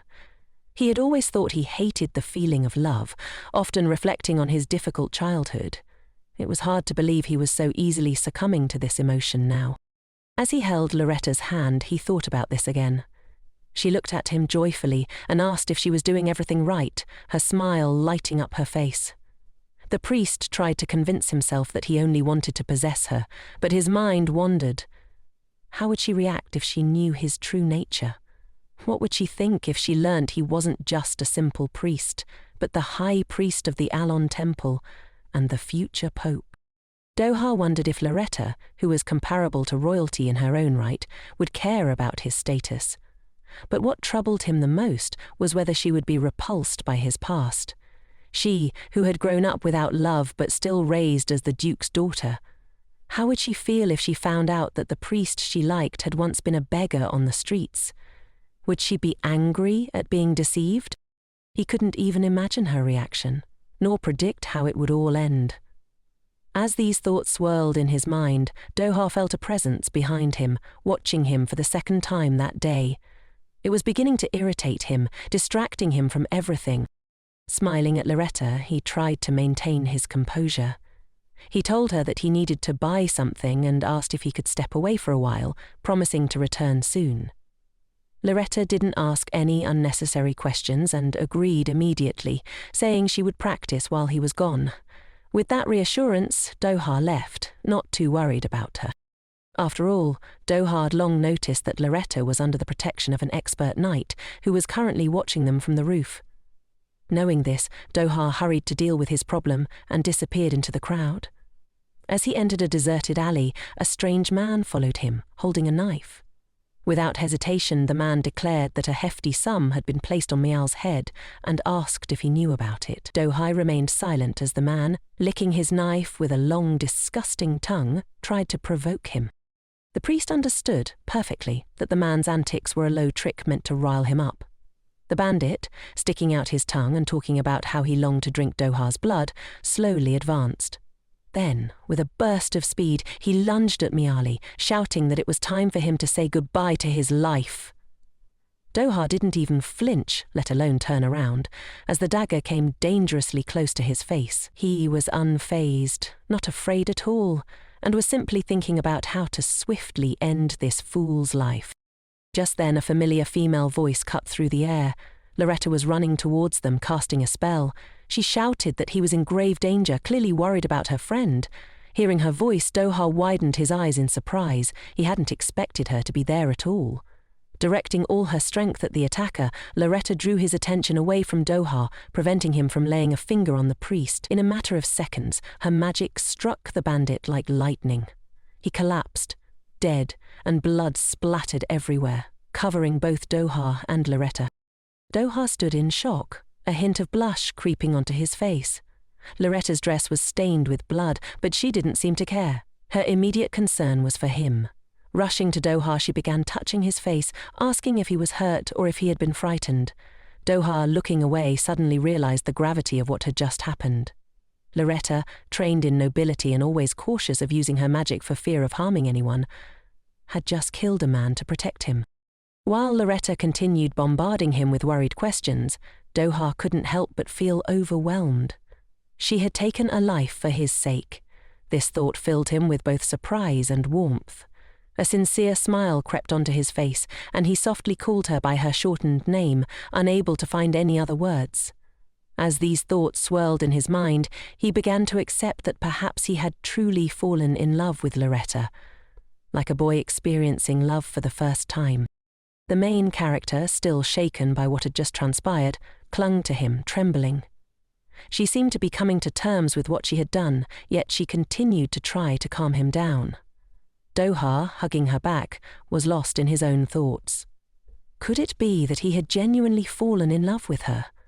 He tried to dismiss it as nonsense, convincing himself that he had made it all up.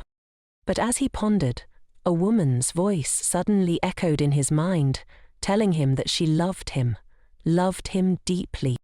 After that, his own thoughts seemed to drive him mad. It felt as if a woman from his past was embracing him, calling him her precious treasure. These painful memories resurfaced, and once again he thought about how disgusting love truly was.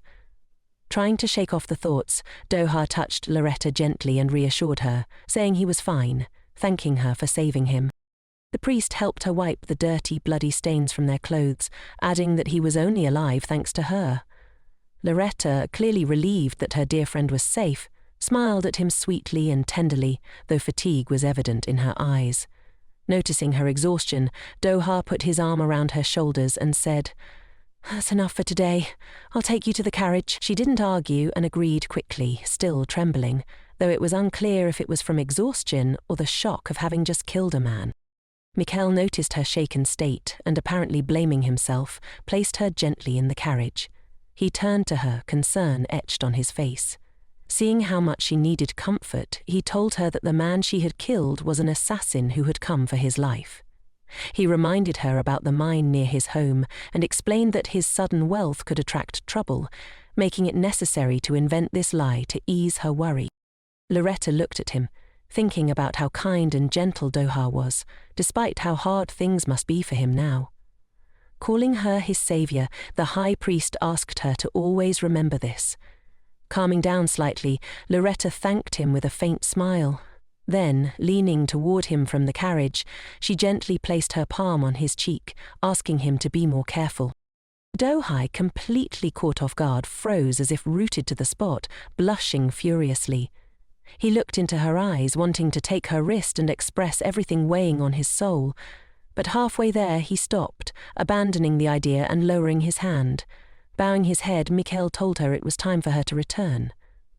All the while, his mind was consumed by how strangely his heart reacted to any touch from her. After saying goodbye, he wished her a good journey and watched her carriage drive away. As he stood there, he felt the urge to call out, to tell her to run away from him before he lost control and consumed her whole.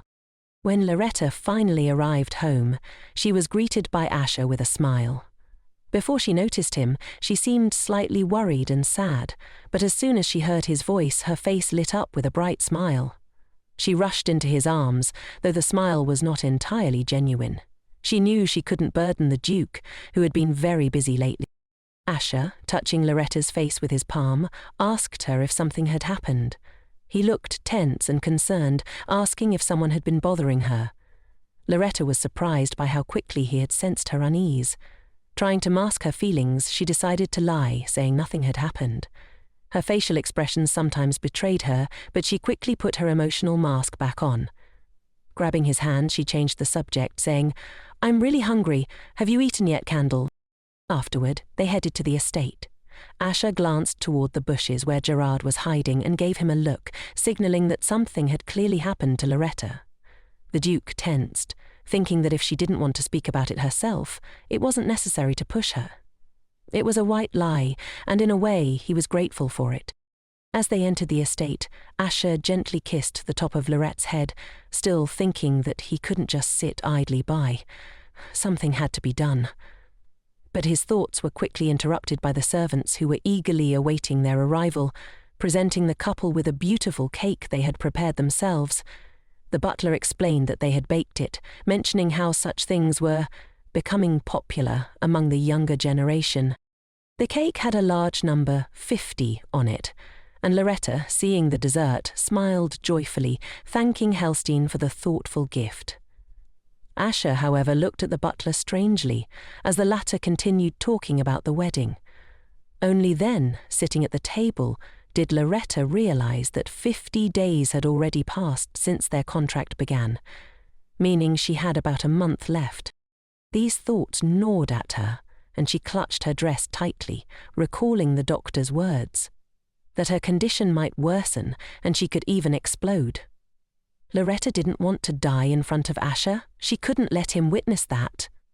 Slowly raising her gaze to him, she saw him smiling sweetly, pointing out the strawberry cake, her favorite. Seeing him so joyful and content, Loretta bit her lip, realizing she would have to leave soon, before it was too late. Giggling softly, she asked in surprise, "Do you, Cadel? Did you really remember my favorite cake?" She was trying to distract herself from the dark thoughts that kept creeping in, but she didn't know if she could leave now. She had fallen in love with him so deeply. That night, lying in bed, Loretta couldn't stop thinking about everything that had happened in such a short time. She knew that soon she would lift Asher's curse, but after that, she would have to abandon the many plans she had dreamed of sharing with him. Burying herself under the blanket, her hands trembled with nerves. She tried to calm herself but found it difficult. She kept telling herself she just needed to hold on, and soon everything would be okay. The next day, when Loretta met with her new friends, Madame Sherbet had prepared gifts for each of the ladies. The gifts were specially chosen from the East. Loretta, upon receiving her box, was delighted, as Madame had carefully selected something for each of them. However, the princess couldn't understand why her gift was a hair ribbon. Inside each box was a ribbon that matched their hair color. Noticing Sharia's disappointed expression, Lorette asked her what was wrong. Sharia turned and admitted she preferred pink, saying it suited her eyes better, all while eyeing Loretta's box. Remembering how, as a child, her brother had taken her things and left her with nothing, Lorette handed her box to Sharia, saying they could easily exchange gifts. The other ladies reacted immediately, disapproving of Lady Merchant's behaviour, but Loretta reassured them it was fine. She explained that since Madame Sherbet had personally chosen the gifts, it was ultimately up to her how they were used. If she was fine with the exchange, then there was no issue. Lady Merchant, overjoyed, gratefully accepted Loretta's box. The princess whispered to Loretta that she didn't have to indulge Sharia's whims, but Loretta insisted with a smile that she didn't mind at all. Sharia, looking at her newly acquired box, became thoughtful, and after a moment, suddenly turned to Loretta. Out of the blue, she bluntly asked what Loretta's relationship with Duke Cadel was, causing everyone nearby to fall silent in shock, their mouths agape at Sharia's tactless question. After Sharia's question, the heroine panicked slightly. She didn't know how to answer. She couldn't tell them that her relationship with Asher had started out as consensual, so she simply nodded. Immediately, the ladies began bombarding her with questions. They remarked that it was the first time they'd seen the Duke smile, and the first time they'd seen him accompany a woman. Sharia, smiling, added that it was the first time she had seen such a handsome man. The women agreed that Asher was indeed handsome, but they also noted that he always smelled of rotting flesh, which made him seem rather intimidating.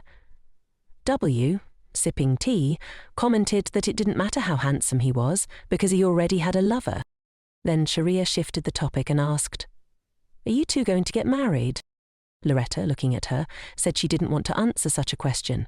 Sharia, turning away, covered her face with her hands, declaring, "I see. Everything is clear now." Loretta didn't understand why Sharia reacted that way, or what had become so clear to her, but the question seemed to have sparked her curiosity. Meanwhile, Asher was training with a sword. Turning to Gerard, he asked if he had been neglecting his training, though Gerard, trying his best, couldn't understand what he had done wrong. After another victory, the Duke noticed Gerard was panting, and once he caught his breath, Gerard sat down on the ground, waiting for more instructions. Asher suddenly mentioned Doha, saying that being the son of a merchant, he had been immersed in religion from childhood. Gerard realized that Asher's mood was affected by the previous day's incident, when Loretta had killed a man to protect the priest. Asher told him to find out more about the man, explaining that the case seemed too perfect, as if someone had orchestrated it. Gerard bowed and agreed to continue gathering information. He then mentioned a previous discussion about the relations between two kingdoms which were still deteriorating. They needed a reason to go to war, and all necessary measures would be taken. The council had decided that the Duke of Cadel would be sent to the front lines. Everyone's eyes were on him, especially since the Duke of Illington was of an advanced age. Asher, however, surprised Gerard by answering that he wouldn't be going anywhere. Gerard was stunned. How could the council react negatively to such an answer? Asher explained that before he would have agreed without hesitation, but now, thinking of Loretta's radiant smile that brightened his life, he realized he could not leave her. He had just found his happiness and didn't want to lose it. Gerard suggested the council might disapprove of his decision, but Asher remained firm. He then asked about the recruits in Lanos, to which Gerard replied that Melissa had volunteered to train them.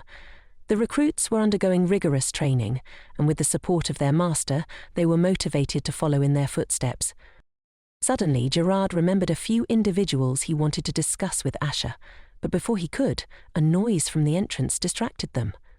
When Asher turned around, he found that Gerard was no longer there. Loretta slowly descended the steps, thinking about how she still hadn't been able to contact Doha.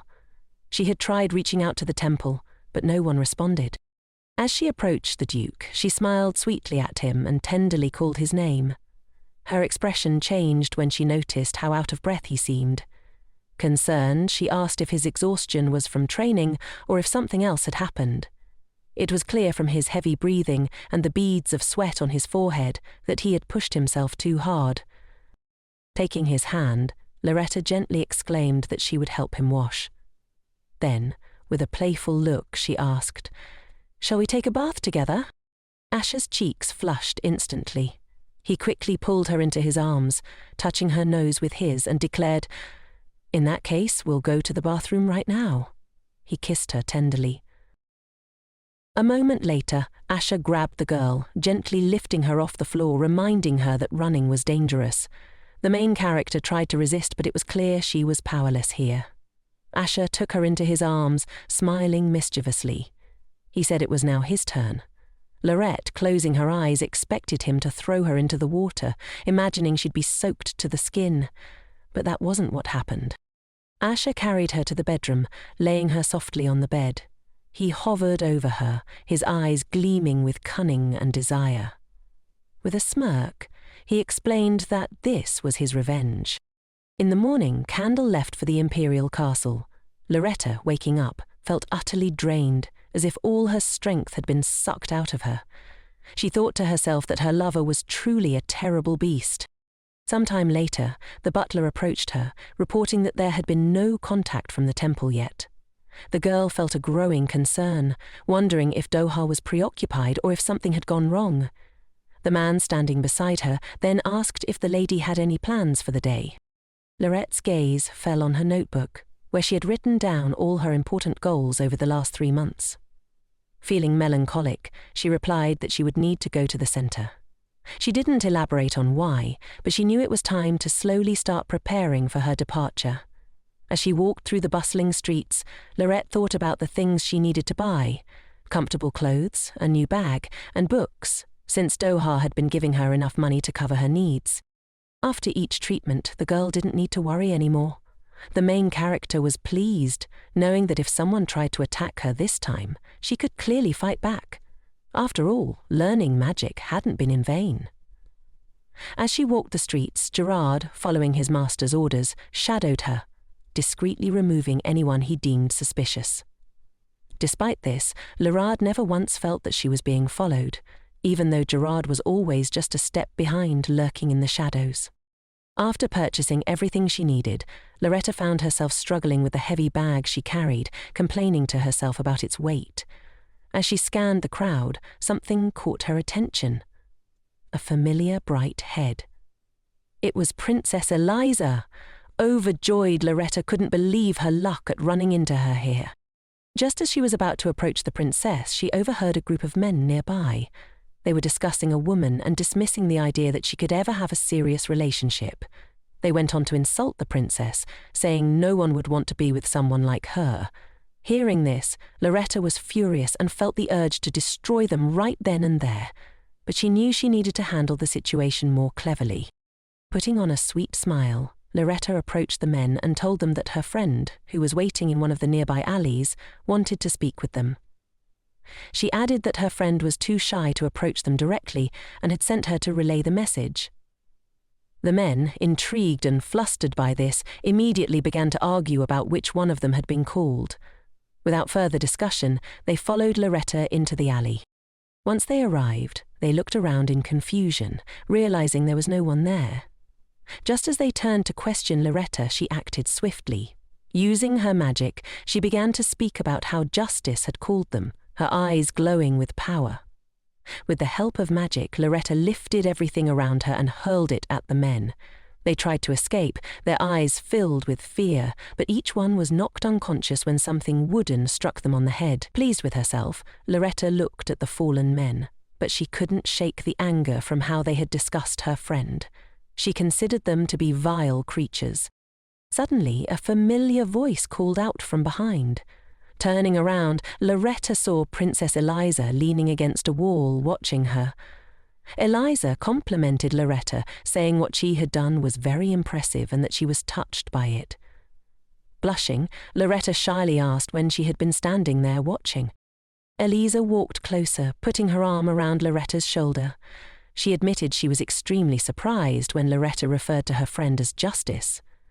Looking at the princess, Loretta realized Eliza had witnessed everything.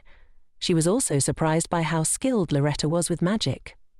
With a gleam in her eye, Eliza asked if Loretta would be interested in working for her in the future. The suggestion made Loretta tense up.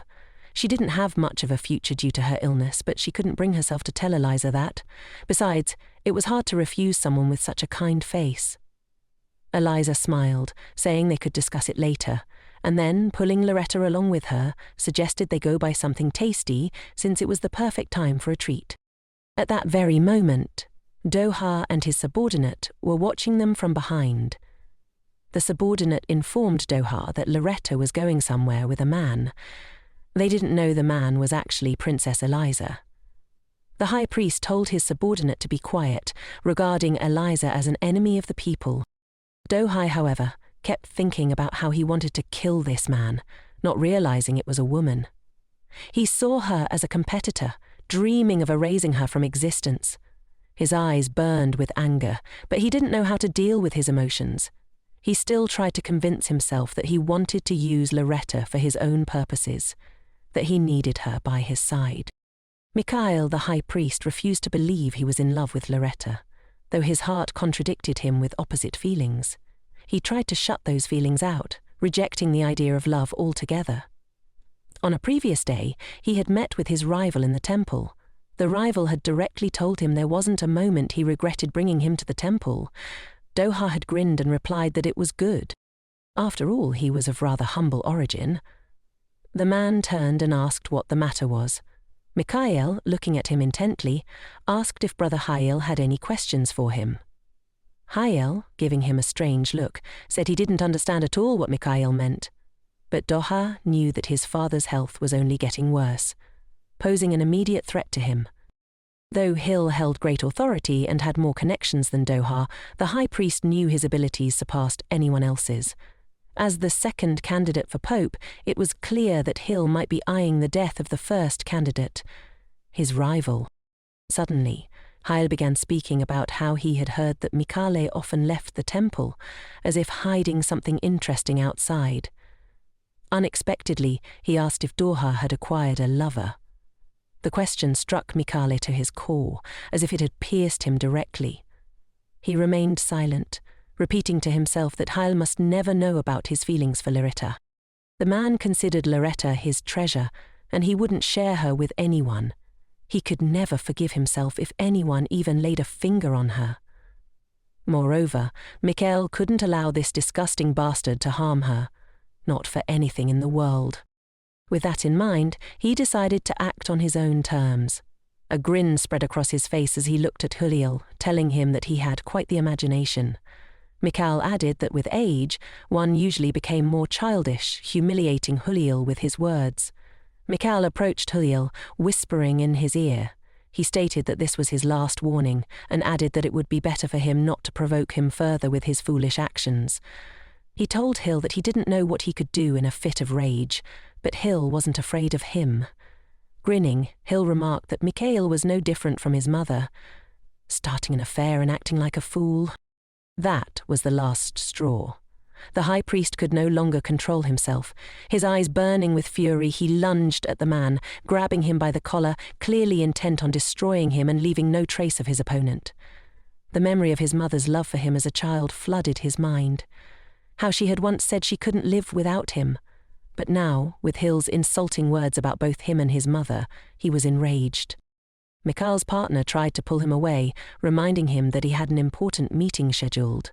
However, Hill ignored the partner's attempts, shrugging off Mikhail's hand and explaining that Mikhail should be more careful. With that, he turned and began to walk away. Mikhail, on the verge of rushing at him to finish what he started, was held back by his partner. As Hill walked off, he called Mikhail a brat. The partner, seeing the tension between the two candidates for Pope, realized that it was best to calm Mikhail down before things escalated further. He decided to distract his boss by mentioning that they had received another letter from the Cadel Dush, where Doha was being asked to come. Upon hearing this, Mikhail's eyes widened in alarm. His subordinate went on to explain how their previous letters had been ignored, asking if they should respond in some way. As Mikhail thought about everything, he suddenly recalled Hill's earlier question about his beloved Loretta. A lump formed in Mikhail's throat, and a wave of fear washed over him. He didn't know what to do. His opponent could definitely use Loretta as a weak point against him, and that could never happen. If he let his stupid feelings get in the way and made a mistake because of them, he would never forgive himself. Dating Loretta was a mistake. He loved her, but he knew that. Mikhail decided that he had to inform his subordinate to stop any further contact with the douche.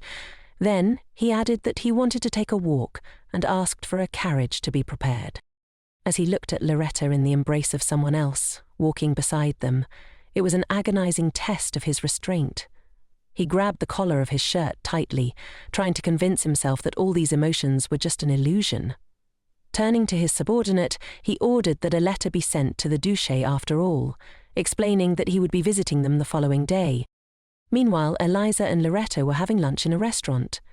The princess told Loretta that she liked her and that, if it weren't for her brother, they would have met much earlier.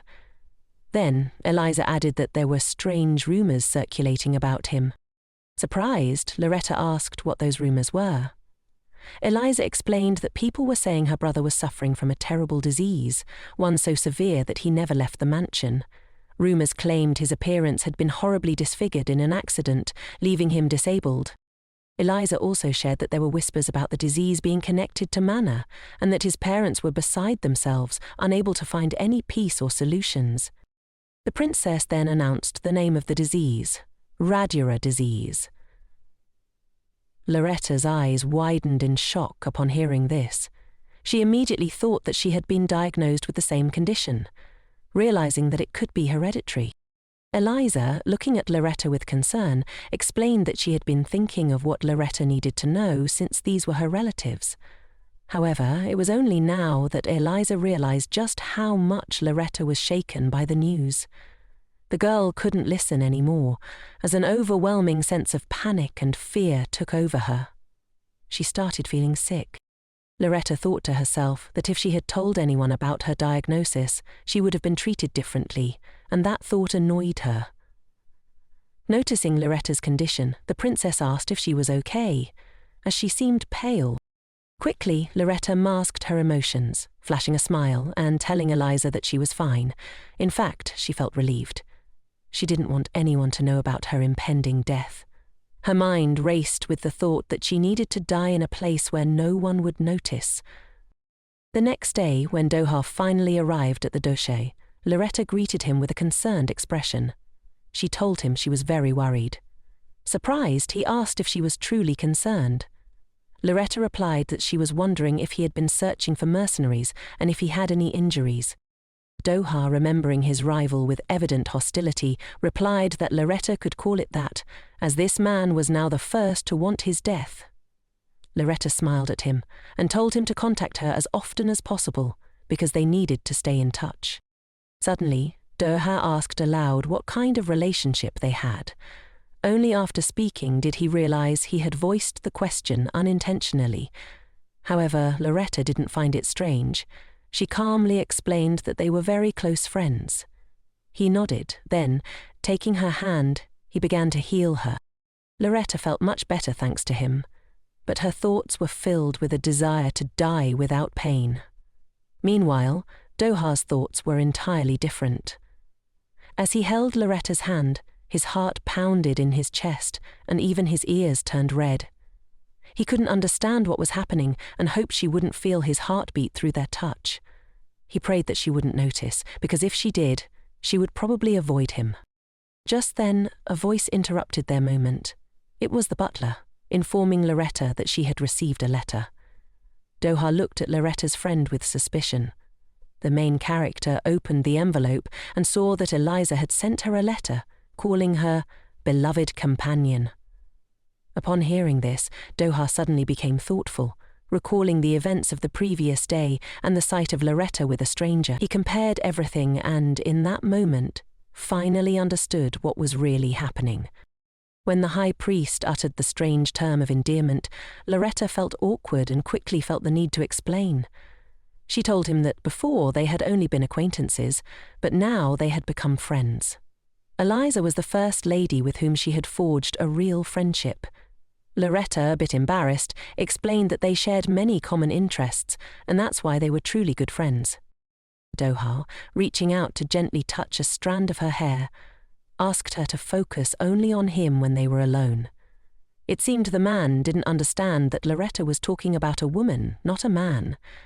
As she looked at him, Loretta realized that he might be feeling neglected, and a wave of guilt washed over her.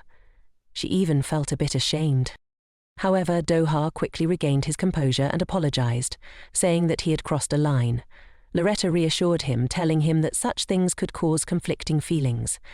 After that, she took his hand, but she noticed that his magic suddenly stopped. This made her pause, contemplating something.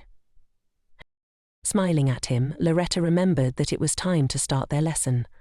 Doha, returning her smile, couldn't shake the feeling of sadness that had settled in his chest. As they began the next training session, Loretta showcased her skills, while Doha leaned against the windowsill, silently watching her. As Doha's gaze shifted to the view from the window, he noticed a man and quickly realized that he was one of the knights serving Duke Cadel. Mikhail also observed that the knight had impressive stealth skills. Doha saw that the knight was heading in an unknown direction, but he quickly pushed aside his curiosity. If the knight's actions didn't pose a threat to Loretta, then it certainly didn't concern him. At one of the meetings, the head of the Blanc family argued with a man, trying to convince him that Duke Cadel was obligated to join the war. He argued that they couldn't run from the kingdom, tails between their legs. Loretta's father then asked how the emperor had responded to this, and the man revealed that the head of the kingdom respected George's choice, acknowledging that despite the inevitable losses, they had to fight. If they retreated, the emperor himself would take action. Another man pointed out that while they couldn't ignore the readiness of the Danube kingdom's soldiers, their numbers were insufficient unless Duke Cadel joined them. Asher, however, couldn't help but recall the painful memories of the war, which had consumed most of his time. He had no desire to return to the battlefield. He wondered if he could ever just live peacefully with the person he loved, wishing for nothing more than to be left alone. Lost in thought, Asher was suddenly interrupted when someone gently poked him on the shoulder. Turning around, he saw Lady Merchant standing before him. She smiled and called him by name, saying they had met again. This casual behavior irritated him, as only one person was allowed to call him by name. But then he remembered that this was Loretta's friend, so he tried to explain as gently as possible that she hadn't been given permission to call him by his name. Embarrassed, Lady Merchant stammered and apologized, explaining that she had heard Loretta call him by his name, so she thought it was okay to do the same. She quickly changed the subject, asking if he remembered her name.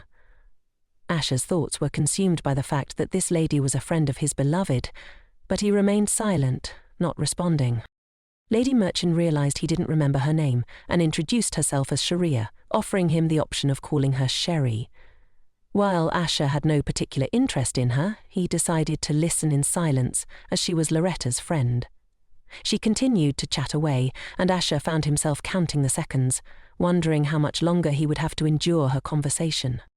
Sharia, eager to embellish the situation, mentioned that she and Loretta had become very close recently and had decided to meet again soon. Asher didn't answer her, lost in his thoughts. He couldn't help but wonder that if his beloved had more friends, she might forget about her priest friend. Suddenly, Lady Merchant began talking about how she didn't know what other nobles thought, but she believed it was wrong to form friendships based solely on status. Asher didn't understand why she was saying this. He thought she was referring to the difference between the princess and the other ladies. He assumed that Loretta, however, was not biased in such matters. Thinking of his beloved brought a slight smile and blush to Asher's face. He longed to see her as soon as possible. It had been a difficult day without her. Sharia, noticing the smile on his face, thought it was because of her. Smiling slightly to herself, she believed that everyone liked cute girls. In her opinion, she was the only noble woman who treated commoners as well as she did. She felt that her kindness to Loretta proved her own incomparability. After considering this, she decided to invite the Duke to dinner next time. With a sweet smile, she told him that it would be nice to get to know him better. Asher, looking at her with an indifferent expression, responded, "So be it, if my beloved does not mind," before bowing slightly. He then excused himself, saying it was time for him to leave quickly and rushing home. As he hurried back, Asher's thoughts were consumed with how he needed to get home as fast as possible to kiss Loretta. Lady Sharia, watching him walk away, silently wondered how long the relationship between the Duke and the commoner could last. Remembering the smile on Asher's face, she told herself to be careful and not fall in love with him before the right time, but deep down, she knew it was already too late. While the servants in the corridor discussed an upcoming event, Loretta, using her newly honed stealth skills, passed by unnoticed. She had developed her stealth to such a degree that she could move undetected. Overjoyed by her progress, she hurried to her room. However, upon entering, she was startled to find a strange man inside. He, too, seemed to have mastered the stealth skill and froze as though caught in the act. Calmly, Loretta closed the door behind her and asked who he was and what he was doing in her chambers. The man, clearly nervous, stammered that he was from the Duke's new detachment and begged for forgiveness. Loretta, suspicious since she had never seen him before, pressed him further. The man, panicking, explained that he had gotten lost and wandered into her room by accident. She then questioned why he had been using stealth. Still visibly uneasy, he replied that the Shadow Squad always operated covertly, even inside the mansion. He explained that, although he was still a beginner, his skills were quite good and praised Loretta's own skills before hastily apologizing and leaving the room. Loretta, though polite, couldn't shake the feeling that something was off about this encounter. After the man left, she went into the corridor, where she found the butler and servants still discussing events. When she called out to the butler, he jumped in surprise, and Loretta, looking thoughtful, told him that she suspected there was a spy in their house. The butler was visibly shocked at this realization. As soon as the Duke, Asher, found out about the possible danger, he rushed to Loretta, fearing something might happen to her. He hugged her tenderly and whispered her name into her ear, unable to understand how a spy had slipped through their defenses, especially since all newcomers had undergone thorough vetting. Asher had been the one who made the final decision in their screening process, but he had let his guard down. Despite knowing he had many enemies, he had become complacent. "I let my guard down too much," Asher muttered, his arms tightening around her. He apologized for putting her in danger, but Loretta reassured him that she was fine and nothing had happened. Still, Asher remained upset and angry with himself.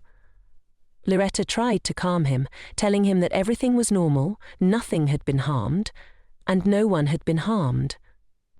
Despite the tension, Loretta felt touched by Asher's concern for her. She hugged him back, grateful for his care. Asher, still focused on the situation, glanced over at the trembling subordinates who were hiding behind the sofa. They were clearly intimidated by the guards. Loretta, taking Asher's face in her hands, kissed him softly on the lips and repeated that she was fine and he need not worry. Afterward, Loretta quickly said goodbye to the man, explaining that she had an important meeting the next day and needed to get some rest. With that, she hurriedly left the room. Asher returned to the sofa, where Melissa and Gerard were sitting. He was about to scold Loretta, since she was the one entrusted with training the newcomers. Loretta, bowing her head before him, declared that she had no excuses and would accept any punishment for her actions. A mad look flashed across the Duke's face, and he asked her what kind of punishment she expected if Loretta had been hurt. The girl, kneeling in front of him, expressed her regret, and then Asher turned to Gerard, asking for the location of the attacker. Gerard, his head down, reported that, after Loretta caught him, the man disappeared, and it seemed the other recruits associated with him also managed to leave without a trace. Their whereabouts had been unknown since yesterday. Asher was surprised, and Gerard added that so far they hadn't discovered the true purpose of the intrusion, but it was clear it was something secret. All of the personal information they had gathered turned out to be false. Gerard promised they would uncover the truth soon. Looking at his subordinates, Asher said, "I'm giving you exactly 1 week to gather all the necessary information." The atmosphere in the estate grew tense. Loretta barely had time to hide her personal belongings for the trip and her notebook, as Asher stayed close to her every moment.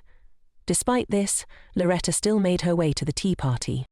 During the gathering, Lady Mershyn, with a pleading expression, asked Loretta to find time to meet with Asher, justifying that it would strengthen their friendship. The other girls found this request strange, and even the princess commented that Lady Mershyn should refrain from making unreasonable demands. Lady Mershyn, looking indignant, asked Loretta why she couldn't simply have lunch with her, questioning whether it would be so difficult. Loretta responded that it wasn't difficult, but, looking at Lady Mershyn with an indifferent and dissatisfied expression, she explained that she simply didn't want to. The young lady, clearly displeased, glared at Loretta. She insisted that if a person of lower status refused a request from someone of higher status, they needed to explain why. Loretta, unfazed, explained that Asher was quite shy and didn't like such gatherings with other ladies. Lady Mershyn was furious. unable to understand how a commoner like Loretta could repay her kindness in this way. She believed Loretta, with her low status, had no business sitting at the same table as her. Lady Merchant thought that she had been treating the heroine kindly only because the princess had brought her here. But now Loretta dared to hide behind Asher. This irritated her even more. Lady Merchant was disappointed that someone of Loretta's insignificant status was with such an ideal man like Asher. She tried to convince herself that the Duke would never marry her, obviously not in this lifetime. Looking at the princess, she begged for some response, hoping that she would say something to put Loretta in her place. But Loretta, understanding everything from a single glance, stood up from her seat and suddenly announced that she wasn't feeling well and would be leaving first. Afterward, Loretta smiled and apologized if she had unintentionally ruined Lady Merchant's mood. As she left, Eliza immediately rushed after her, Lady Merchant watching all this with a smile, then grinned and remarked on how kind the princess was, noting how hard it was to believe that Eliza would be willing to get angry on her behalf. The girl thought that the princess had gone to argue with Loretta, a thought which made her smile as she covered her face with her hands. One of the ladies sitting at the same table with her understood how absurd her words were, but said nothing. As Loretta headed toward the exit, it became immediately clear to her that Lady Merchant had fallen in love with Asher at first sight. Despite this, Loretta made concessions to everyone and did everything that was asked of her. Even when the demands were unreasonable, she behaved maturely and satisfied their requests, but she couldn't understand why people kept asking for more when she felt she had nothing left to give. For the first time in her life, she had friends, and she didn't know how to navigate such situations. She wondered if the problem lay in her own greed or in her desire to make friends before her death. Her thoughts were interrupted by a familiar voice calling her name. Turning around, Loretta saw Eliza approaching. The princess apologized, explaining that Lady Merchant had been rude and that she had been unable to prevent it. Eliza bowed her head, asking for Loretta's forgiveness on behalf of someone else. Shocked, Loretta told her not to apologize, but the princess insisted. Eliza explained that she had brought Sharia here because she couldn't leave her alone when she was unable to integrate into secular society. The princess recalled how difficult it had been for her Nana to join that same society due to her hot temper, so Eliza had hoped that helping Sharia would be beneficial. She added that she hadn't realized that different people might lead to different outcomes, but she was determined to talk to Sharia about it. The princess's heart sank when she saw how much her close friend was suffering. She then promised that if something like this happened again, she would be glad if Loretta didn't hold back and told her everything honestly. Loretta rushed to hug her and thank her for personally following her, but Eliza reassured her that she hadn't suffered and urged her not to worry. As they parted ways, the princess reminded her to be careful on the way back. Loretta gently placed her hand on Eliza's cheek, telling her that she even enjoyed their spontaneous little training session. They stood together for a while, talking quietly, laughing and smiling at each other. Doha, who had been watching from a distance, felt annoyed by Loretta's closeness to Eliza. Suddenly, he began to wonder what might have happened if he had met Loretta before the others. He asked himself if he would have had a chance at any kind of relationship with her. He knew he was acting irrationally, and the anger he felt made him squeeze a nearby tree so tightly that its bark began to crack. He realized that Loretta was the reason his mood had soured, 1,000 times worse than it had been earlier. He wasn't sure what he wanted from her. Whether it was worth trying to possess her, or better to push her away using his power. He remained hidden from the princess as she passed by him, unsure of his next move. Only after that did he, looking back at her, suddenly realize everything. Loretta, watching her friend leave, suspiciously glanced straight at the priest, although she shouldn't have noticed him. She then began talking about how early Doha had arrived. He grinned, realizing that she had indeed seen him. The man asked how she managed to notice him, and the girl beamed with joy, realizing she was making progress.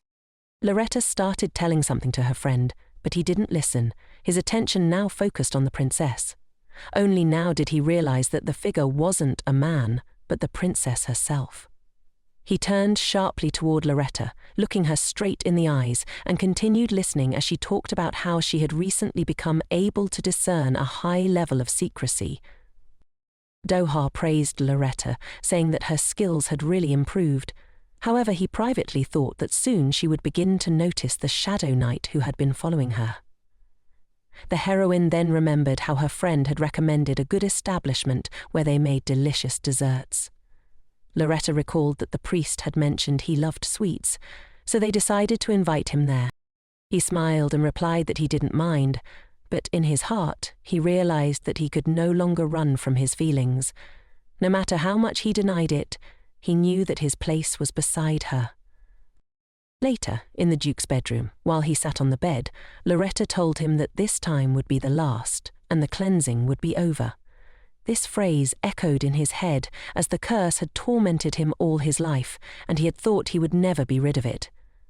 Asher remembered when the cleansing had first started, when Loretta had begun to help him.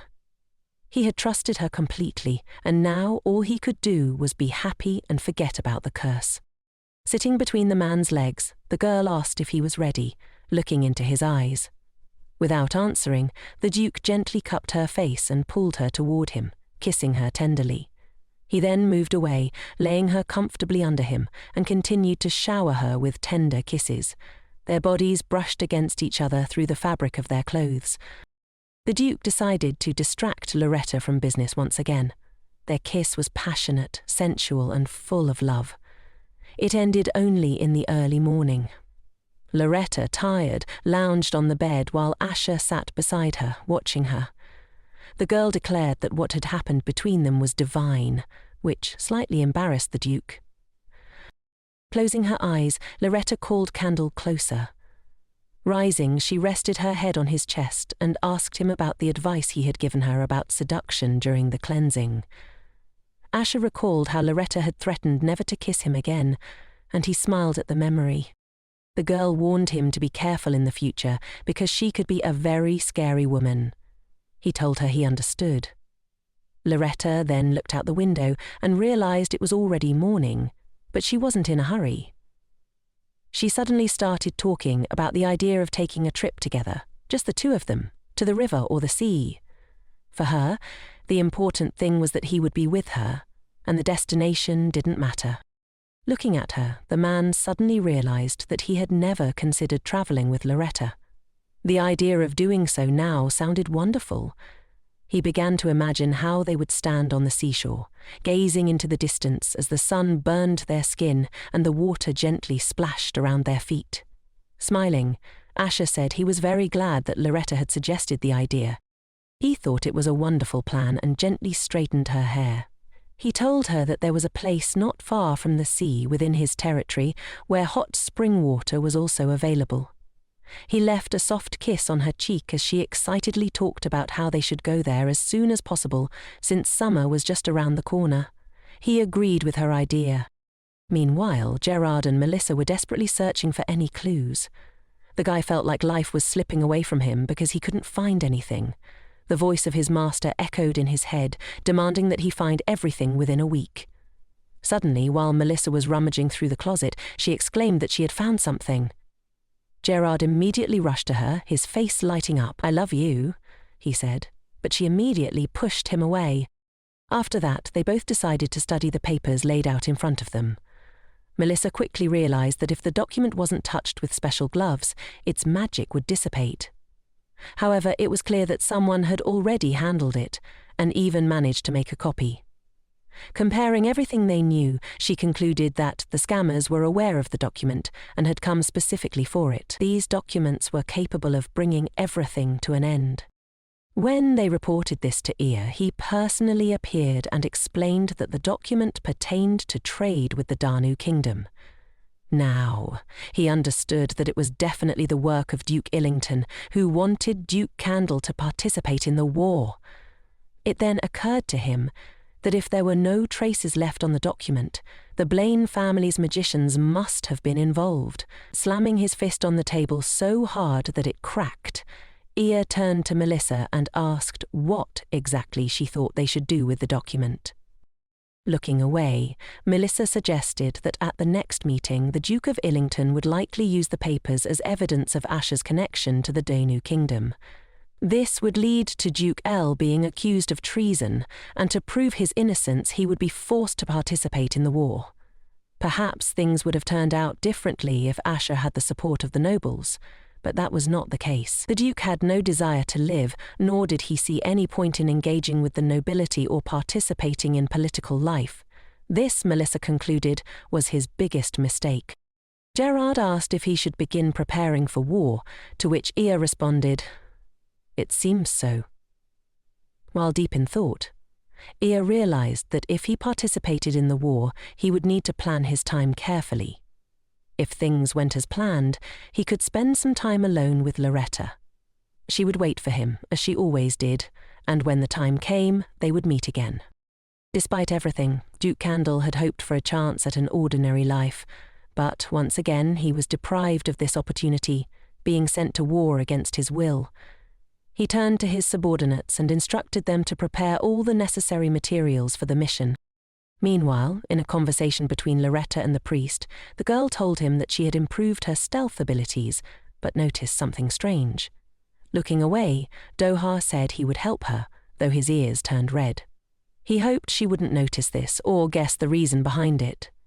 Turning back to her with a smile, Doha reflected that he was not the person Loretta loved, and he couldn't let himself get caught up in those feelings. He didn't want to be away from her, though. Carefully, the priest took Loretta's hands and began to use his magic.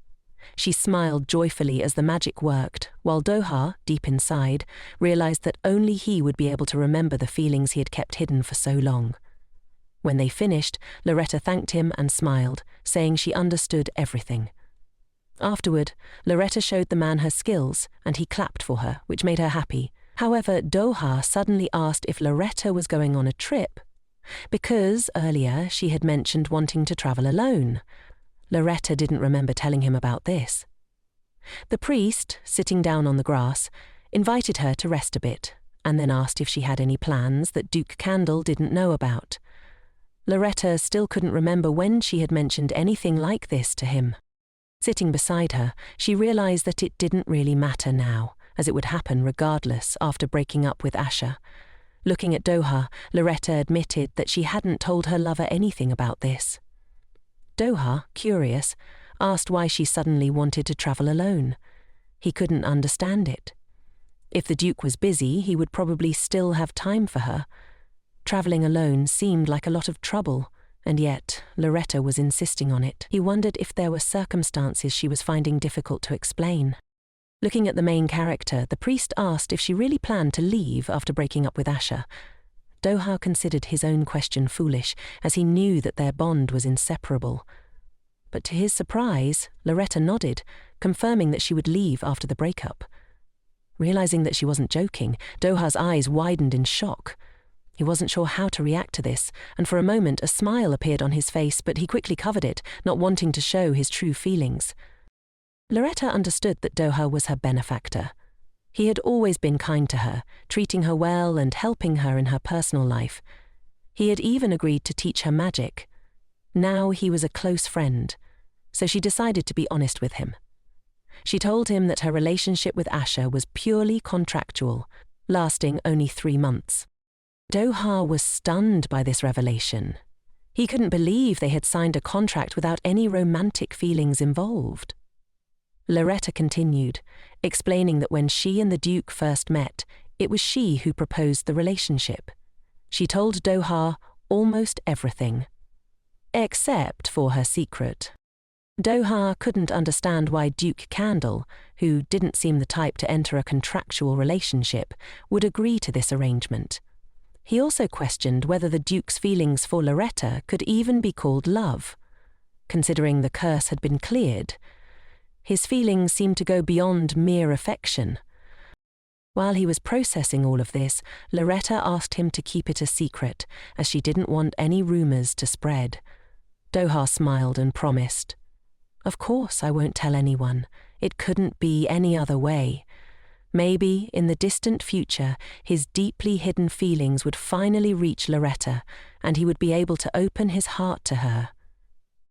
That evening, terrible screams echoed from the Blaine family estate, coming from Rayon's room. He screamed in agony, calling out for his sister as he writhed in pain. His father stood there, unable to believe that his daughter was still clinging to Duke Cadel, saying that she had become too arrogant. Then he turned to a man named Delvin, whom Loretta had run into that day in her room.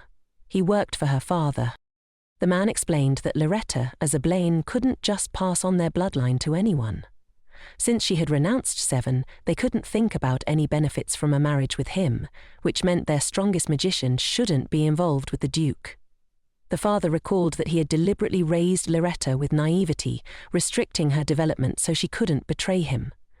But she had, in the end, abandoned the family, running away with Asher. Rayan, writhing in pain from convulsions, shouted his sister's name, bitterly angry at her for leaving. He believed she had broken the family and abandoned him. Now he could only think that she wanted to live happily ever after, leaving him and their family behind. The Duke, looking down at Delvin, ordered him to find her, or even kill her, so that he wouldn't have to suffer with this girl any longer.